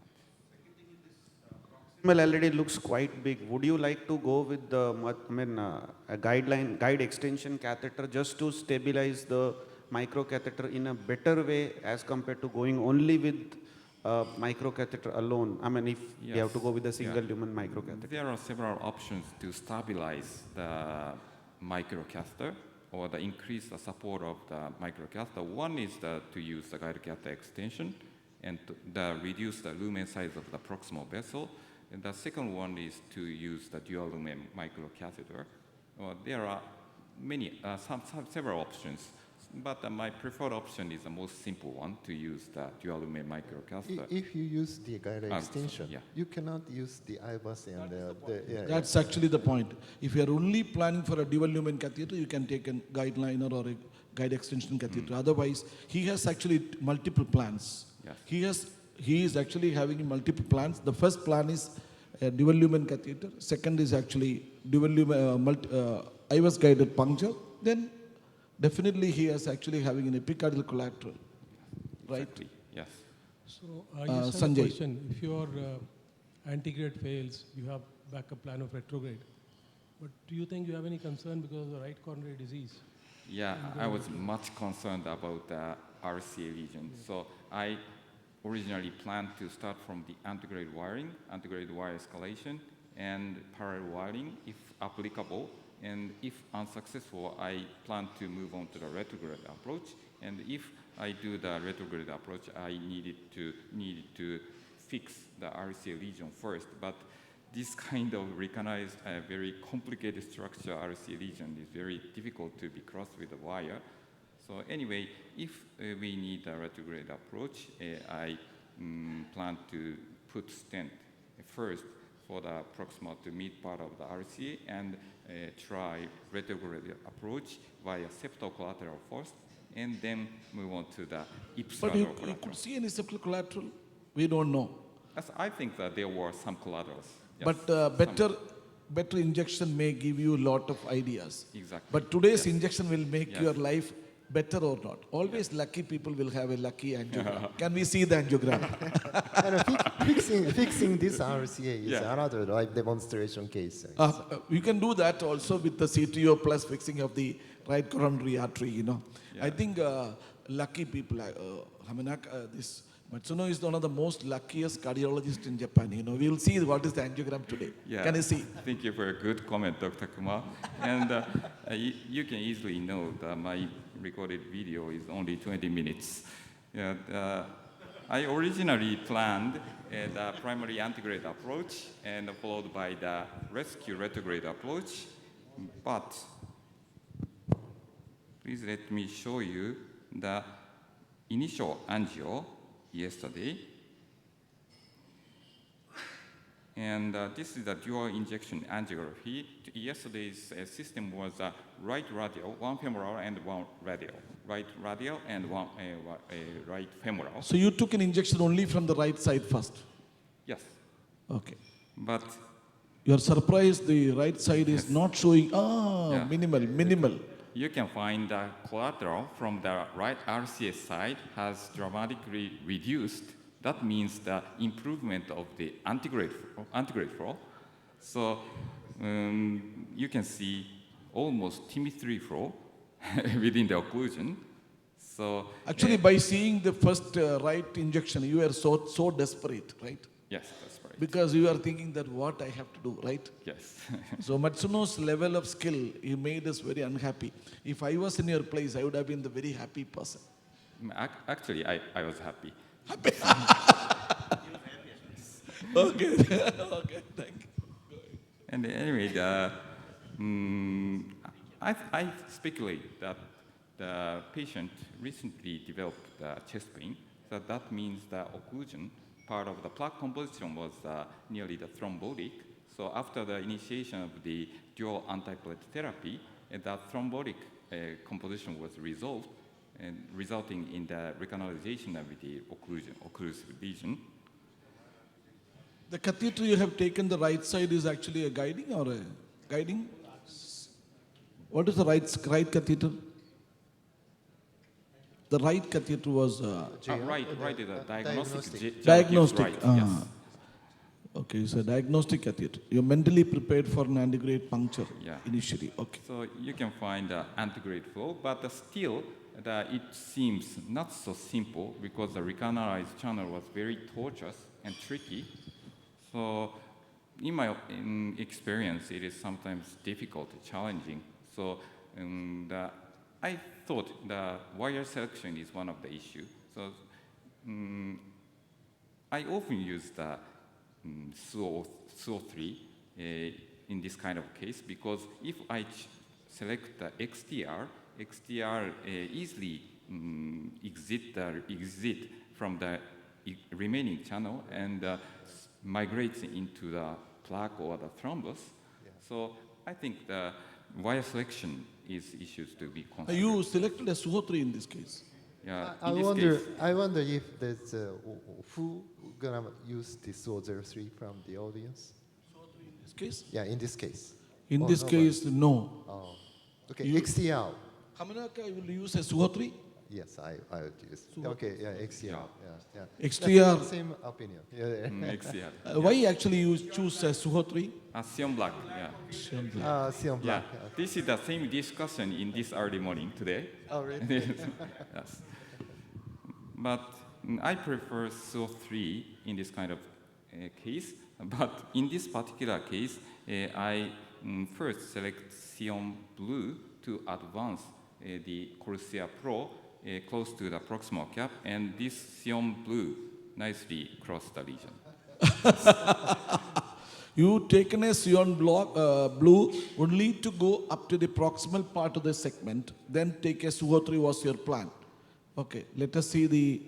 So this is the... No, can you just go back? Go back and... Yeah, this is the tip injection, but this is one of the important points. So you can see some bending very close to the proximal cap. So my plan was advance Corsair to this portion and do tip injection to delineate the morphology of the residual channel. But according to the tortuosity of the proximal portion, immediately after the wire removal, the tip of the Corsair easily migrated into the diagonal side. So I couldn't fix the placement of the Corsair at the very close to the proximal cap. So I gave up to perform the tip injection here and continued to advance the wire with the Corsair placed here. Okay? So this is the edited video. So the next image after the tip injection is the angio after the wire crossing. So this is a cyan blue workhorse wire, and and this is already crossed. Already into the diagonal. Diagonal, yes. So, but you can see two diagonal branch. One is a diagonal branch just at the original distal cap, and this is the distal second diagonal branch. Yes. And in my opinion, it is one option to redirect this wire to the LED main vessel, but my preference is leave this wire in place and use the dual lumen microcatheter to wire into the LED main vessel. Brother, will you take if the cost is a constraint, will you take a dual lumen or take another wire and just pass, or the proximal part of the CT only dilate with a 2 millimeter balloon and take one more wire? The wire may go down, right? Yes, yeah, exactly. And another option is advance single lumen corsair to the diagonal branch and reshape the wire and then redirect the LED. Yes. I think, Matsuno, what I will do is actually, I will not dilate up to the origin of the diagonal part. The proximal part of the CTO segment, I will just dilate with a 2 millimeter balloon, take another wire. If it is going, let it go. If it is not going, I can take a dual lumen catheter and take the wire. Yeah, that actually can reduce the cost. But if we use the balloon, like a 2 millimeter balloon, so it might close the end of the branches. So maybe the proximal diagonal branch, we are not sure if we use the 2 millimeter balloon after that, and then maybe it's gonna, occlude the proximal diagonal branch. We have such chance. But if we use the dual lumen catheter, or the corsair to pass through, still we have chance the other branches is open. Correct. I think that dilatation with corsair means the equals to the small balloon dilatation, but the big difference is the lower risk of the making dissection. Moreover, we will not lose any branch. Yeah. So anyway, I used a dual lumen microcatheter in this case. Dual lumen? Crusade, yes. Okay. And like this, easily the cyan wire was selected, but cyan was once advanced to the septal branch and then successfully advanced to the LED main vessel. Sorry. So by this angiogram, I am telling that even if you would have taken a better injection, you had a septal connection from the PDA to septal connection was there. It would have been very good connection was there. This is first IVAS after wire crossing, and you can see very shrinked vessel. Vessel diameter is 2 millimeter here, and this is the second diagonal coming, and vessel diameter was still less than 2.5, around 2.5, and this is negative, you can see negative remodeling. And the first diagonal will be coming, very small vessel here. But after bifurcation of the proximal, this is a diagonal branch, here comes, this is septal, and this is diagonal branch, and the vessel becomes bigger. 3 millimeter. Yes, Now 3 it is meter. 3. Yes, this is the occlusion. Yes, the distal side is negative remodeled due to the spasm or the hypoperfusion, but the occlusive region is rather positively remodeled. Yes, there was a big discrepancy of the diameter between the proximal part and the distal part. Anyway, after that, I performed a predilatation with 2 millimeter balloon first. Please, and this is angio after 2 millimeter dilatation, and wire was still placed in the second diagonal. So after this angio, I was re-advanced to this cyan blue to the first diagonal. Okay. Like this. And this is angio after pre-dilatation. So according to the IVAS, I decided to put stent from here between the first and second diagonal branch to here. So the vessel diameter was distal reference diameter was 2.5 after pre-dilatation and administration of the nitroglycerin. So I selected 2.5 in diameter and 28 millimeter in length drug-eluting stent, and deployed at nominal atmosphere like this.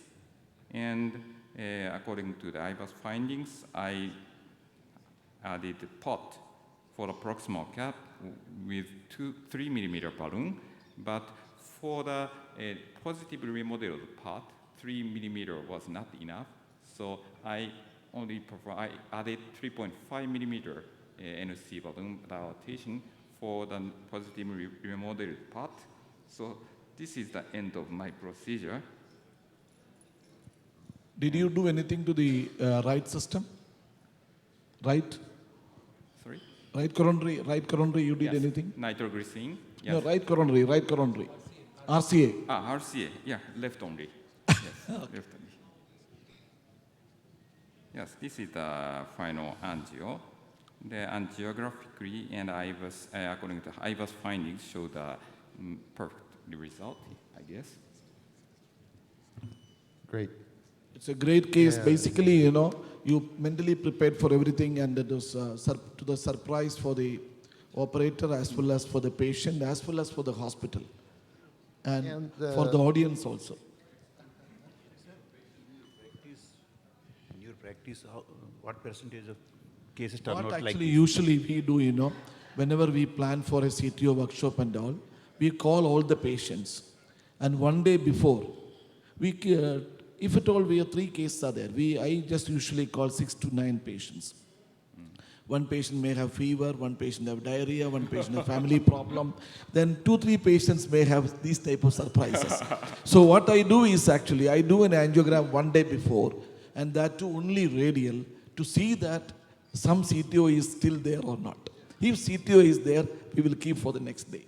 And if the CTO is so tough, I will avoid doing a live case, because if I fail, my name will go away. So I always do like that. I think that should be the practice to be done, everybody. And otherwise, I'll keep the case for Matsuno and Hamanaka. Let them have a bad name. Why I get a bad name? Are you going to repair the RCA?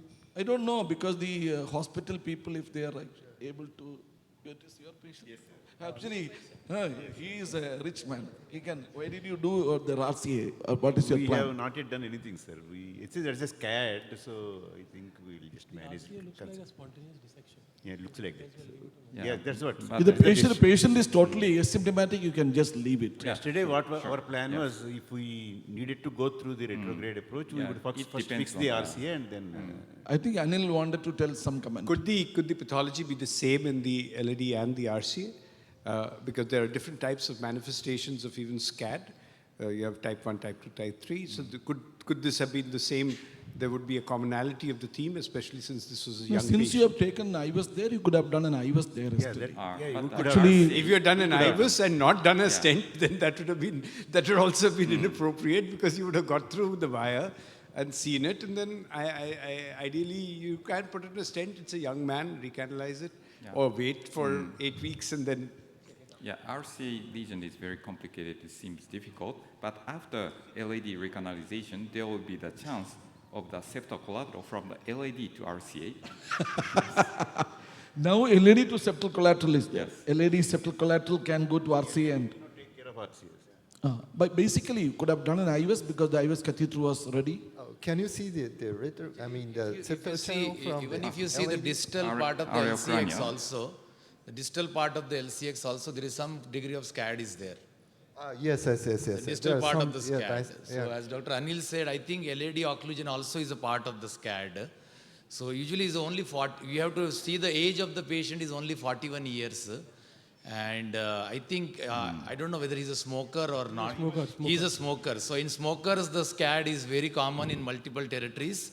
And the presentations are they seen as a CTO also in these cases. And usually the thrombotic occlusions are very common. And as commented, DAPT has restarted the channels. And I think there is a different level SCAD is there. I think better to demonstrate inducible ischemia in the right coronary territory, and if there is inducible, better to open the right coronary artery, otherwise to leave on medical therapy. IVS into the LED did not show any SCAD indications, right? You did it Yes. yesterday? But the Severely fibrotic lesion. Actually what happens whenever there is a total occlusions in these scenarios, sometimes your false lumens, there are multiple channels are there, you may not be able to see. Sometimes they get thrombosed and get compressed. So that is what it is seen in the SCAD scenario. And there may be a small area very small area of SCAD, and you may not get extensive SCAD. So there may be a very small, tiny areas. And because in these 41-year-old, I don't see any other cause for this, because other areas are showing definitely the SCAD. Perhaps OCT would have been more useful, sir. OCT actually, my tension is actually propagating, and you may create a dissection and all. I don't know whether it is injection can cause some problem there. Yes, OCT I needs think injection. Yeah. Sir, for this patient, instead of stent, drug balloon would have been a good choice. He's just 42 years old. Drug-eluting balloon. Drug-eluting balloon. Yeah, it can be one option.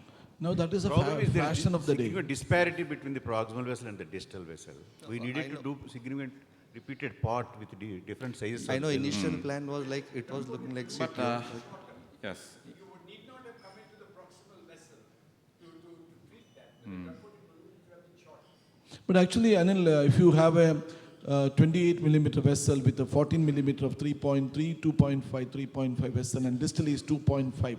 His question is, with a 2.5, can you suffice for the 3.5 vessel proximally? We believe this is CAD, and we had used a drug-coated balloon because we were bothered about ischemia. Even if you had done a 2.5, 15 or 20 beyond the diagonal, and let it be, you would have been fine over a period of time. No, actually it says LED, so I would have definitely stented. And secondly thing is that, this was probably started as a thrombotic occlusion because of his background. So it's probably not worth just leaving it with the diagonal. After a very large diagonal and a very large septal, I think we should refrain from thinking that just because it's LED, we should think differently. So I concur with your reservation about LED, but here I'm more bothered about what is the actual pathological process which is at work. Well, ultimately it's probably a thrombotic occlusion, even if it was SCAD. If it goes back to smoking, he'll have further scans, and he'll have further territories where this may happen. So that is to be kept in mind. Yeah, in this case, the wire was nicely advanced through the all the way through the intraplaque. So it is one option to finish with a DCB. If the patient has definite reason not to accept drug-eluting stent, but in my understanding, there has been not enough evidence for the DCB for CTO. So my preferred strategy is put stent. Basically, there are some studies are coming up from Europe with Roberto Garbo. They are actually planning for DCB in CTO. Also, the Japanese doctor Shimada Sensei. Shimada Sensei mentioned the report. It is actually a fashion of using earlier like BVS. Let us see the long-term outcome. But whatever is done is very good, and thank you, Matsuno. One more question. No. He has a question. Just in case there was let us assume there is an evidence of inducible ischemia in right territory also. We have done a scan and right territory was ischemic now. We have given 1.5 months for the SCAD to recover. And you want, let's presume this SCAD radiated treatment. Which wire and how would you proceed for this? Would you go integrate now with the LED open and good collaterals, or you would, Anyway, my first choice is the SO3. Yes, to track the very tortuous channel and not to injure the existing channel. But if difficult, I quickly escalate. For example, Gaia next to puncture into the disochurume. Yeah. Sugotri for what? To track the tortuous channel and not to injure the remaining vessel. So it is one of the options. Just try. It works. Just right, yes. The antegrade or? Antegrade, of course. Antegrade. Yes. In the right, so yeah, not spend a lot of time. That kind of, there's some channels inside. Okay. Thank you, Matsuno. Thank you Wonderful, very much. wonderful case and a lot of discussions. We'll go to the Hayashi's case.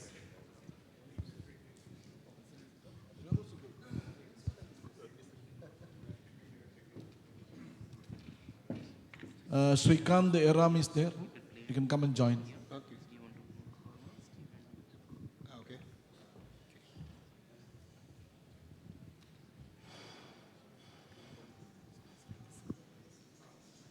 Can I start? Please. You can actually go to the case. Yeah, my case is very complex case and hard case. Very complex case. Tough case, and so.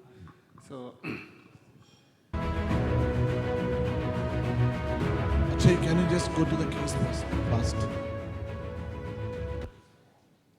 Based individual who has CTOs in LAD and RCA. To do the case, based individual who has CTOs in LAD and RCA.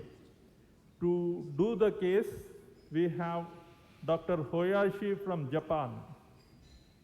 Hope Hoyashi had a very good sleep yesterday to do this long case today. So to assist him, we have Dr. Srikant, our cardiologist from Star Hospital, and myself, Dr. Raju, also from Star Hospital. We have two enthusiastic technicians, Mr. Sai and Mr. Srinivas today to help us. We have scrub nurse Sister Soba, who will be assisting Srikant in this case. We also have Veera, a Boston Scientific guy, to help us with the IVUS, which we are going to do today. I hand over to Dr. Srikant to present this case and take it forward. Thank you, sir. We welcome Dr. Hayashi here. And we have lined up a complex case with two CTOs actually, LAD and RCA. So we'll see the angiogram. So next slide, please. So we have a 61-year-old man who presents to us with angina on exertion, is symptomatic on medications, the diabetic and a hypertensive, and normal LV function. He's an obese man, almost weighing 130 kilos. He underwent a CT coronary angiogram before this, which showed a high calcium score and triple vessel disease, for which the angiogram was done. We'll see the angiogram now. Next slide. So, click again, please. Yes, again. So this is the right coronary artery injection, which shows, you can see that the right coronary artery is occluded, distally. You see faintly the PLB filling, and you don't see any PDA filling on this films. At the same time, you can see the LAD filling retrogradely, and LAD distally is a good sized vessel, filling almost up to the proximal to mid LAD. Click on this side. Click on the second film. Click on the second film, yeah. Now go back. Go back. Go back. Yes. Second one. Second one. Onto the right side. Yes. Yeah. So this is the RO view, which shows that the LAD is filling well, the distal vessel is good, and we have reasonably we don't have any great collaterals actually from the right to the LAD. Okay. So next one. So the RCA occlusion, the proximal cap looks ambiguous actually. That's what we were discussing, and we can't clearly see an entry point there, and the PDA is occluded again. So next one. So this is the left injection, which shows that the LAD is occluded beyond the big septal. And if you look at the other views, the proximal cap looks like it has a tapered tip, which is a favorable factor. And I think the dual injections will help us to delineate better. But the segment of occlusion looks like it is 20 to 30 mm long. The favorable factor here is there is no significant angiographically visible calcium, right? So the unfavorable point here is there is a small side branch there, which might give us trouble when we try to seek the proximal cap. Next one. Yeah, next one. So yeah, so this shows the proximal cap better, which is well tapered, which is really, I think this is what we are very optimistic about the LED rather than the RCA. Next one. Next one. Right. So this view, you can see the caudal view. You can see that there's a good branch there at the proximal tip, proximal cap, which might cause some problems for proximal cap puncture. Next one. So yeah, so I think I'll leave it to Dr. Hayashi to discuss. So the summary of this case is RCA, mid portion of the RCA has occluded and the LED also occluded. And so fortunately, with EF is 68%, it is good news. And after start the procedure, after the start of the procedure, I got the cardiac CT information. The cardiac CT information is not so clear, but LED has severe calcification, the CT region. And so RCA CTO entry is so ambiguous. And the distal cap of the RCA CTO is also the region of the CTO, proximal and the distal, has many bridge collateral. So this is the summary of the RCA. So you have double CTO, one Yes. on the RCA, one on the left side. Yes. So what is the plan and what is actually the, which CTO you are planning to open today? Okay. So, and can I add the information of the collateral channel. So collateral channel is, one is circumflex, from the circumflex to PL branch, okay? It's a little bit tortuous. And ipsilateral septal collateral channel, proximal LED to distal LED. Is that information. And one more, the RV branch from the RCA, collateral channel from the RV branch to the middle portion of the LED. It's a very small, tiny channel.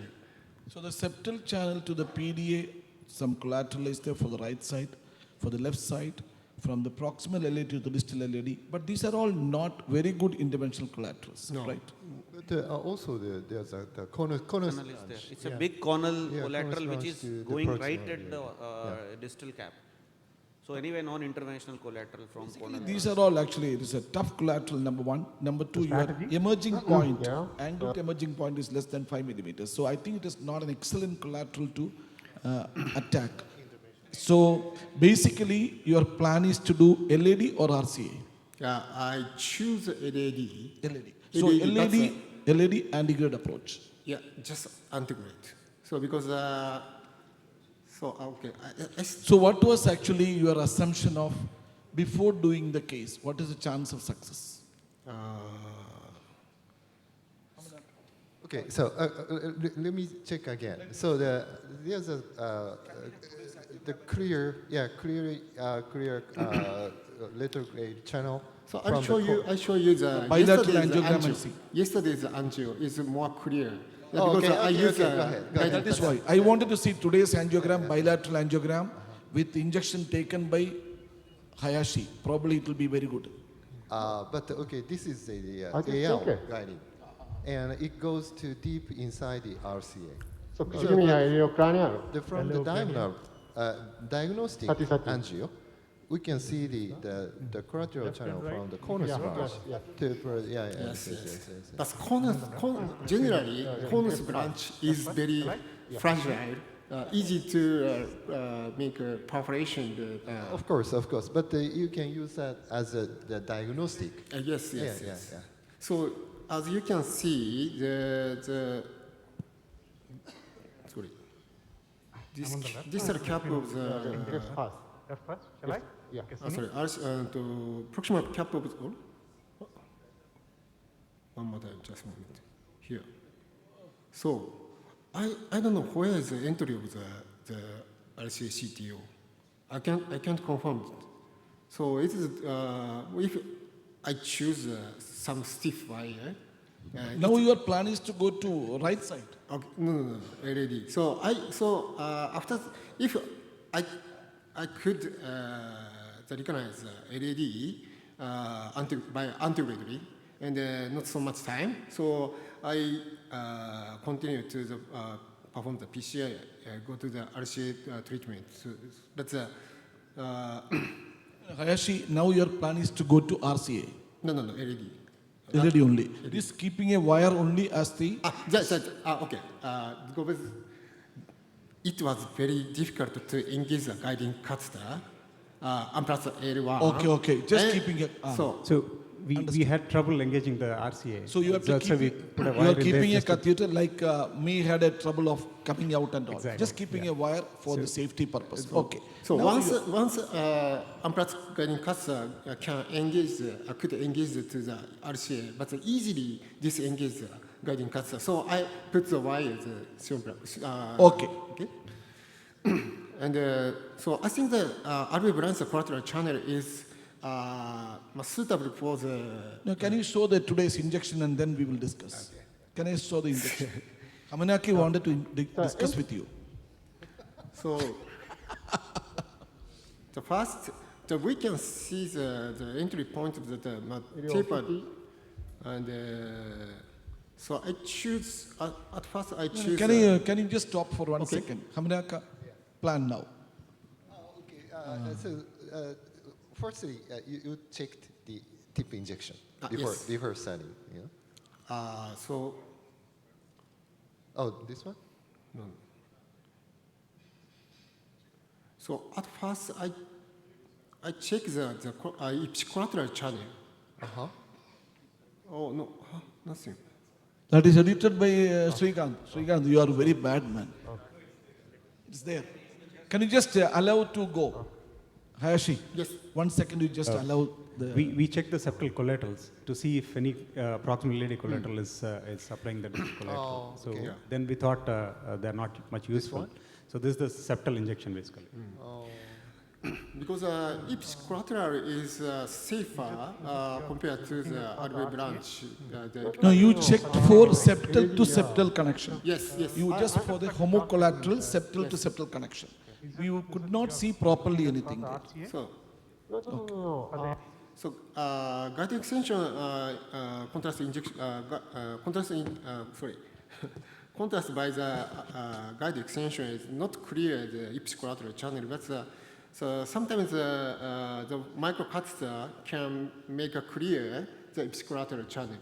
So because selecting the chip injection. Okay, Hayashi. Yes. LED, yeah. Right. So after that, I start. Of course, integrate fast is but you need to have a backup plan. Manipulation. So my first wire is Sombra. Actually, just I wanted to understand. You take the microcatheter into the septal artery, given an injection to understand any connection is there. Now withdrawn the microcatheter into the proximal LED to pass the wire into the proximal LED.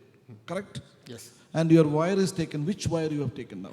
So the first wire is Sion black.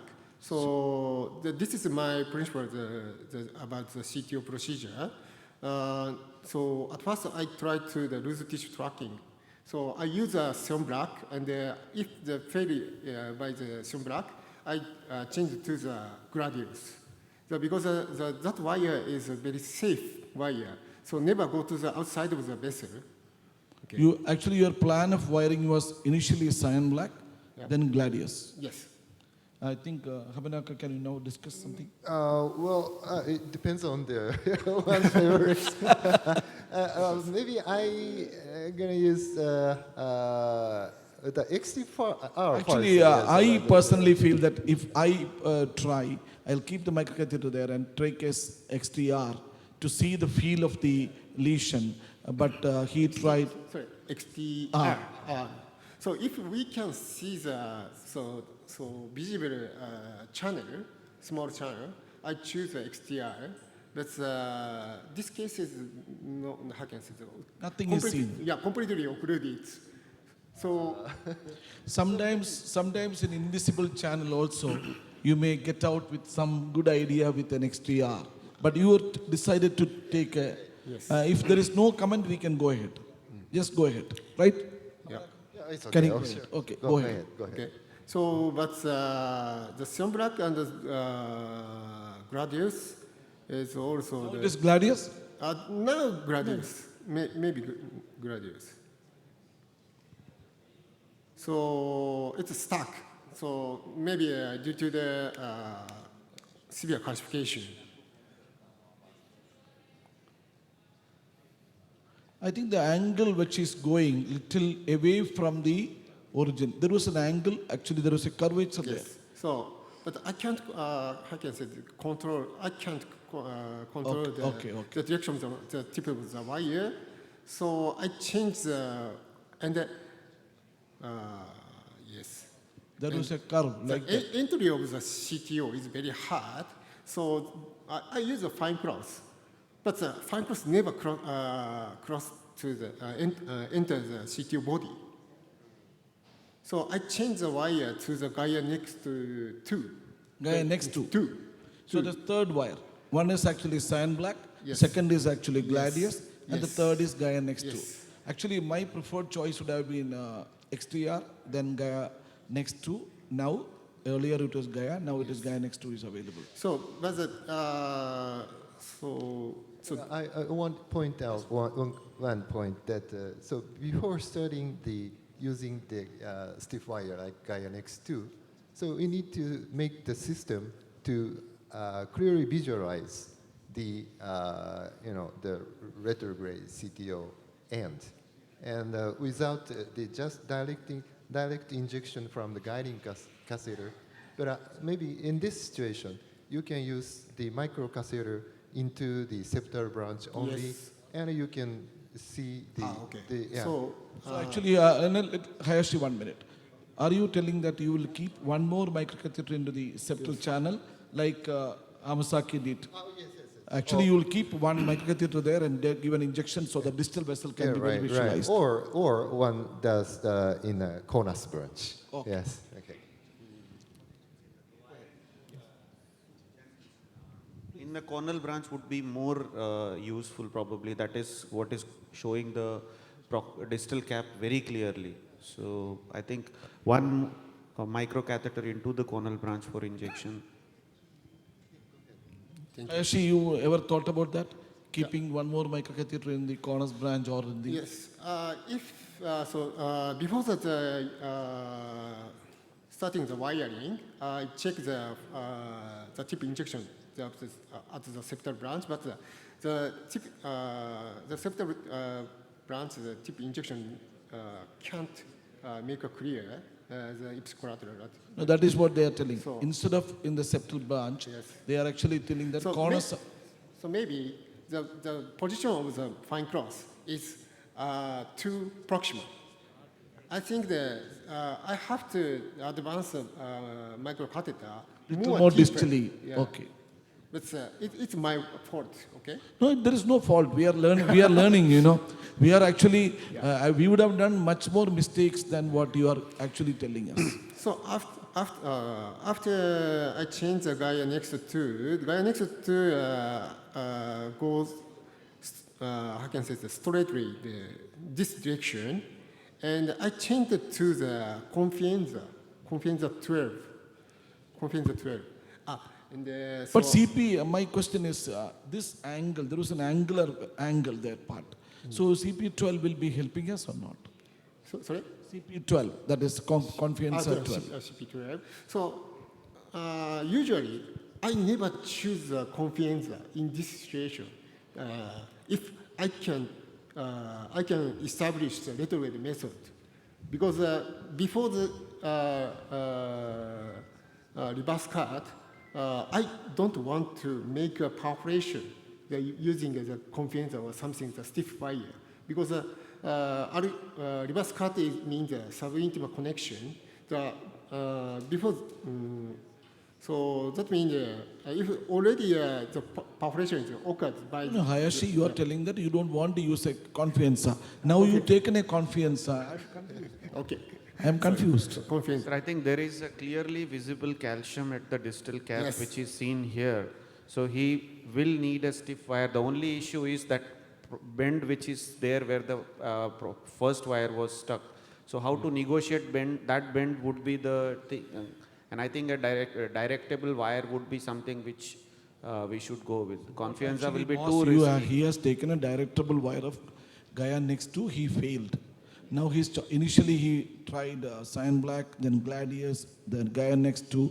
Now he was taking a more penetrating wire, Confianza 12. Even though it may not be a very good choice, that is a choice he has. But there is some progress he is creating now. Yeah. So Confianza? Yeah. Now after the use of Confianza, now the Gaia next to 2. I think the Gaia next, Gaia next 2. Yeah, Gaia next to 2. So I use a de-escalation wire technique. Okay. So fortunately the Gaia next to 2 can go to the how can I say distal cap direction. So Gaia again? Gaia next to 2. So it's me, this angio show not bad. So because the movement of the distal cap and the tip of the wire is almost the same.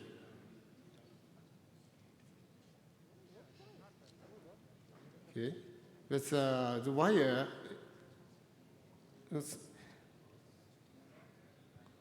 Now the wire, I changed it to the XTR.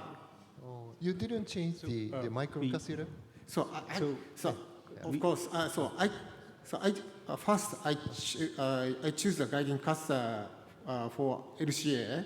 I choose the XB 3.5, but it's a less backup. So I changed the guiding caster for XB 4. Okay. So okay. Still, the microcapacitor doesn't move. Yes. It didn't proceed. I tried to advance the microcapacitor to the CTO body, but So for the increasing support from 3.5 to 4 guide is increased? Yes, of course. Then because you take even he was asking why the fine cross is changing or not. Yeah. Will you, there was any plan of changing the microcatheter to a different one? No. Yes. Later, yes. Okay. You are actually coming with a lot of ideas. Okay, now the idea is... okay. Now actually which wire now? Gaia next to only. 2 and the escalation XTR. See actually Hayashi, when you do like this, will you change the projection and see that where the vessel is? In one projection we may not see where it is. No. Two direction, areocranial and iliocranial. Okay. We may not be seeing it. That wire is buckling down there now. So excellent second operator support me. Thank you. Okay. So this wire has gone somewhere. Yeah. Maybe as a small branch of this.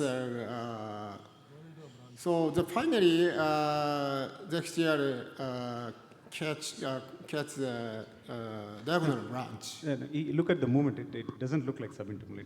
It's in the vessel actually. It may not be subintimal. It may be outside the vessel. We were in the diagonal basically. It's XTR, right? Yeah. So no, it is in the diagonal. Did you confirm by an injection? We changed the right guide. Basically, the right guide was not sitting. Then we changed the AL1 to JR to check from the we'll see the next injection basically. So the XTR can choose 2 or 3 branches at the diagonal branch. So it means the XTR coats the distal true lumen of the diagonal branch. But maybe the wire goes to one time the sub-intima space of the LED body, CTO body, and go to the re-entry to the distal diagonal branch. So you are telling from subintimal to intimal entry to the diagonal? Maybe, but I'm not sure which point is the re-entry point, diagonal, which point of the diagonal branch. So. Okay. So the next step is open the CTO body by balloon and use a double lumen catheter. And reverse wire technique is suitable for this situation. Or use the IVAS, to check the IVAS and confirm the situation. Diagonal, can you see a diagonal now? Yeah. I don't. Yes. Looks like, but we don't know. So it goes. Actually, if you would see like this, will you take another injection to see that, another angle to see that whether we are in the right place or not? We did this in both the views. So the contrast is here. So maybe here is a distal cap of the CTO, and the classification prevents the wire cross to the LED. So the next step, so I want to change the wire, the XTR to some workhorse wire. So I tried to pass the microcatheter down. This is a fine cross, and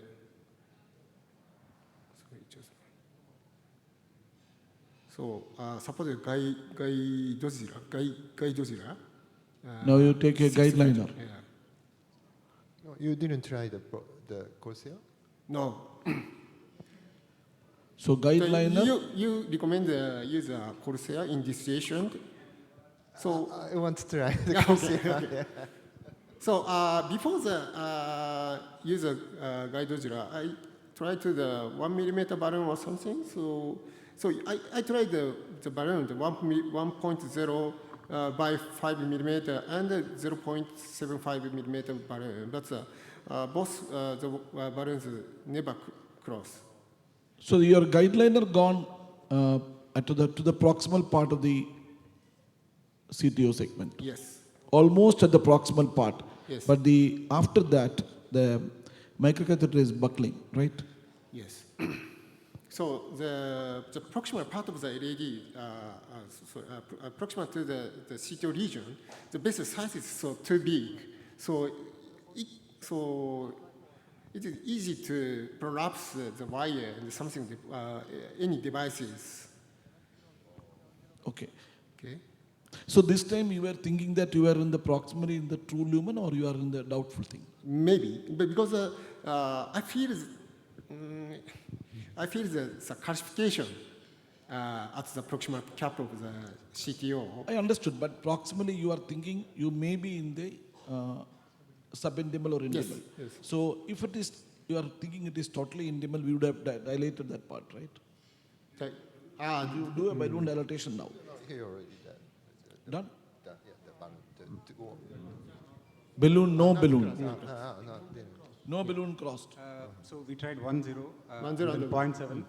1.75. So 1 and 0.75 did not cross. To balance, small balance, I use, but I think actually, Hamanaka, if you are actually not crossing the balloon by this time, you may be thinking that you may be in the subintimal or maybe in the intima. Will you try taking a rotor wire there and then do a rotor there? No, I don't think so. Okay. I want to try the tonus. Tonus availability is a problem in India now. No. Tonus may go.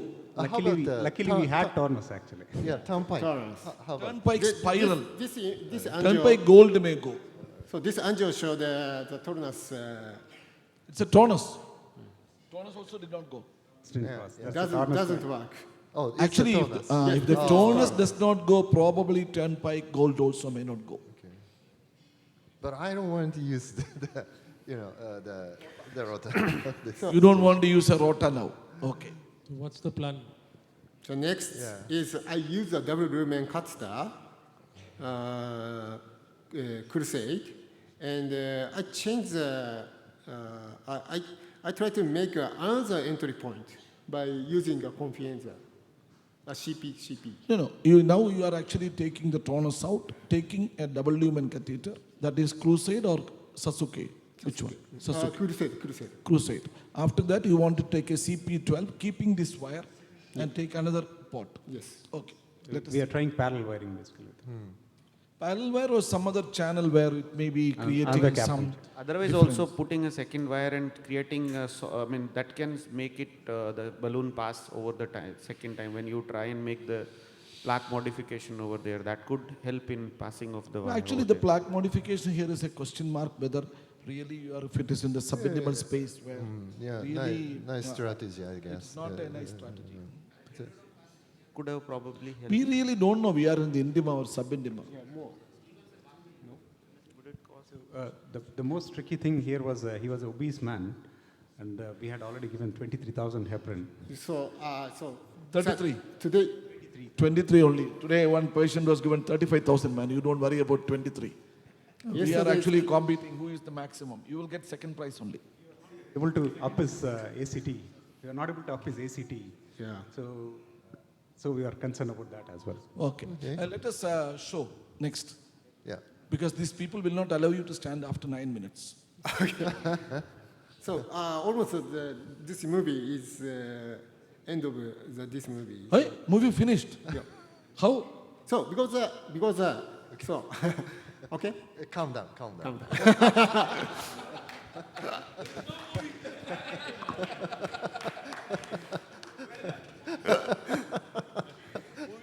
So ask him. He's gonna tell that. Please ask me, please. Okay. So the main issue of this case is uncontrollable ACT. You told you took a dual lumen catheter. Yes. After dual lumen. Okay. That I did not see. That is what. The movie is actually stopped by not showing the. Use a double heroine. lumen. So use double lumen catheter and the confianza. Okay. So a little bit myocardial side, the wire going. So that's CP12. CP12, yes. Confianza 12 we have taken, Yes. and So- actually that is not going down. Also, the wire it was blocked by the calcification. I use a drilling technique or something, but never pass the lesion. Oh. I try. Please believe me. So you could not So- take the Confianza 12 down. Yes. So the next.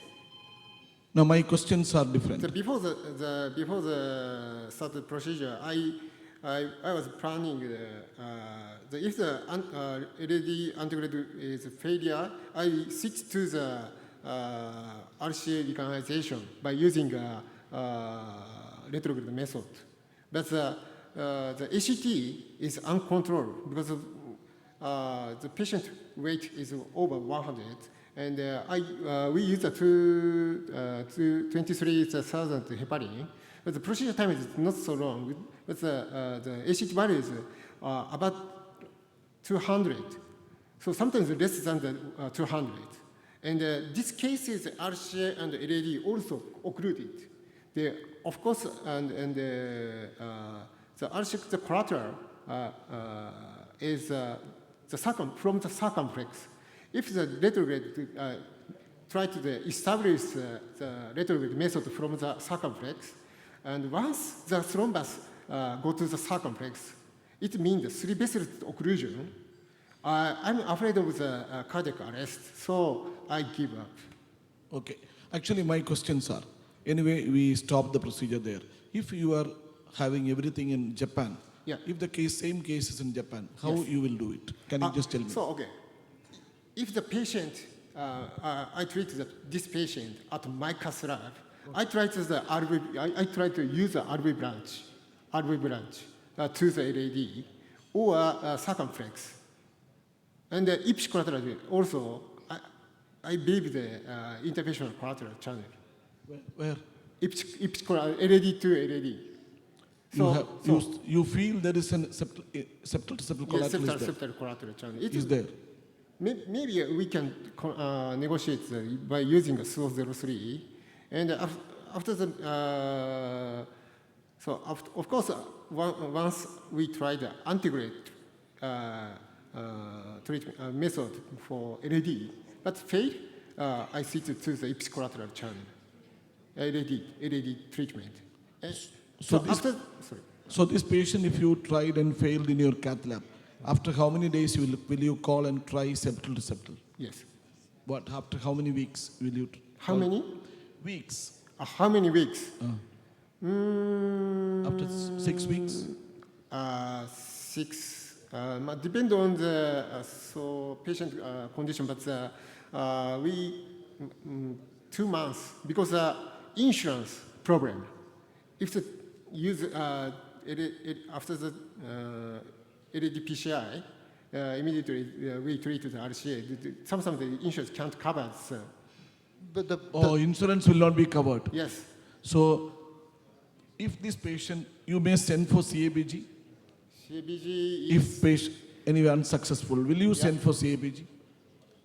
There is a chance. It depends on what makes this the ACT control uncontrollable. I mean, that is the problem of this patient. So if you use the more heparin and then if you can prolong the ACT time, of course you can do the PCI procedure, again. But if some trouble with this patient against the heparin or heparin resistance he has, so maybe we need to exchange the strategy, right? Will you send this patient for CABG if at all you are unsuccessful? Sorry? If you are unsuccessful, will you send this patient for bypass surgery? I want to check the ACT again. So he is not supporting that. Anil wanted to make a comment. Huh?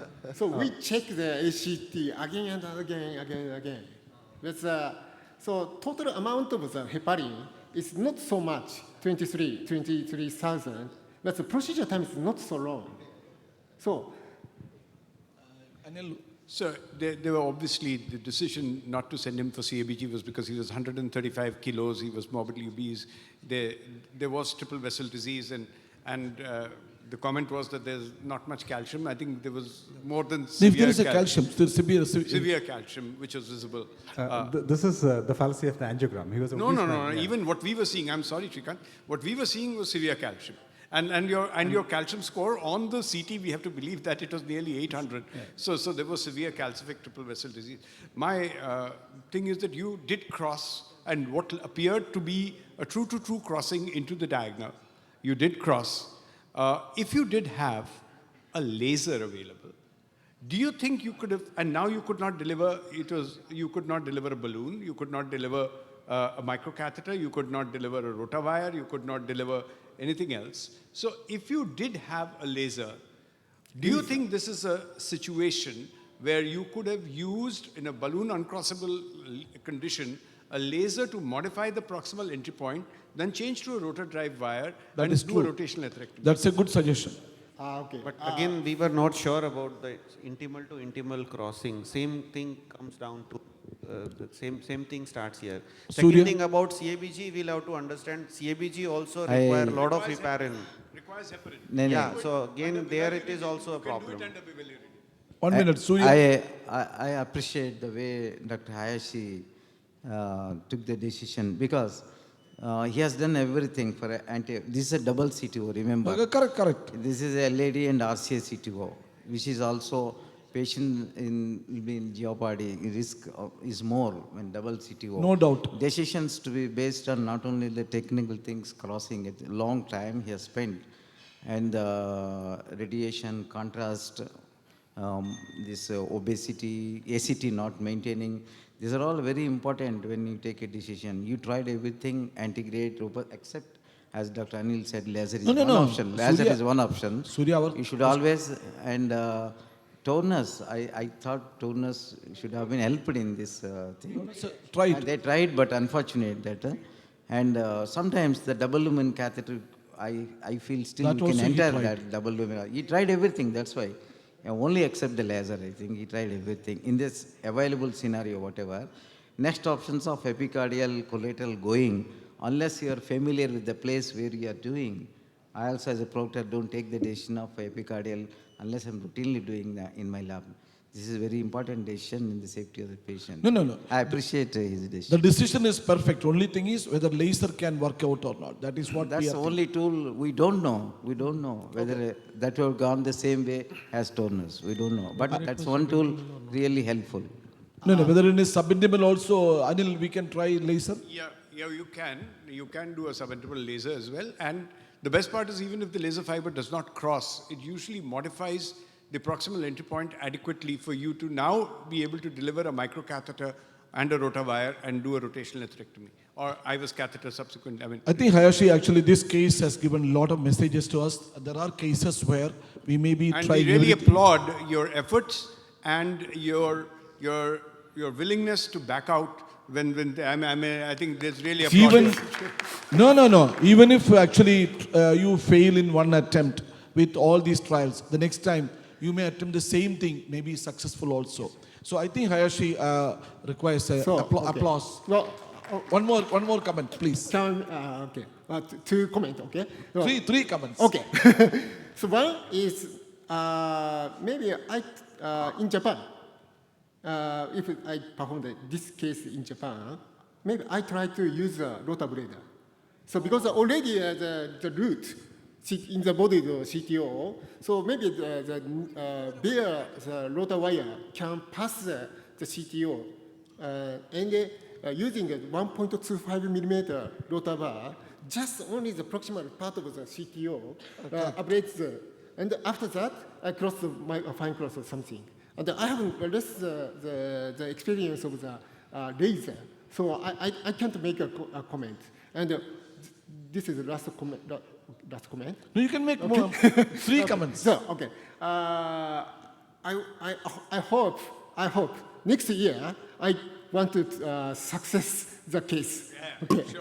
This case actually we will keep for the next IJCTO. Yeah. I think, but if you could jam your patient? microcatheter, you could possibly deliver a rotor drive wire and finish. Now, one small question. Srikanth, it is your patient?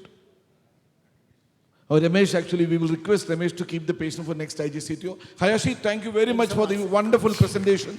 And we will go to the next, there are two talks. Can I have the, Himanshu Gupta, can I talk on the cylinder system for the radial CTO PCI? Himanshu is there?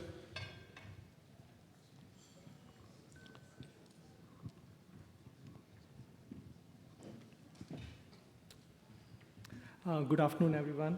And I don't know if it's a simple topic or a tough topic. I think Dr. Surya Prakash said that you are a slender guy, so present slender. I don't believe in slender, so I'm stuck. But anyways, so slender concept is probably not for CTO, but it is probably a term which is used whenever we use catheters that are lower than 6 French. Ideally a 3 French or a 4 French diagnostic catheter and a 5 French guiding catheter for majority of PCI. As we know, very small 4F guiding catheters with suitable 010 wires and suitable balloons are probably only available in Japan, and it's good that we have so many of our Japanese colleagues here. Slender techniques, consist of making the stents, sheaths and catheters smaller, or doing sheathless intervention, because we know that with sheathless interventions, we can do the same procedure with 2 French lower size with the similar internal diameter of the catheter. Or we can also do a guideless coronary intervention, which I'll show you what it is. But with all these slender techniques, we need backup improving techniques, because with small materials, the backup support is not very good, for which we can use various loops of the guiding catheters, use additional wires, do a parallel wire, or use the guide extension techniques. Slender systems presently, they have 3F diagnostic catheters. They have 4F guide catheters, which require a 0.25 wire to advance the guiding catheter. However, will always require a pressure injector, because the visualization with hand injections will not be very good. We have slender sheets like from Thermo with 6 in 5 and 7 in 6. But for using 5F guiding catheters, they have also specially designed 010 PTCA guide wires and 010 compatible balloons, in which we can use even 2 balloons in a 5F guiding catheter with these special wires and compatible balloons. So the major advantage of slender system is that we use less contrast during the procedure and we have lower vascular complications. The slender sheaths, as we know, the sheaths that we use for the access, as we know, the outer diameter of the sheath is 2 French larger than the corresponding catheter. So the French size of a guide catheter is basically dependent upon its ID. However, for a sheath, the French size is related to what is the type of guiding catheter you can insert in that sheath. With the thermo sheath, the slender sheath, it is probably 0.5 French thinner than the normal sheath.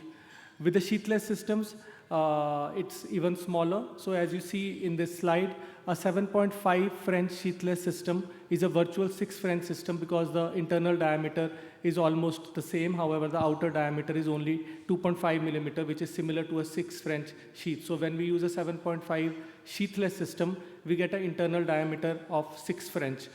Internal diameter of 6 French, however, the outer diameter is smaller. But for all these sheathless techniques, we need long radial sheaths sometimes, and we also need long taper dilators, and especially we use some techniques like PAT and BAT techniques to advance these long guiding catheters to small radial arteries. This is one interesting, funny slide that I kept in the presentation. This is an emperor's new clothes technique described by some doctors in Japan in 2013, where they did a coronary angiogram with a 4F diagnostic catheter through a 4F sheath. Then they advanced a guide wire through the 4F diagnostic catheter. They removed the diagnostic catheter. Then over the wire, just over that 4 French sheath, the IVUS is compatible with the 4 French sheath, but not with the 4 French catheter. So through the 4 French sheath, just over the wire, they did IVUS, marked the landing zones, and then dilated with a balloon just over the wire, and they finished the procedure without the guiding. So this is a emperor's new clothes techniques. I don't know if we are ready for wearing no clothes yet. But there are few limitations of slender PCI, like we have poor backup, we have less adequate visualization. It is not compatible, a 5 French guiding is not compatible with a rotablator burr, a thrombus aspiration catheter, more than one balloon, or probably any cutting balloon which is more than 3 millimeter in diameter. Also, these systems are more expensive, and there is a learning curve to get a good backup to use these new systems. So the radial access now is routine for almost all of us, but probably not in CTO. And the slender definition is not clear, especially in the CTO practice. So slender is routine for PCI, but not probably for CTO. So I'll just ask for a raise of hands. How many of you in the audience uses a 6 French as a default size for CTO? I see no hands. And which one? 6 French guiding as a routine for CTO. So how many of us use radial as the default access for CTO? So we still have a few. So the most common combination that we use probably is it both 7 French femoral, which is probably the most common, followed by 1 7 French femoral and 1 6 French radial, which is probably the second most common. Both 6F radial, and the last one is 1 7 French and 1 6F radial. So I just want to know how many of us in the audience now are using both radial as the default for a CTO. So still very few. You have a lot of questions to answer later because you are part of the trial. Dr. Sudhir.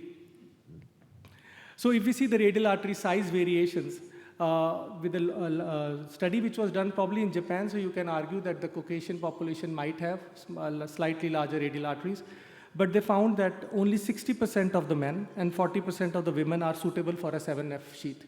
So almost 60% of our women and 40% of our men will not be compatible for a 7 French system through the radial. So once we go to radial CTO PCI data, this is also from Japan, Dr. Saito's study, where they had 300 patients in each arm of radial and femoral CTO procedures. With a high syntax score of high JCTO score of about 2.8, they could achieve a technical success of 75% in both radial and femoral group of patients. However, the 7 French guide system was only used in 10% of the radial CTO procedures. And if we carefully analyze the predictors of radial CTO PCI in the trial, we see that JCTO score of more than 3, using a guide size of less than 7 French, and any severe calcification and long lesion were predictors of CTO PCI failure. So the lack of use of 7 French guiding had an odds ratio of more than 3 for failing a CTO procedure. And if we look at the patients with JCTO score of 3 or more, They succeeded in only 35% of the patients with the radial procedure and almost 60% of the patients with the femoral procedure. This is more recent study from Dr. Gorgulu, who was also with us till yesterday. So 300 patients in each group of radial and femoral procedure with a mean JCTO score of lower than the Japanese study of 2. The success is higher, 85%, and retrograde procedure still lower, 10%. So you can say the radial works. But is it true? In these procedures, the radial access was only, so in the radial arm, there was only radial access, whereas in the Japan study, the second access, even in the radial arm, was sometimes femoral. Number two, they used 75% of the patients used 7F guiding in the radial group. So that is why their success rate of radial and femoral was similar, because they used almost 80% of the radial procedures also used a 7F guiding. But of course, they had lesser, almost 1/3 bleeding in the radial arm as compared to the femoral arm. We also have now the distal radial access. So this is the only study which I could find on CTO with distal radial access from Milan, where they did 41 CTO patients with a mean JCTO score of 2 with 30% retrograde procedures all through left distal transradial access, which of course has an advantage that we can keep the left arm prone over the right thigh and we don't have to bend over to approach the left radial as we do normally. So they had a access of success of 82%. The second access was still femoral in 70% of the procedures. The procedures were 46% retrograde and a good success rate of 90%. But this is not a study which is comparing radial versus femoral. This is just a feasibility study of distal transradial access for CTO-PCI.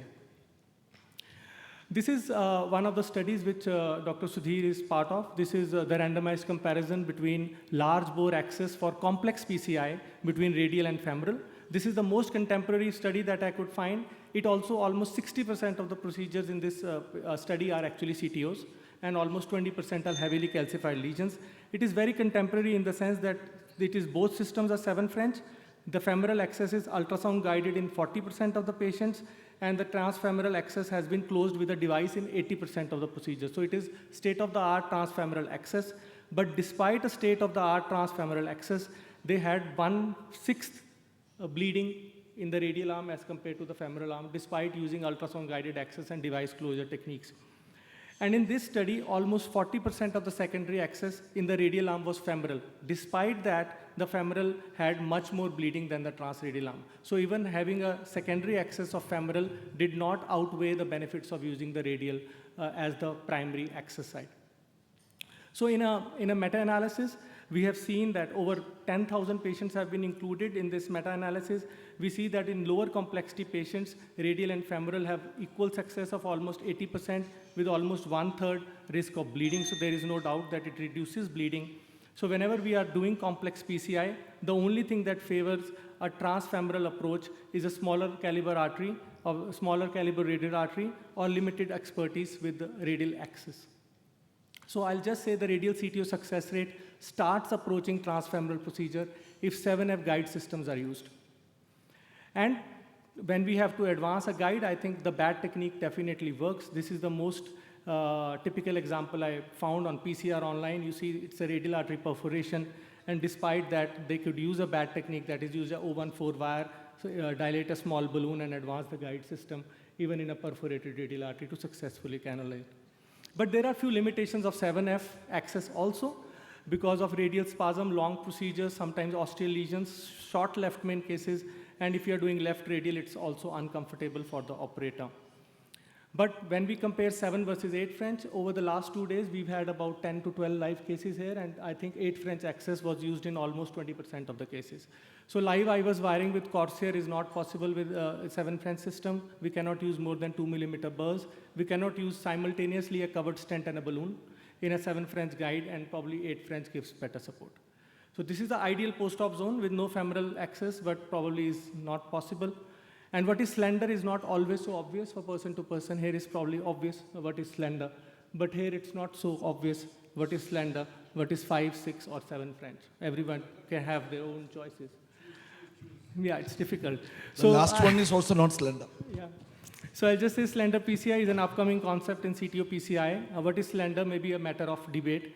The major advantage of slender is has less bleed and vascular complications. However, contemporary transfemoral access after the structural heart procedures have become so rampant is also now very good and advanced and safe. So thank you very much. Dr. Himanshu, what you would have probably included along with this was something called as minimalistic hybrid approach. We had Dr. Pierre Francisco at our place. We did 14 cases with majority single access, requiring, if we required a second access, it was right radial, left distal radial, and all successful cases. So there is another concept wherein they are using a single access. If you require a retrograde or something, take in an access there and biradial access. So, I mean, there will be a lot of criticism for this, but then there is a concept like that also. But from whatever I totally agree. Once we use a 7 French guide system, there is no difference between radial and femoral for a procedure success. Use 6 French.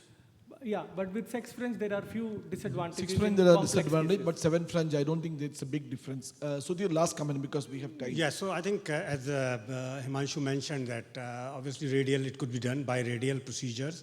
And if you're using 8 French, sometimes you can use 8 French as well, but majority of CT operators will not use more than 7 French guide catheters, and you can equally use both radial. My 70% of my CTO procedure up to are biradial procedure unless the radial is not palpable. And there are ways to mitigate the backup support and those kinds of things. You don't use large rota burr nowadays. Anyway, you do plaque modification with small burrs. So 175 up to 2 is okay with 7 French. And obviously, I don't see any real problem with any of the CTO subsets, which you can't do radially. As long as you can put radial guiding or radial sheath, 7 French slender sheath. And if you try to use 8 French, you can use a sheathless guide if you really want 8 French. Yeah, I'm just going to compliment what you just said. Is that... There is some work on, people are trying to block the sympathetic to make the radial bigger. So, that is something which is also being worked on. Secondly, the sheathless system, we have the Cordis railway system, whereby, it's very easy to use guide of your own choice and take it sheathlessly for 7 French. And third thing is sometimes you have an anomalous, a type 3 bifurcation of radial, where the radial is arising high up from the axillary or from the brachial. So in that situation, sometimes you're stuck because you started with a radial. Then the slender comes in very useful because a 5 French or a 4 French diagnostic and a 5 French guide actually travels through that in an emergency situation, because we're not talking only CTO. In general, I mean, if you're talking slender techniques, that's a big advantage there also. So with these comments, I think important thing is there is a technology there. There are limitations, but if it is feasible, then it's better because the vascular complications are less and survival could be better. Thing is, your slide mentions less acquaintance with the radial. I think the newer generation is feeling more uncomfortable puncturing femorals than the radials. So majority now, routine work is shifting to radials. Yeah, that's a good point, but it's not only about younger generation feeling more comfortable with puncture. It's also to do a lot with a lot of experience in complex with radial. So, that's an area where people still have to cover ground. Majority of things can be done with a transradial route. Osteal, I think, is very comfortable. I think the difficulty is when you actually want to replace radial, even doing the wide bore kind of work, particularly calcific and CTO, that would be an area. Thank you, Himanshu, because we are running short of time. Thank you very much for the best talk. Can we have the last speaker of the session, Ravikant Patil, for the high JCTO score PCI? JC score PCI, eh? Oh, JCTO, actually I was actually thinking IJCTO from yesterday, So JCTO score. So good afternoon. I understand I'm a last batsman of the match. No. There is another match going on. This is actually... of this match, I may say. And but I understand that I'm at least playing a match. And maybe after this selection committee is here, you may consider me in a middle order next time. So why are we talking about the JCTO score? Why are we bothering about the JCTO score? Let's go to a basics again. So we all know that JCTO score, where we take tapered ends, blunt versus calcification in angiographically evident calcification, we see a bending more than 45 degrees in the lesion, occlusive length and retry lesions. So all these score either from 0 to 3. Once the score is high, most of the thing changes according to the CTO techniques as well as the hardware selections. Why this? Because all of us know that there are different registries and there are different studies. It shows that when the score grows from 0 to 3, there is two thing changes. One, the guide wire success, which is less than 30 minutes, or the final guide wire success percentage. Both the changes happens with the 0 to 3 or more than 3 JCT scores. As the JCT score increases, as you can see, the guide wire success rate comes down, the crossing time increases, and maybe in a very difficult cases, it can extend more than 90 minutes too. So this is again relationship between the procedural success and 30 minutes wire crossing. There is a definitive predictive value for the JCTO score. Even for observational failure rate, as the JCTO score goes high, the observed failure rate increases. This is again one of the most important thing. And the absolute predictive value of JCTO score, as the JCTO score increases, the predictive value becomes more and more specific in the numbers of a JCTO score. So in conclusion, the JCTO score is an independent predictor of a PCI failure. It has a very good predictive accuracy for a PCI failure as standalone risk factor. Therefore, the JCTO score may be implemented into a clinical decision-making process regarding the PCI of a CTO. So this is very, very important thing, and that's why we are talking about the JCTO score today. So my decision to operate a CTO, the first and most important thing when I consider operating a CTO, I will consider first symptoms. Evidence of ischemia, evidence of LV dysfunction. If I have these three, then I will proceed for the CTO revascularization, and I don't have any of these, I will advise patient to go for a medical line of therapy. If the patient had a prior CABG, yes, that is the first indication where we can consider for the CTO PCI. We will consider the single vessel and multi-vessels, simple versus complex. If it is a complex multi-vessel PCI, better choice is a CABG rather than the CTO PCI. This is the standard approach when I consider patient for a CTO. This is a guideline which is just published in 2024 regarding the CTO revascularization. There are two things in this to consider, that heart team evaluation is must in most of the cases when we consider for a CTO. If it is isolated CTO, if it is non-LAD CTO, we can consider for a CTO PCI. If it is a LAD CTO, let's consider it to heart team evaluation. The heart team evaluation can be done by the cardiologist and cardiothoracic surgeons, and there is a JCTO score and CT scan derived JCTO. The surgical risk will be considered according to STS score, and that will decide whether we should go for a CTO PCI or a CABG. For me, most important thing when I consider high JCTO score in one of the patient is the operator dependent. If the JCTO score is 3 or more than 3, it is reasonable for operator with a limited CTO experience to attempt the score of JCTO score than less than 2. And if you get expertise over a period of time, then only you should go ahead and try the JCTO score 3 and above. That is the better thing to do. I usually take another operator with me when the JCTO score is 3 or above, because the fatigue, operative fatigue, is one of the most important thing when we consider the CTO operation, and there is no harm in taking us another operator when we are really dealing with the high JCTO scores of 4 and 5. So when we consider, for me, it is very important then when not to do a CTO. We all know when to do CTO, but then when not to do CTO is also equally important. If there are two major vessels, one, and they are in a sequence in the same vessels, I will not consider patient for CTO. If there is a very tortuous and long vessel CTO anatomy with heavily calcified vessel, A CTO from the ostium of artery or a small vessel CTO, I will again take with a pinch of salt. CTO distal to a complex proximal vessels, for example, CTO of LAD beyond the severe or moderately severe left main bifurcation, again, point to be considered. Retrograde approach, when we consider for a retrograde approach, it is important that if donor artery is heavily calcified or with severe long segment disease, there is no, we should take it very, very seriously, because then closure of a donor artery can cause severe consequences. So it is very, very important to understand when we consider it for a CTO. My always a prerequisite when I operate a high JCTO score is a coronary CT scan.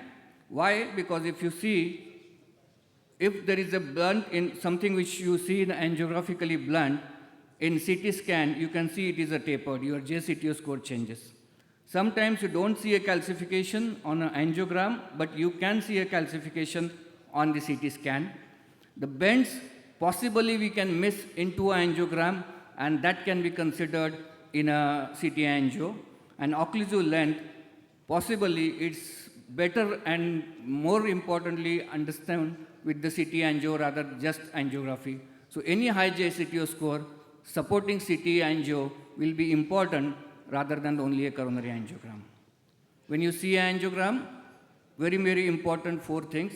One is a proximal cap, then see the lesion length, course and complication, see for the distal vessels, and then see for the collaterals.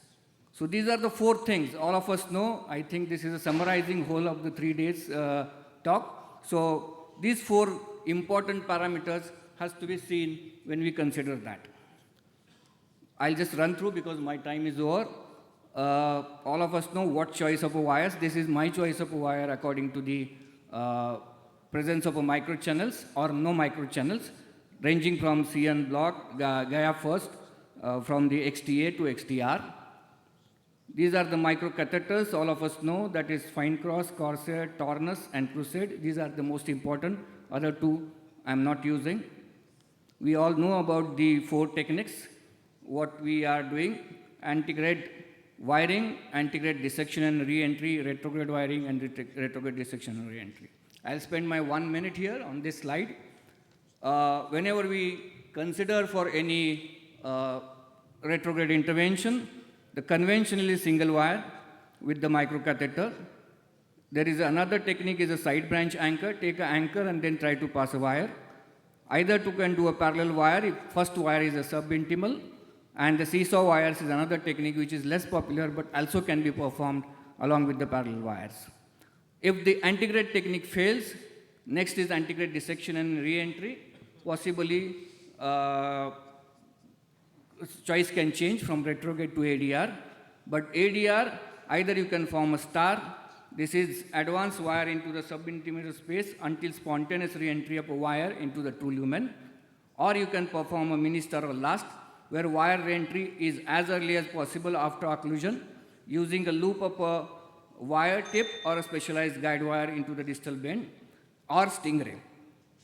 Then retrograde, we all know that either it is a kissing wire cross or it is the intentional antegrade dissection. We can also try for antegrade balloon dilatation and antegrade balloon dilatation with the occlusion into the subintimate space, and then cart and reverse cart. So this is just summarizing all the techniques what we use in the CTO. Why this is important? Because if you see this score, when you go from JCTO score 0 to JCTO score 5, anterior wire escalation is very good technique till JCTO score of 2, where the 50% chance that we can cross the CTOs with this technique. If you go for a JCTO score 3, 4 and 5, anterior wire escalation is only possible from 30 to 16% of the cases.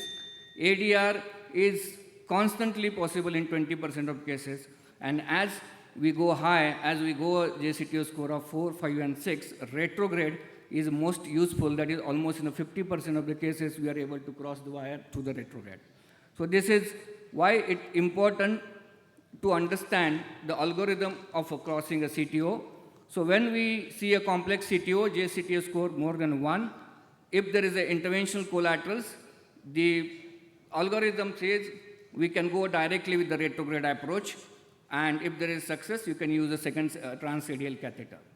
And if the simple CTO, where the JCTO score is less, we can go with the anterior wire escalation, antegrade wire escalation, and then we can try for a retrograde. So it depends upon the JCTO score, less or more, which strategy first and which strategy second. This is a common strategy, all of us know. I'll just push through this slide. This is how we approach to the CTOs. In the lack of a time, I'll show you only one case here, that there was LED 90% and there is a RCA 100% occluded, where there is an ambiguous cap. The lesion is more than 20 to 30 millimeter, and there is a presence of a calcification. So first we stented the LED. After stenting LED, started doing RCA. First tried for the anterior wire escalation, couldn't do that, switched to a retrograde technique, and then did a reverse cut in the retrograde and finished the case. This is the final lesion, and these are we put the 3 stents in the RCA. And this is how we finished the case here. So final summary of my talk, the challenges of CTO are various, and in conclusion, the principal indication for CTO is always and always should be improve the symptoms. Dual coronary angiography is must in most of the CTOs.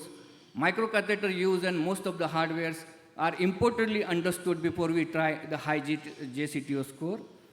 There are different CTO crossing techniques which should be mastered when we are talking about the high JCTO score. And most important, centers and physicians performing CTO PCI should have all the necessary equipments, expertise, experience to optimize success and minimize the managed complication. Thank you very much for the patient listening. Thank you, Ravikant Patil. Actually, we will conclude the session because of the lack of time. Actually, one comment to be made by Dr. Bhavan. Yes, a comment. I don't want you to answer it. A comment is that the JCTO score is important to keep people away from doing CTOs they shouldn't do. But there is the bending within the JCTO score. If you go through the literature, one has a JCTOs of 2, one of 3. The bending within the CTO is not really accessible. We had the case by Sefket, CT shows straight vessel, we see it's bent. So JCTO, one point of it is useless. Second, when was the score developed? In 2011, it's published. At a time when we had no Gaia wires in there. So I must contest that the JCTO score should direct or dictate our wire selection, because wires have gone beyond the JCTO score. So don't overrate it, yeah?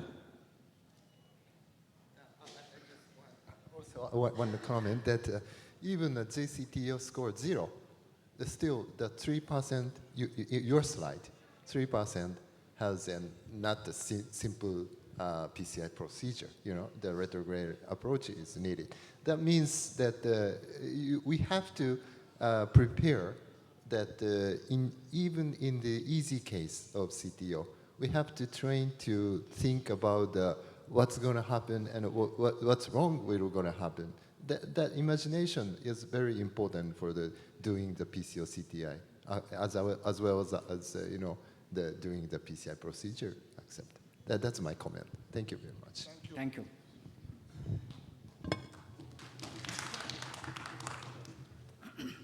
Thank you, chairpersons. We are reached to the last session of today. That is session number 10.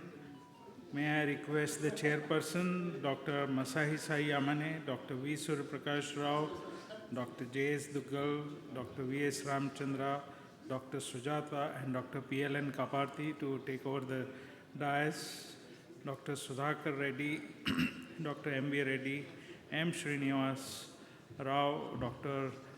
Ashokan, and Dr. Sharma. We'll be having 2 case presentations.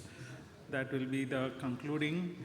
We have one from Medicover and one from Citizen Hospital. There is a little change in the presentation. That is, Dr. Sudhir Rathore has a flight back to London, so he'll present first, followed by Dr. Sharath Reddy, will become the last batsman of the ijcto2024. Subsequently, the best prizes for the CD presentations and e-posters will be there. So request the August audience to be in the hall so that it is a little bit of encouragement to be there for all the prize winners also. Thank you. Thank you, Priyan. So how do we upload this? This one, yeah? The second one, not this one. No, not this one. Yeah. Let's turn the volume down. Open the volume for the Welcome to Citizen Specialty Hospital, a leading multi-specialty healthcare facility. We pride ourselves on a patient-centric approach. Is a state-of-the-art case from Citizens Hospital. I am Dr. Sudhir Koganti. I have Dr. Sudhir Rathore with me, and we're going to do a RCA chronic occlusion today. This is my team. We have Avinash here, who is one of our cardiologists assisting us, and then Naresh on the technical side, and Vamsi here assisting from the nursing side as well. So our case today and total occlusion of the RCA as well. His LV is not bad, mild systolic dysfunction with basal inferior hypokinesis. And we've already fixed the obtuse margin, which was the culprit, and also the LAD at the index presentation. And today we're going to fix the CTO of the RCA. So we've taken some setup shots. This is our setup. So we're going femoral with the AL 0.75 7th range and a radial 6th range with a EBU 3.5 to the left. And let's look at the setup shots.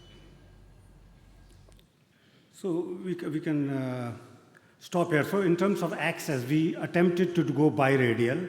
So we did the right radial, and then left radial, there was some problem, there was musculoskeletal problem. So we could not go left radial, but we were able to. Then we did a femoral ultrasound-guided puncture, which is very important nowadays. I think in UK it has become mandatory. You have to do ultrasound-guided puncture. If you do femoral, identify the femoral head, bifurcation, go in the femoral artery, anterior wall puncture, angiogram, so that you can do the device closure after the procedure is completed, because the ACTs are very high. So we tried all those things. So let's, and the indication is pretty strong. A young gentleman who had a recent ST elevation MI, circumflex was stented, LAD was stented, and the right coronary artery is a large area supplied. ECG was normal. Echocardiogram, right ventricular myocardium was completely normal. So both on the basis of prognostic, large area supplied, and complete revascularization from all the randomized trial. So we'll just quickly show you the bilateral angiogram now.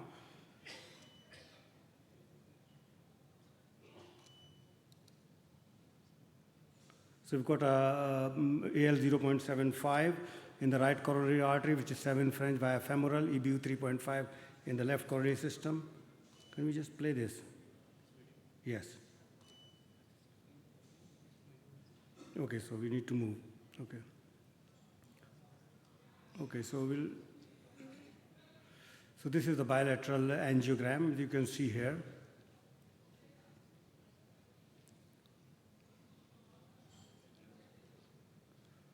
So you can see obviously the proximal right coronary artery is diseased, then it leads into like a channel which goes into one of the branches, then there is another branch, and there is both ipsilateral filling through the bridging collateral kind of thing, and then there is a retrograde filling via septal collaterals. Filling is good up to the bifurcation, but then you can see this again in an RAO caudal view.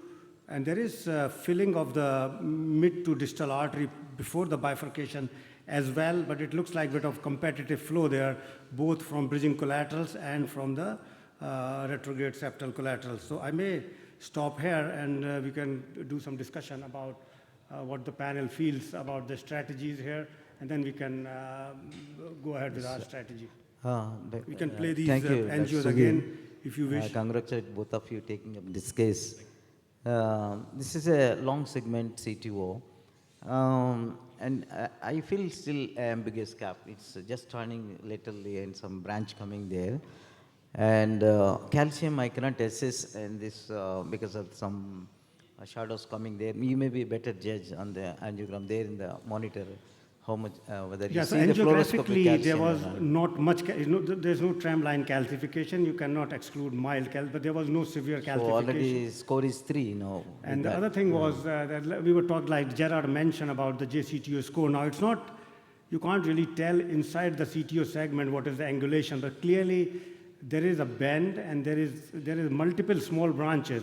And it's kind of a tapering into that branch, so it was not suitable for any kind of intravascular ultrasound in the branch. Do you find any neo channel, some channel? Yeah, so there is some channel up to the point, and then after that, let me just show you. So then what we did is, because when we were doing bilateral angiogram, there was a lot of competitive flow from ipsilateral, contralateral filling.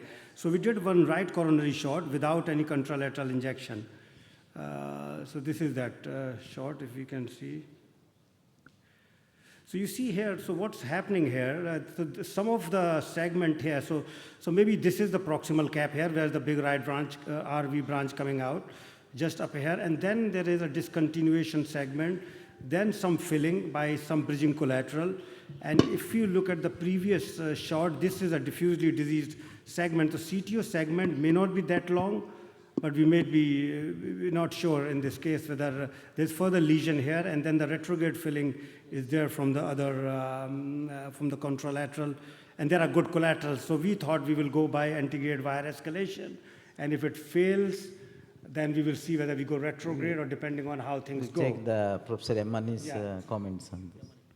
Yeah, actually, thank you very much. This is a very much challenging, but one of the caveat for the technical probably procedure for getting the good picture is, since you get the liver and the diaphragm, which is darker, and the pulmonary area is brighter, so that means recent machine detected some dark and bright contrast. So that means white out in the background of the most important part of the proximal cap. So what I mean by that is, if you go to the LAO caudal deeper to remove the diaphragm, then there is only the light area. So that means the machine detect automatically more clear contrast focusing on the proximal cap as well.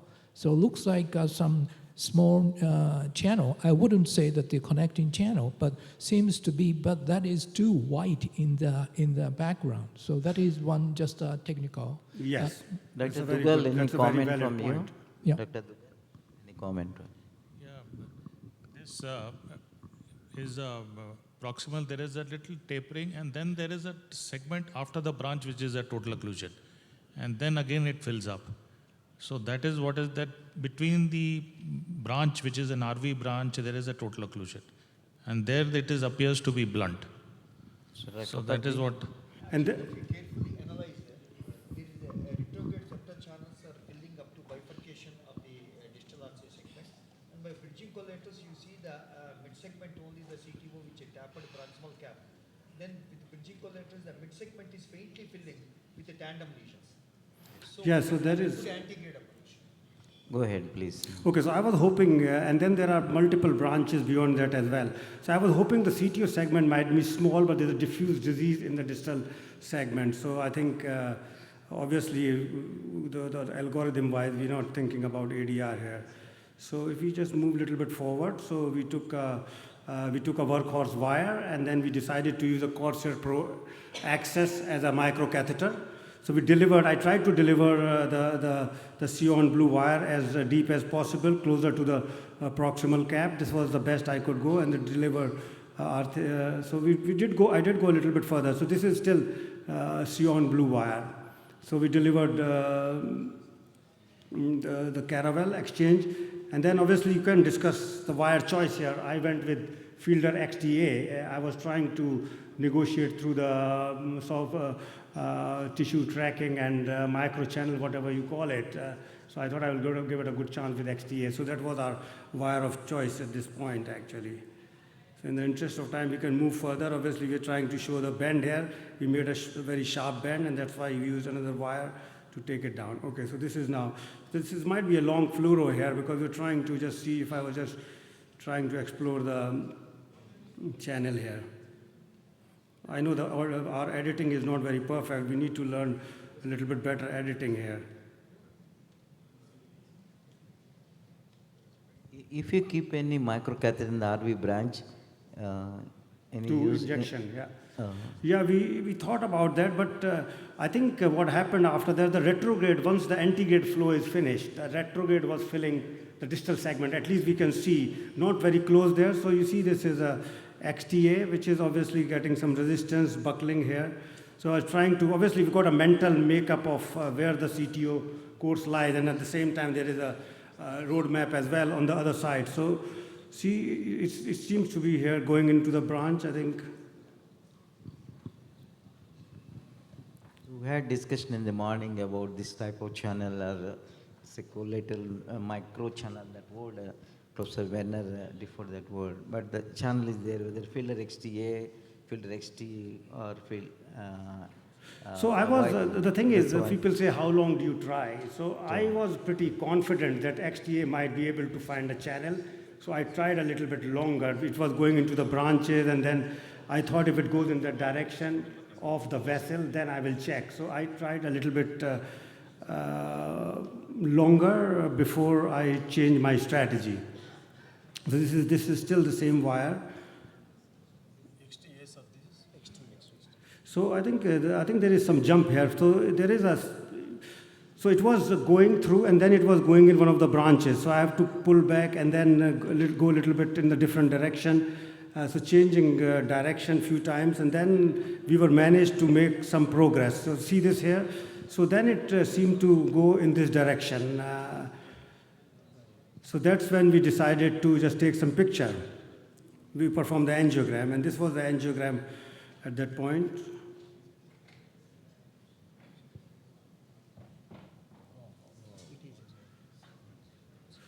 So, yes, so right, okay. Dr. Emani. So this is a RAO view in this as well. So I can stop here, and then we can have a little, so this is the RAO view here.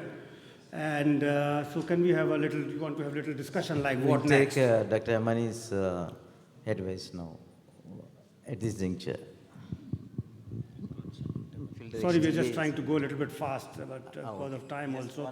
But there's not much learning before that. Yeah, I think, thank you very much. This is a very nice demonstration to the XTA. But once you are comfortable with a parallel wire, probably I would have chosen the parallel wire. If you are comfortable with the retrograde access through the septal branch, you can go the septal branch because it depends on your comfort zone to apply next technique. Yeah.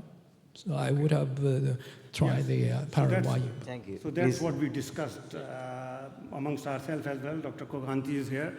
So we thought that, I thought we'll try a parallel wire first, and if we fail, we could have gone easily to septal collaterals as well. Collaterals were pretty good as well. So we tried, so we thought we'll try with a double lumen catheter. There was a temptation to just pull this wire out and take Gaia 2 and try to find the channel, but that obviously defeats the purpose of double lumen with a parallel wire. So we took. The wire is in the second branch. So there is a second branch was seen after the short segment occlusion. There was one more branch. Whether the wire is gone into that branch? It could be possible, yeah. Actually, but in this view, it looks like it may be in. So I think. So my understanding was that true lumen is a little bit here, and then it is at the back. Now, I think it is subintimal here. It might have gone into a small branch. So looks there was a branch. But if you see in the other view, in the LAO view, we couldn't identify any branch at that point. I think the branch was right here. Yes.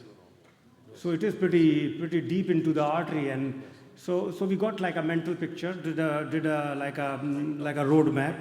So we exchanged to a Crusade catheter, double lumen catheter. You can see these two. And then we decided to take second wire as a Gaia next to. So Gaia next to, and then initially we had a bit of a trouble. Actually, I think my double lumen was too deep. So I let it play here. There are some fluoro safes actually, so the Gaia 2 coming. So obviously I wanted to start working with the Gaia 2 a little bit proximal, at the proximal cap rather than inside the CTO segment. So initially the Gaia, double lumen catheter was a little bit deep because the wire was not able to go, because I think I wanted to go parallel to this wire up to here and then change the direction in ROA in the ROA view to try to get the true lumen. So obviously we pulled the double lumen catheter back to get, so now it is looking more promising, more towards the vessel where the proximal wire was.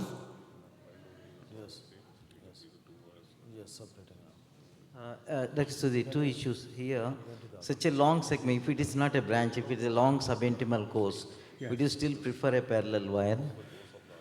I think, yes, I thought as long as I can remain parallel to this wire in the proximal segment. So I think it was not, so I gave it like few minutes. But the thing is, I think this part was subintimal. I thought initially the remaining part was not, the distal wire was not a major problem actually. So I think RAO is better when you are separating from the initial wire. So I wanted to make the wire move a little bit and then go to, I think this is, so as I told you that our editing is not very perfect. So yeah, so if you see here,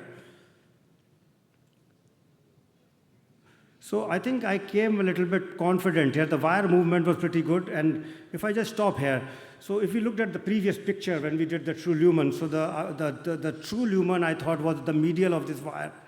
And then it seems to be going in the right direction. And then we did a... Confirmed by RAO. Yeah, I think RAO we confirmed, yes. I think there's a lot of confirmation, but let us just play this thing here. So see this here? So I wanted this wire in the RAO to come, I think it's gone back to something else now. Yeah, so see here. So I wanted this wire to come behind this, behind here. Which seems to be a better direction. So then we changed to LAO. I think some of it is not edited properly here. And this is,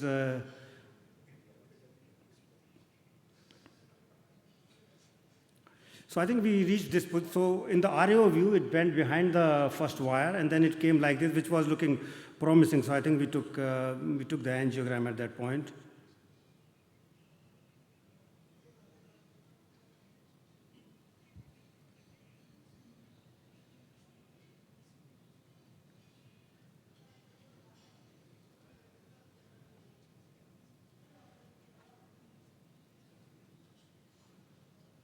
So I think we're already, I don't know where the angiogram is. Is there an angiogram here? Just need to go back a bit. I think we confirmed the wire position was in the true lumen at this point. Where is the angiogram? Let it play.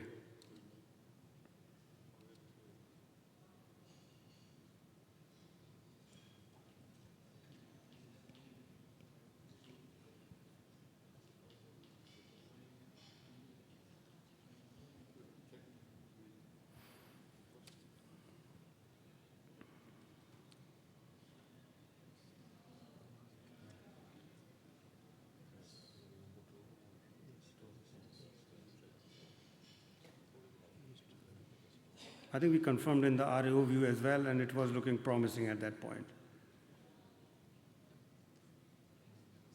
It looks promising, no doubt. Yeah, so we kind of crossed here, and then we just advanced this wire a little bit further, and then obviously, so this is the wire crossing. And after the wire crossing, it was, we removed the first wire in the interest of, so now what happened is this, obviously it's a Gaia wire without any secondary bend. It went into like an intermediate branch. Now we were worried about this bifurcation as well. We wanted to secure all the branches. We want to get into the PLV and then do the PDA wiring as well before we start doing aggressive pre-dilatation. I don't know what's happening here. It's gone back to some. Okay, so we went into the PL. As you can see here in the RAO view. So this was a this was a PA cranial view here. So see the wire came medial to it and then went beyond. So we went into the PLV. It's just a demonstration here. PLV. Then we took the. Then we did a small pre-dilatation with a small balloon. We took the double lumen catheter out, pre-dilatation with 1.0 by 5 micro balloon, which was Raure in this case. And then we took a Corsair back and exchanged to a workhorse wire. And then we got the distal branch. Actually, we were trying to get to the PL and PDA. We used a double lumen catheter here to secure the distal branch. We didn't want to aggressively pre-dilate and try to have some dissection planes. So we used that same double lumen catheter to wire the PDA here as well. And once the PDA was wired, then we started, we did the pre-dilatation with 2O balloon. And then I think we did the IVUS, so we can run IVUS here now.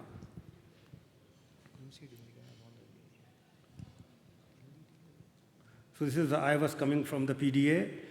So there's not, there is some diffuse plaque disease, but no critical disease. There is soft plaque here.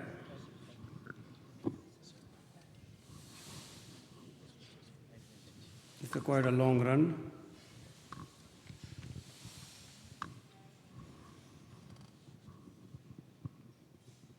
So it was all true to true lumen. There was some, in the proximal part, there was some medial hematoma we found in terms of there was some deep calcium, which was less than 1/4. So there was no severe calcification. So this is probably the CTO segment, and there's some calcification here. The distal reference vessel was about 2.6 centimeter. But as you see, as you've seen from the first angiogram, there is some hematoma here. The proximal vessel is 3.5, but there was an aneurysmal segment just before the CTO proximal cap.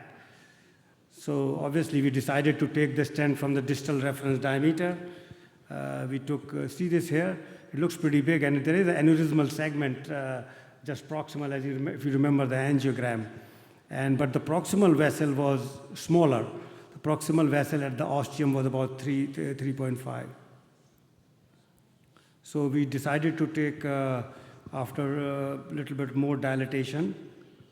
Now distally, we did a low pressure dilatation from bifurcation up to here, like 4 to 6 atmospheric pressure, and gave some GTN and vasodilator to see what the distal vessel is like. I think those pictures are not here, but see, these are some balloon dilatation shots.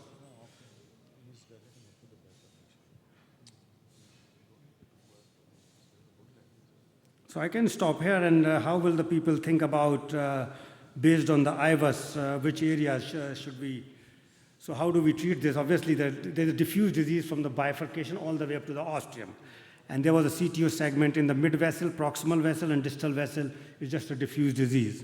So we had little discussion about whether we do it all stenting here, hybrid strategy, stenting in the CTO segment, just leave the balloon distally, or use a drug-coated balloon distally. So any views and opinions from the panel here? It's pretty straightforward after this. It's just we put some stents and some Dr. Dugal? Distally, there is also disease. Probably you have to cover with all the stents. Okay. Because you won't be able to do with TCB here. Definitely, extra bifurcation point till the proximal segment you have to cover, because also that is diseased portion, the tandem lesions were there. The wire in the subintimal, when you cross a true lumen, at least that area you have to cover with the stent. Yeah, so we looked at the angiogram. I think there might be some angiogram here. So after obviously we didn't aggressively dilate distally because it was underfilled, chronic occluded vessel. We don't know how it, and the retrograde filling also, you can see it was slow, but no critical disease. So we decided to treat all the CTO segment all the way up to the ostium. And we left, we see that we will decide after doing the stent what we do with the distal vessel. So we took 275 by 48 drug-eluting stent all the way up to the ostium. I think this may be the angiogram before putting, I think we took one shot. But actually, this is a very good example how the integrated wiring preserve the bifurcation in the dual segment of the true lumen, true to true. So in this case, depending on the IVUS findings, sometimes you can put the stent starting one of the more disease segment of the PDA or the PLB. What I mean by that is we like to finish even with one stent over the bifurcation. That is far better in any study over the bifurcation. So that is the advantage how we cross the real true lumen over the bifurcation. Okay, so with IVUS, we were confident that inside the CTO segment, it was all true to true lumen. And so the wire, obviously, the worried, so the wire was true here, and then the second wire might have gone into a branch, a little bit subintimal, so we got into true lumen, and the distal wiring from here to here was all true lumen, and it was also filling from the distal. So we decided to put a stent from the ostium and all the way somewhere up to here. So it was 275 by 48 we implanted. And we thought we will look at the distal vessel after that and then put another stent or balloon if required.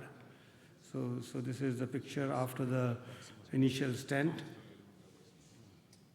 So we were just checking the left coronary system to retire the left coronary guide because there was some damping there. So we put a 275 by 48, and then we dilated by 3.0 here, 3.5 actually, 3.5 here, 3.0 here, and 3.5 up to the proximal ostium. And then we did an IVUS examination.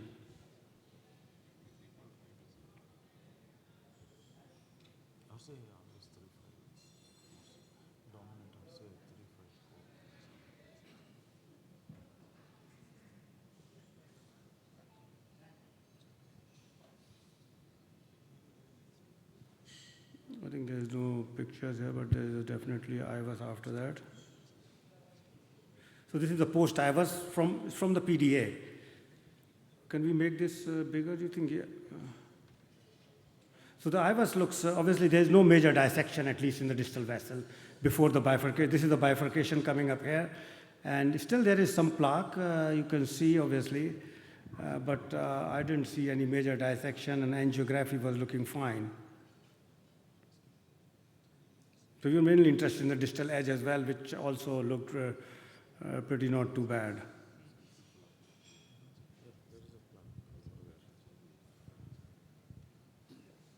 So in a diffuse vessel, like a disease like this vessel, how do you decide where you want to land your distal stent?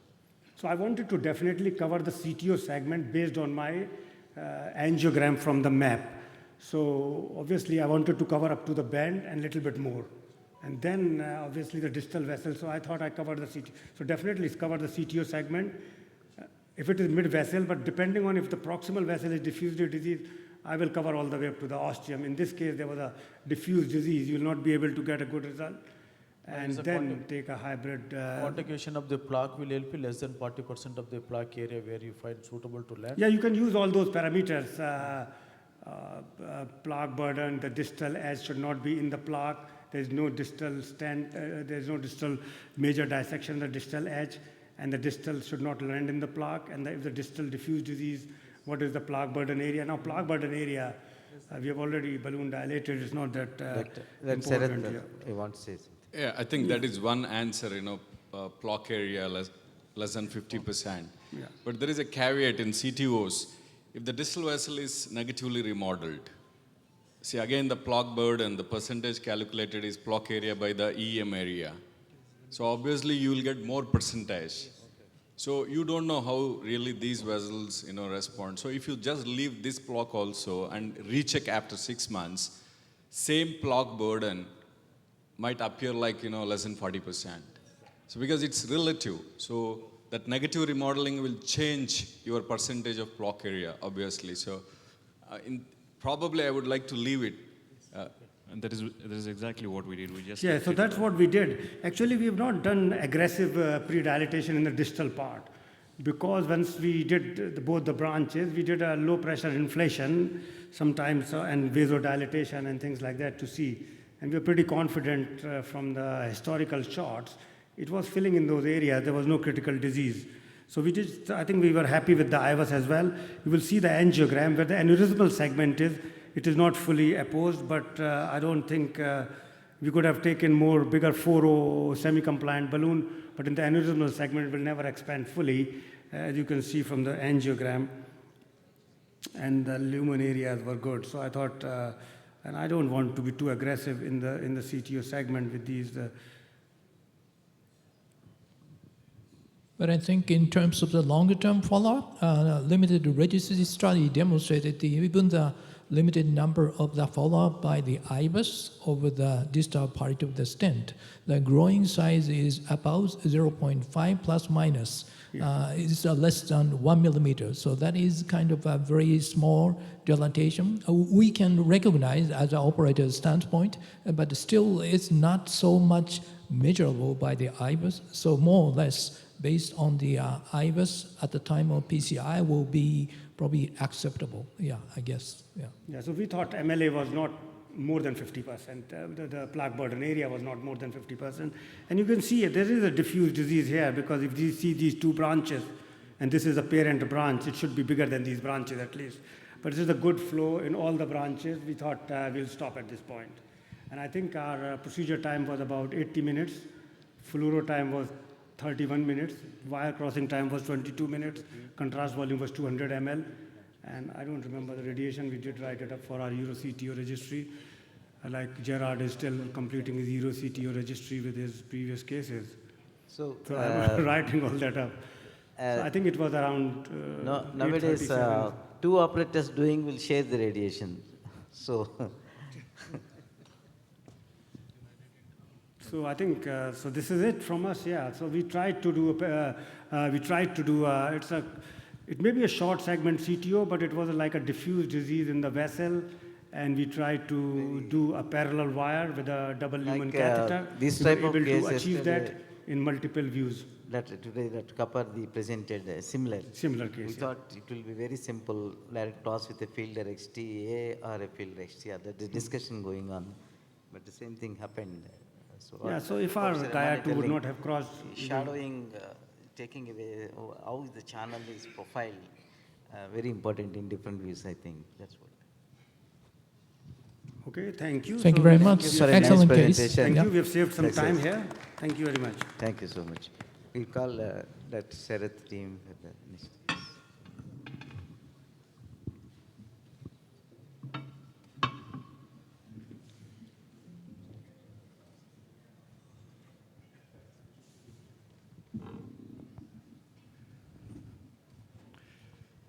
Thank you, Dr. Sudhir, for making me the last batsman of this year's ijcto.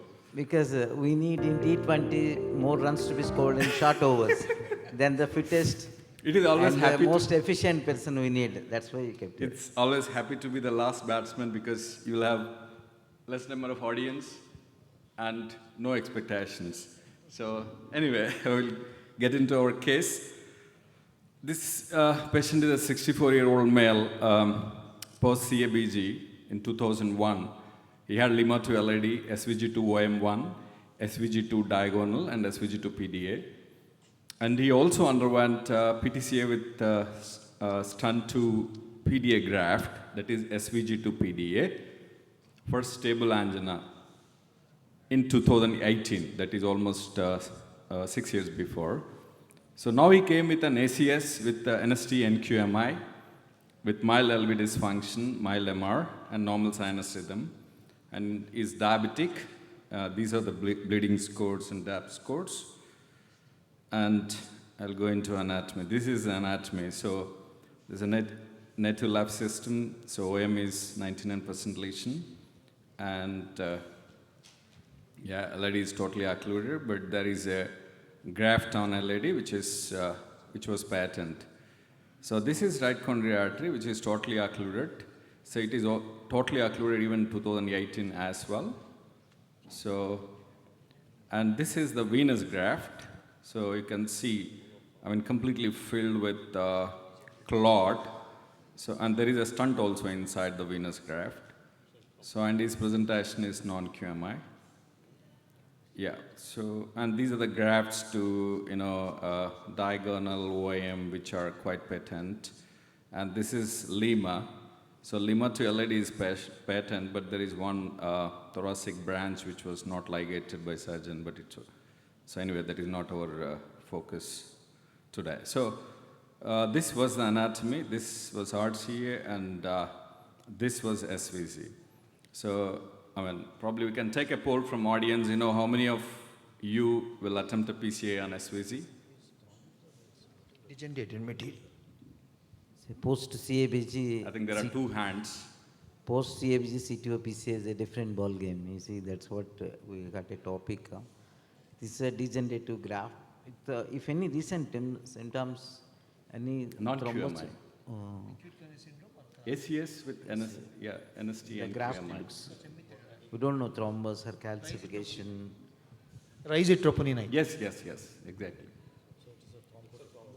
So anyway, I think 98% or with treating native coronary arteries, I think that is the way to go because this is almost 20-year-old graft and with so much of clot burden in the SVG. So, it's not prudent to outcomes are not good in graft intervention. Yes, and restenosis rates are quite good, quite high. So this patient already had a stent, which was done 4 or 5 years before. So, this is, long lesion. Obviously, there is a bend. And even cap, I was not, clear. It was not clear to me. So, because the vessel course is not clear, not because of the side branch. So, it's around 2 or 3, JCTO score. And the challenges were, it's disease still osteal RCA. And there is a tight lesion in the mid-RCA, so which would definitely impact, my catheters going across this lesion, so for my antegrade. And also this is the, distal cap. So I can see only up to crux. So I'm not able to see the distal cap in SVG injections, I think principally because of clot and flow of the contrast into the distal RCA. That's what I felt. So these were the challenges. So my wiring strategy, probably panel can discuss subsequently. My wiring strategy is, first I wanted to go make clear my distal cap. So what is a distal cap? Because there is a bifurcation and I can't wire antegradally without having a clarity on distal cap. So take a microcatheter down and see how the distal cap is. If it is clear, wire through the distal cap into the CTO and then start antegrade preparation. And this is where, because it's a straight segment, I would do a reverse cut and pull the wire out and, complete the rest of the procedure. After taking, wire into PLVB, because eventually I stunt only into PLVB, not into PDA. So that was, my plan. Move to video, please, and panel can discuss about their thoughts. Dr. Yamane, what is your strategy in this given case?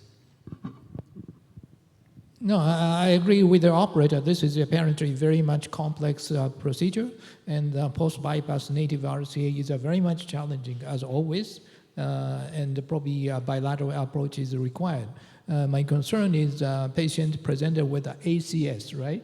So yes. I think some peace of mind that we may have some duration of the anticoagulation or something to try to resolve, because of the anatomically, we all know that the vein graft intervention at this setting kind of a disaster at the end. So no reflow, slow flow, more CPK rise and more troponin rise. So in this case, 1 or 2 weeks of the anticoagulation. Having said that, still I don't believe we can dissolve this clot because most of them are organized. So at best, we may use either optimistic without using any thrombus suction, and then using a very soft microcatheter, not causing some trouble, or that you can use thrombosuction devices all the way. Even you have some neurosurgical areas, they have a retriever of the clot device. And once you clean up of the vein graft, then you can use a more supportive microcatheter, rotatable ones such as a Corsair Turnpike, because in this type of anatomy, you may need some more power in the retrograde direction to finish the reverse scar. That's what I lead. Dr. Surya Prakash. Did you think of using a thrombolysis at that point of time and trying it after some more time, because it was full of thrombus? As what you're trying to take an approach, going by microcatheter, you may dislodge a thrombus and put it in the distal. No, honestly, I didn't think of that. Well, you could have re-attempted it after like 1 week or that, after seeing the arteries much better, and you could have taken a better decision at that point of time. Yeah, no, just I'm asking. Yeah. So, I mean, while going retrograde, I completely agree with what Dr. Yamana has said. So, we have to make sure that the clot won't go down. So, I mean, your maneuvering through the clot should be, quite, fine. And that's what we did, even dual injection. So, I have not injected through the graft. We took, Caravel down into the PGA, and we injected through 2 microcatheters. Antegrade injection through the microcatheter, retrograde injection also through the microcatheter. Dr. Srinivas. Sharath? Sharath? So we have laser in your lab, right? So any role of using laser in this vein graft before putting the microcatheter, just to vaporize the thrombus? Will it work?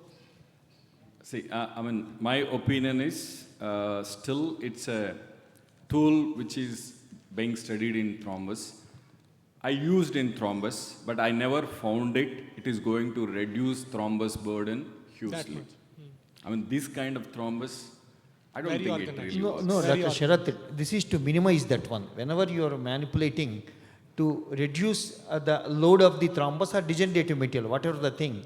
So that is the main purpose actually, not for the definitive treatment. But we also be mindful of the size of the laser catheter, and you're going across a thrombus, down and up, and you can even send the clot down in that effort. So that risk is there still, potential risk is there. Laser will not work in such a big vessel. Yes. That is the biggest problem.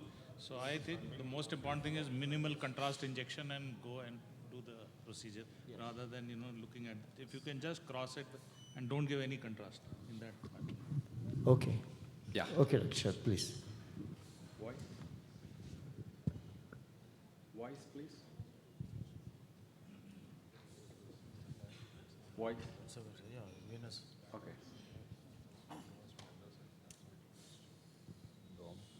And you can see the degeneration in the graft and also a lot of clot and within the graft. So that's why we decided to go ahead and treat native RCA because this is almost more than 20-year-old SVG degenerated. Okay, so yeah, what we did so far is we wanted to inject go retrograde with SVG to RCA and antegrade directly through RCA. So we have these 2 catheters. So there is an AL catheter and JR, AL from radial, JR from femoral. And this is very important, to prevent guide catheter entanglement.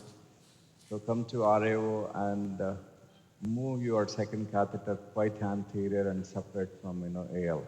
So you can see in this what happened is JR is actually going through the loop of AL, and in RAO we separated it and pushed anterior to it. So this prevents your guide catheter entanglement so that you won't need to struggle during the course of the procedure. Anyway. So now, as patient had a fuse RCA disease, we don't want to inject through the RCA directly. So we have, So we have 2 microcatheters, proximal, antegrade and retrograde. Okay, inject now. Go to left cranial, please. So you can see this is dual injection with microcatheters, antegrade and retrograde. Yeah, now give me workhorse wire, please. So first I have to take my retrograde microcatheter into crux, and then you give dual microcatheter angio. Yes. This reference, please. Then Next, because the distal so cap the was plan not here visible, is we I'll took take the retrograde microcatheter up to microcatheter crux and injected and again. inject and look for a microchannel if I need that. Then I'll take a microchannel wire because it's very important. I shouldn't lose bifurcation.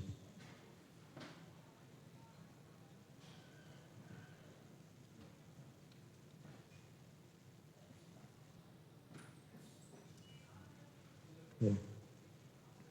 So this is a sand blue wire. So, yeah. Now I think, yes, now we are in PLVB, right? So there is a branch there, but now we went deep into it. So I'll take my microcatheter up to crux, right? Yeah, yeah. And then I'll take out my wire. Right, okay. Just give me contrast. Yeah, low luck. Keep a fielder XTR ready or, just giving an injection with retrograde microcatheter just to understand the distal cap. Yes. Yes, yes. Okay.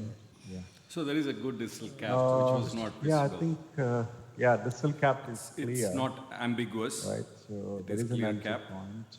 So I think, give me Gaia 2. So what we are doing is essentially we are just wiring retrograde first, and then I'll go to antegrade. Yeah, because my antegrade catheter is quite unstable.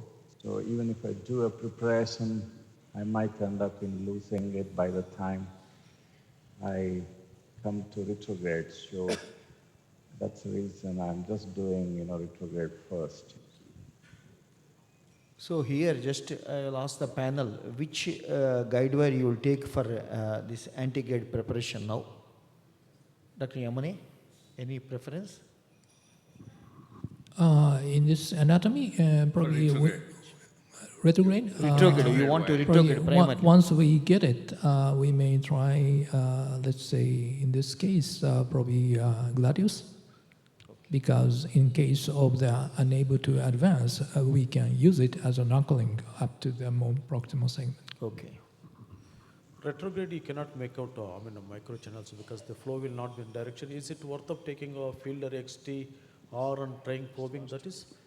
No, often I use fielder XTR as a first wire, even retrograde, because at least it clears your anatomy.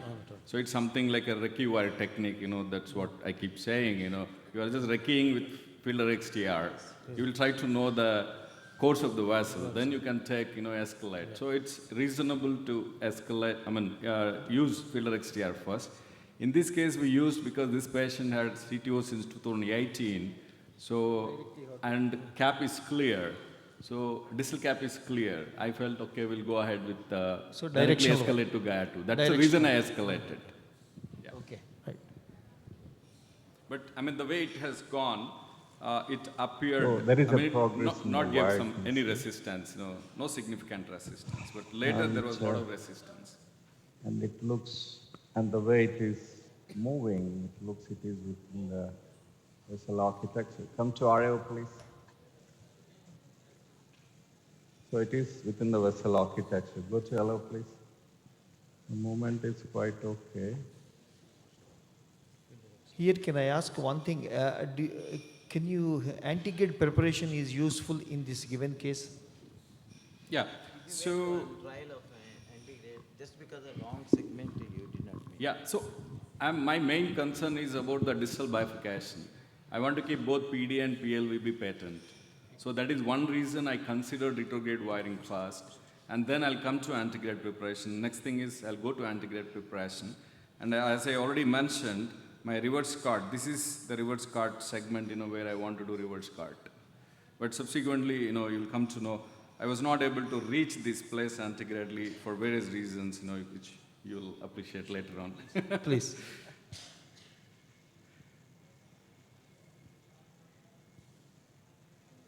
Hello, cranial. So wide significantly advanced. I think now I have to think about antegrade. Can inject antegrade microcatheter and see where it is. Go to allocranial, please. Yeah. I think, see, we are So it is looking an at angulated the segment architecture. and Yes. slightly calcific also. Come to RAO. That is the difficulties where you Yes. find. From here after, it creates a lot of trouble during the procedure. I think that's fine. So there the difficult anatomy is also that segment Okay. only, mainly. Yeah. Post I'll go CAB, there will to be a lot hello, of please. calcium. Mike, also. give me antegrade workhorse wire, please. Hello. So now we moved on to antegrade preparation. So we felt, the wire is within the vessel architecture, so we're just advancing it a little bit. We'll leave it there because from there is a band, and now I think I need a antegrade preparation. So, and now I will advance my retrograde microcatheter. I tried advancing, but entire thing actually into CT came out. so that I would So get some. since the guide support was... Your support AL1, you changed. Guide, please. AL engages grafts better, but it won't give you the support which you get for, RCA Go to and same left system, alloprenal because again, it is not 27.9. sitting on the aortic valve, so While I was it is just pushing hanging. So again, I have to rewire. microcatheter, I lost. DMAG, please. But actually, even if I understand the advantage of the JR4, still we can advance additional guide wire next to the microcatheter and the balloon inflation 2.0 super anchor technique, which enhances your penetration power over the microcatheter, even the JR4. So let's leave it there. Okay. You want So you coaxial mean anchor. anchoring microcatheter inside the venous graft? No, over the antegrade microcatheter. Right, yeah. 2.0 balloon in this size. Yeah, 2.0 balloon fix the microcatheter in the wall of the vessel, which enforce the antegrade puncturing big power trapped antegrade any wire, wire and you can knuckle down as well. Power microcatheter. Power microcatheter. So what I want to do now is So we basically started, create a antegrade space wiring in, now. Antegrade RCA, that is important. And then we try to send a trap liner. Yeah, just dial it. So we are just So I need space in preparing antegrade all these segments so that I can to send my antegrade gear down. So we are just dilating the proximal RCA fast. Go to 810 to negative. And also to take a guide extension. Okay, so now to get a good support. see, I think we don't have trap liner, so it is just reached Indian market, so it is not available. So what we are going to do is now I need to prepare. That's a workhorse antegrade. wire.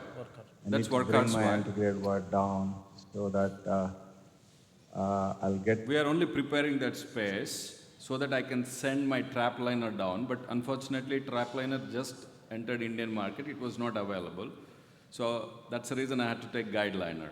So if we take, GuideZilla, if we take GuideZilla, the problem is when you have to exchange catheters, that's when you have to use dock extension. You might, end up losing, sometimes. Some trap liner clarity on how I have to send my retrograde wire. Okay, let me try first with antegrade with wire escalation. So mostly I'll take a pilot 150. ACT also very important in the case. Yes. There is a little bit of ambiguous chords. Yeah, give me. So the guide liner is in. Give me pilot 150 or 200. And then we have sent microcatheter through the guide liner. And then we switch to pilot 150. All right, so now microcatheter is into the guide extension. Give me flash, please. And the reason for pilot And now 150 we are going to do an is antegrade, basically there is a loop which is wire visible in escalation RCA here. That is the reason, you know, I escalated to pilot 150. I didn't want to go with the Gaia. course of the vessel. Anyway, I took pilot 150, so, and so this is pilot course. We'll see in two views. Okay, wire alignment and wire dancing is quite okay. Says they are in the vessel architecture. Go to LO, please. Let's try and align wires if possible. Okay. Just trying and advancing anti-grade wires. And this, as anticipated, because of the loop, so there is a lot of wire divergence, you know, anti-grade wire is in one direction, retrograde wire is in another direction. So I think next 45 minutes was only in trying to align. Would you like to put a IVAS on this and see? Yes, I did it, sir, in subsequent.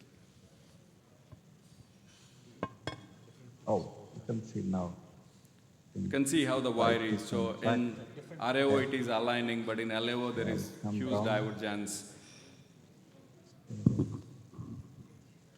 Retrograde wire is? The retrograde is Gaia. Antigrade is pilot. The reason I ask you is those are the ideal situation that the Gaia Next, especially Gaia Next 3 or 4, can resolve to this direction because it's a more deflection sensitive. So once you get it to the more subtle angulation, you can line up with the integrated guide wire. That is the advantage of the new wires. I have to, send my anti-grade. As planned, you know, this was a site. This is the area where wides are approximated in both orthogonal views. And I want to go ahead with reverse cart here. So not, you know, proximally. So that was our plan, but a little bit more you will see my audios subsequently. And, I'll see the alignment here. Okay, let's go to epic allocranial. I think I need a balloon, please. Yeah, here it's good. Arrow please. So what we are doing, we are seeing both wires in RAO and LO caudal in the posterior AV groove area, because in the mid RC, I think it is difficult to connect. So now this should be our area of reverse cortex. So in two orthogonal views, that is a site where wides are very approximated. So I can both see the wides are overlapping. And as planned, you know, we are going ahead with reverse cart here. I'll try to take antigrade balloon into that area, and then we'll start doing a reverse cart there. But so the dock challenge was extension, crossing with balloon. We don't have trap liner in, so we had to use dock extension. Okay, right. Give me a balloon. So now my catheter is out. So I'm taking a smallest profile balloon available. So it is 1 mm balloon. We'll try to create a space, and then I'll take a 2 mm balloon, keep a 2 mm balloon ready. Then we'll do a reverse cart.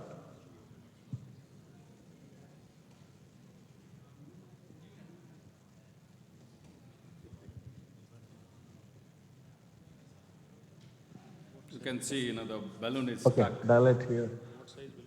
It's 1 mm balloon. I think guide support is. So And I can't really enhance my guide support. Full pressure. So in this case, Negative.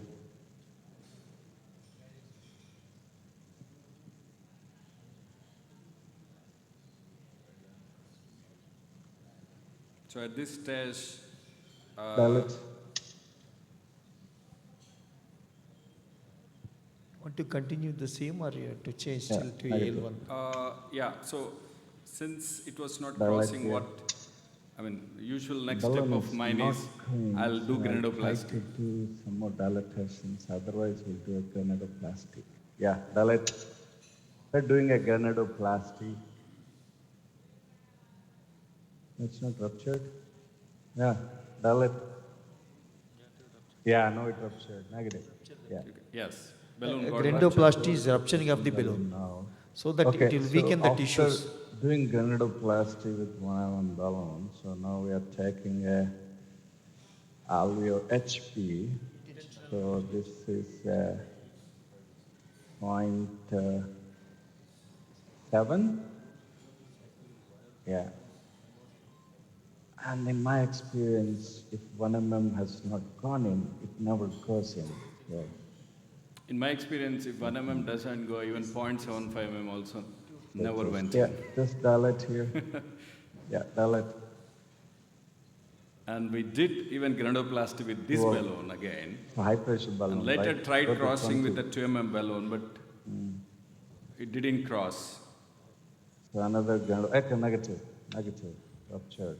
Sacrificing balloons. See the contrast acceleration. So since our rather than taking AL1, you want to sacrifice balloons. So balloons are not going. So now I have to rethink about my strategy. You can even do a laser here. So that is one of. So, and my. So get ready with the laser. Huh? The only thing is this is a pilot word, so laser is generally not recommended on polymer jacketed wires. Yeah, another option is try and redirect your retrograde wire and see. So I think I'll try and do that. Let's see. So I had two options. One is laser, taking laser and removing resistance, but that was a pilot wire. So laser over polymer jacketed wires is a bit dicey situation. Sometimes wire can get damaged unless the wire goes too deep into the vessel. Come so to it is a bit dicey situation. Are you confident in lasing in subintimal spaces? Okay. Yeah, okay. Are you sure are any vessel perforations, any potential chances are there in extra plug spaces? 2000 give. Just I'm asking. Here, there it is only in true lumen. So the point where I am stuck is it's intra-plug. Yeah. Okay. I think now. So I tried. Probably next half an hour, I tried bringing my retrograde wire close to antigrade wire.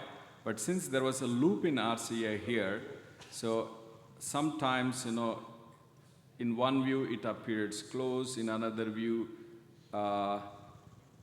it appears quite different. So I switched because with Gaia I was not able to really steer the wire. So switched to pilot, retrograde pilot 200 because there is a loop here.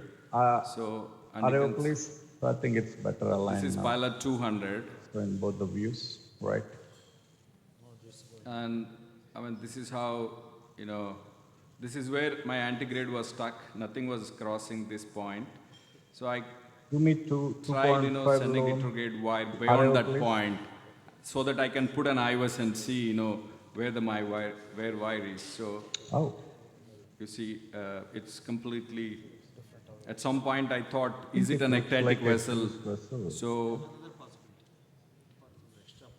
yeah, there, we kept an IVUS. So the wire is almost at the transducer. I moved beyond the transducer and below, and we tried looking at the wire, but wire was not within the vessel. It is not in the vessel architecture. So that was very clear with IVUS. So, so now the thing is, I think I realized I have to spend more on my antigrade rather than, spending on retrograde. So that's what I realized. Then, I used, again I switched to Gaia to put some time, you try to bring it to antigrade space, but even that didn't work out, keeping I was there. So we took 2 balloons now. Let's see, So we switched back. Now you can see, That's my nice. 2 mm balloon is just gone I think down. Granado So probably I'll again just show it. come out with Ivers place. So Anyway, you don't have a Turnpike Gold?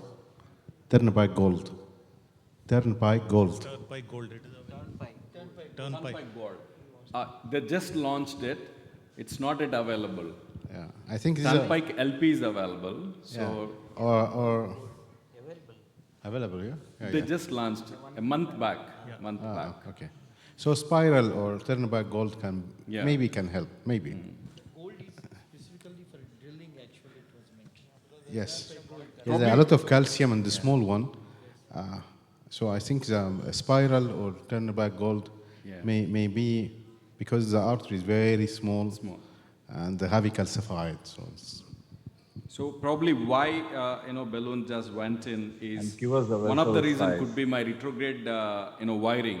I kept on wiring across that vessel segment, which probably modified even block and made way for my antigrade balloon. So both granuloplasty plus retrograde wire aggressive. Yeah. Almost like 3, right?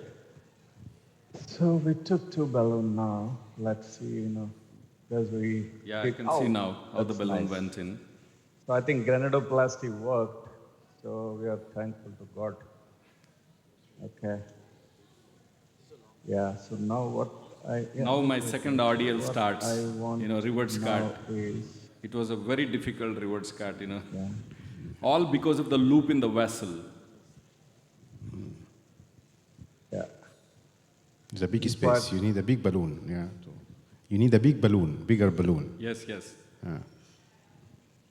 I think, finally I took...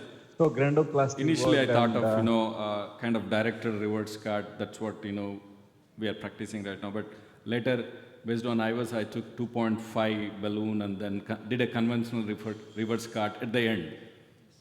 2 mm balloon just went in. I think the second granuloplasty really worked. Okay, Dalit, Y in 2 views, allocaudal, allocranial and allocaudal. Oh, I think at that time it was only pilot. And yeah. Later I changed to again Gaia 2, the first wire. oh, it's away Since it from was the there, I balloon, so continued with it. But by then there are a lot of tracks already formed with retrograde wire. So that creates difficulty in connecting. So that's the reason directed reverse cut is much, much better. Dalit. So in 2 views, we tried, directing wire towards, it's kind of side balloon technique, which I did. allocranial. And since it was not happening, again, we did an Ivers Negative. to define. This is a difficult reverse cut. Yeah, I can see this is Ivers. So first mark this is a antigrade wire, back. at 6 o'clock. Yeah, I can see. You mark antigrade wire, that is antigrade This is wire. antigrade No, wire, play. and this is, subintimal, and this is a space where, your retrograde wire is I there. think So it it's is subintimal. Okay. It's at 6 o'clock. You can go back. Yeah. Yeah, right? That is, yes. So now what I'll do, I'll just take transducer there and we'll try and understand that is a retrograde wire. Okay? Yes, live please.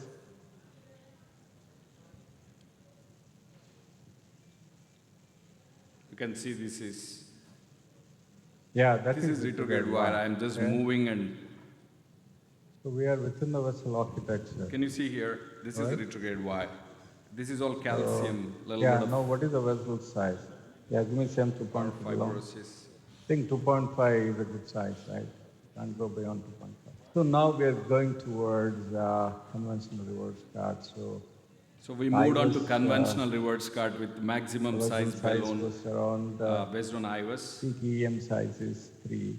On average, it is 2.75. So we are just taking a 2.5 balloon.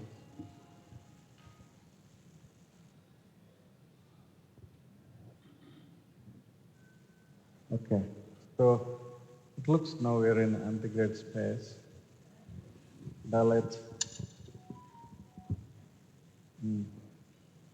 Negative. Go to 18. So the next step is basically to take guide extension deeper so that, that receives my retrograde wire. So kind of guideliner assisted, reverse card. Just dilate. Yeah. So we'll take guide extension down. Negative.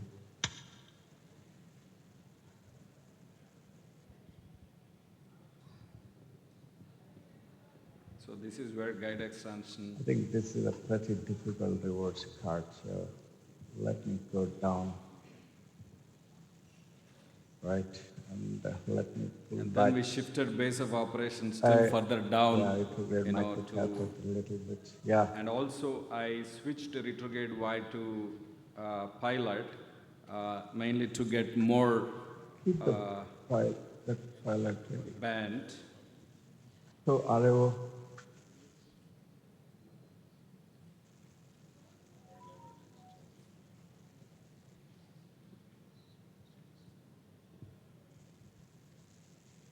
Dilate.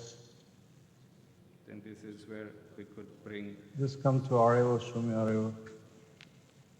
I think this is now better aligned. So in two views, you check and send the wire inside.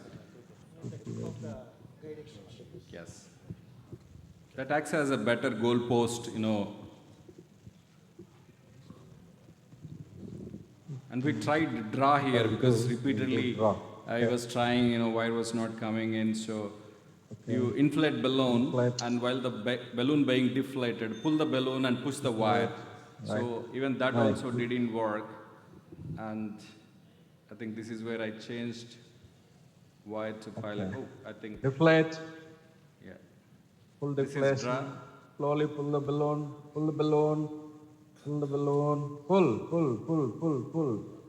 But you need a second operator help to do this. So, but that's. Inflate. Then we could externalize. Inflate this balloon, please. Yeah. So wire came into guide extension, and we had jailing inside. wire, and then microcatheter is pushed into guide extension. DMAC, please. And we took an externalized wire. Okay.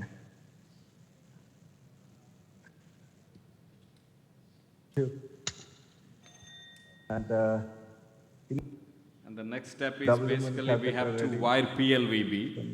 So we created space and did IOS to understand, how the crux is, how the bifurcation is, and then we wired PLVB, and subsequently, I think it's like a routine PCI. So this is WMN catheter over the externalized wire, and talk up, please.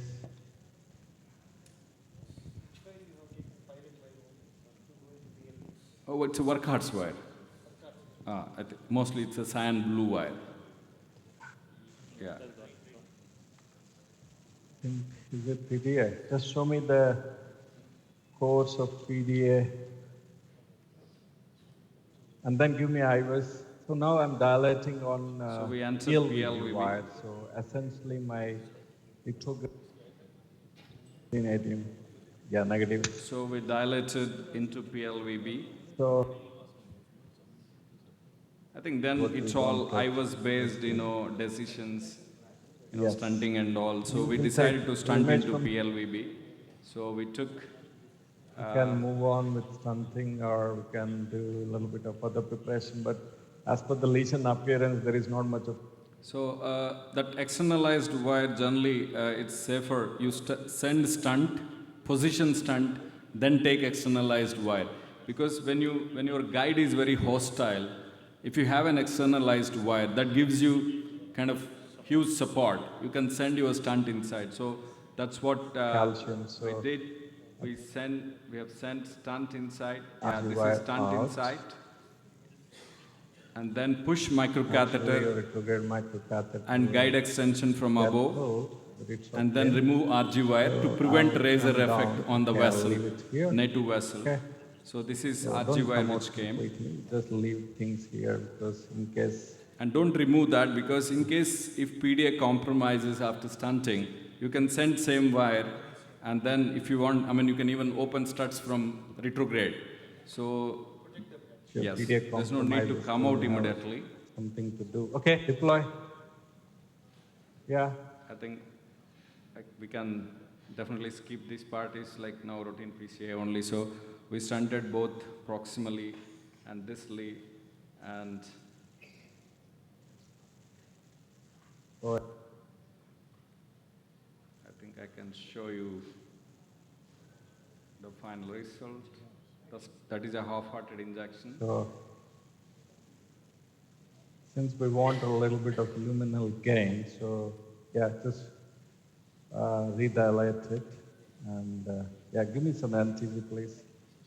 So this is a final result, we have achieved. So this is the final result, which we have got. All the 4 branches are flowing, even PDA is flowing. So what we can do, we can even coil as. What is the size of stents, sir?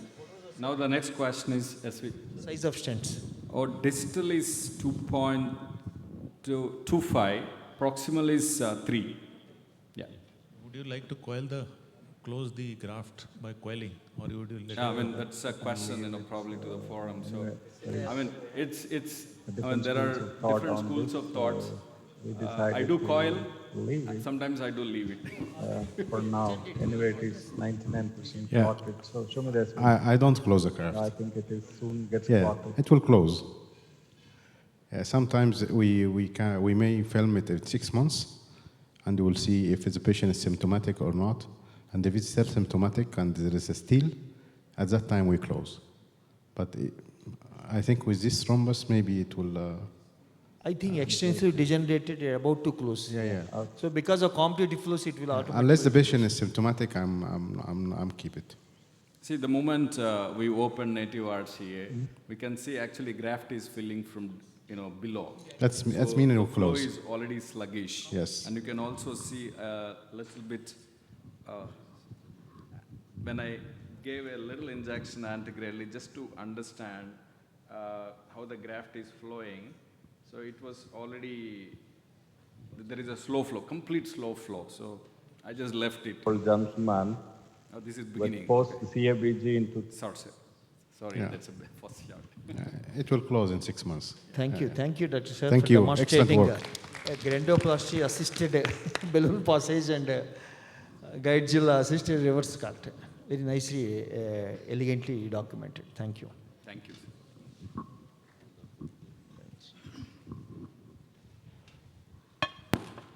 Thank you, Dr. Sharat Reddy, sir, for a lovely case presentation. We have now almost concluded the ijcto2024. But before we conclude, a small appreciation to our CD presenters and the e-posters.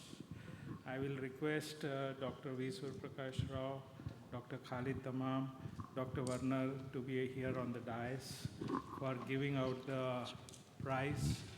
I request Dr. Narayan Rao sir to come over and two announce talks are there, no? 2 talks are there. No talks. Over. No talks. Over. The last session, no talks. You don't know the program. The CD presenters, we had almost more than 200 plus CDs, and there are 3 winners. The first prize goes to Dr. Adesh Kumar Singh. He has scored the maximum.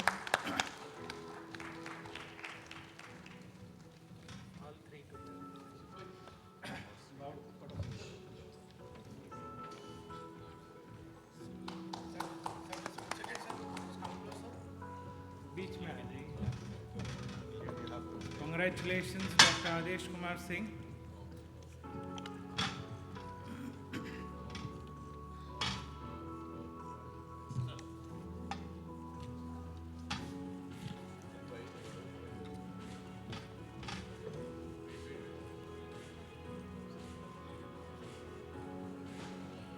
He will be getting a cash prize also, but he needs to share his bank details with the ijcto mail.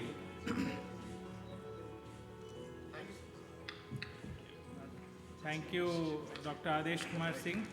The second prize is being shared by two persons, that is Dr. Pratish Mathan and Vinnakota Sujani.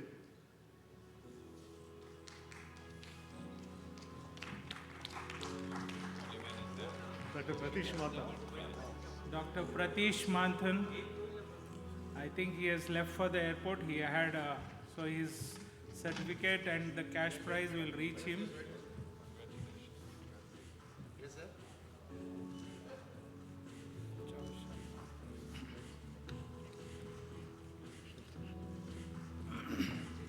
The third prize goes to Dr. Richa Sharma.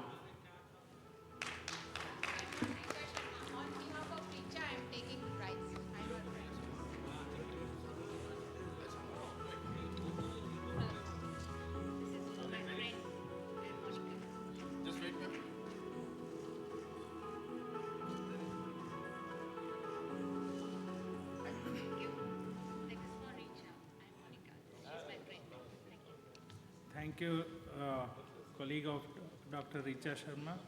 We had a couple of e-posters also. This was the beginning in this ijcto, and more than 40 e-posters had come, and one prize is there for Dr. Ashwini Kumar Sharma.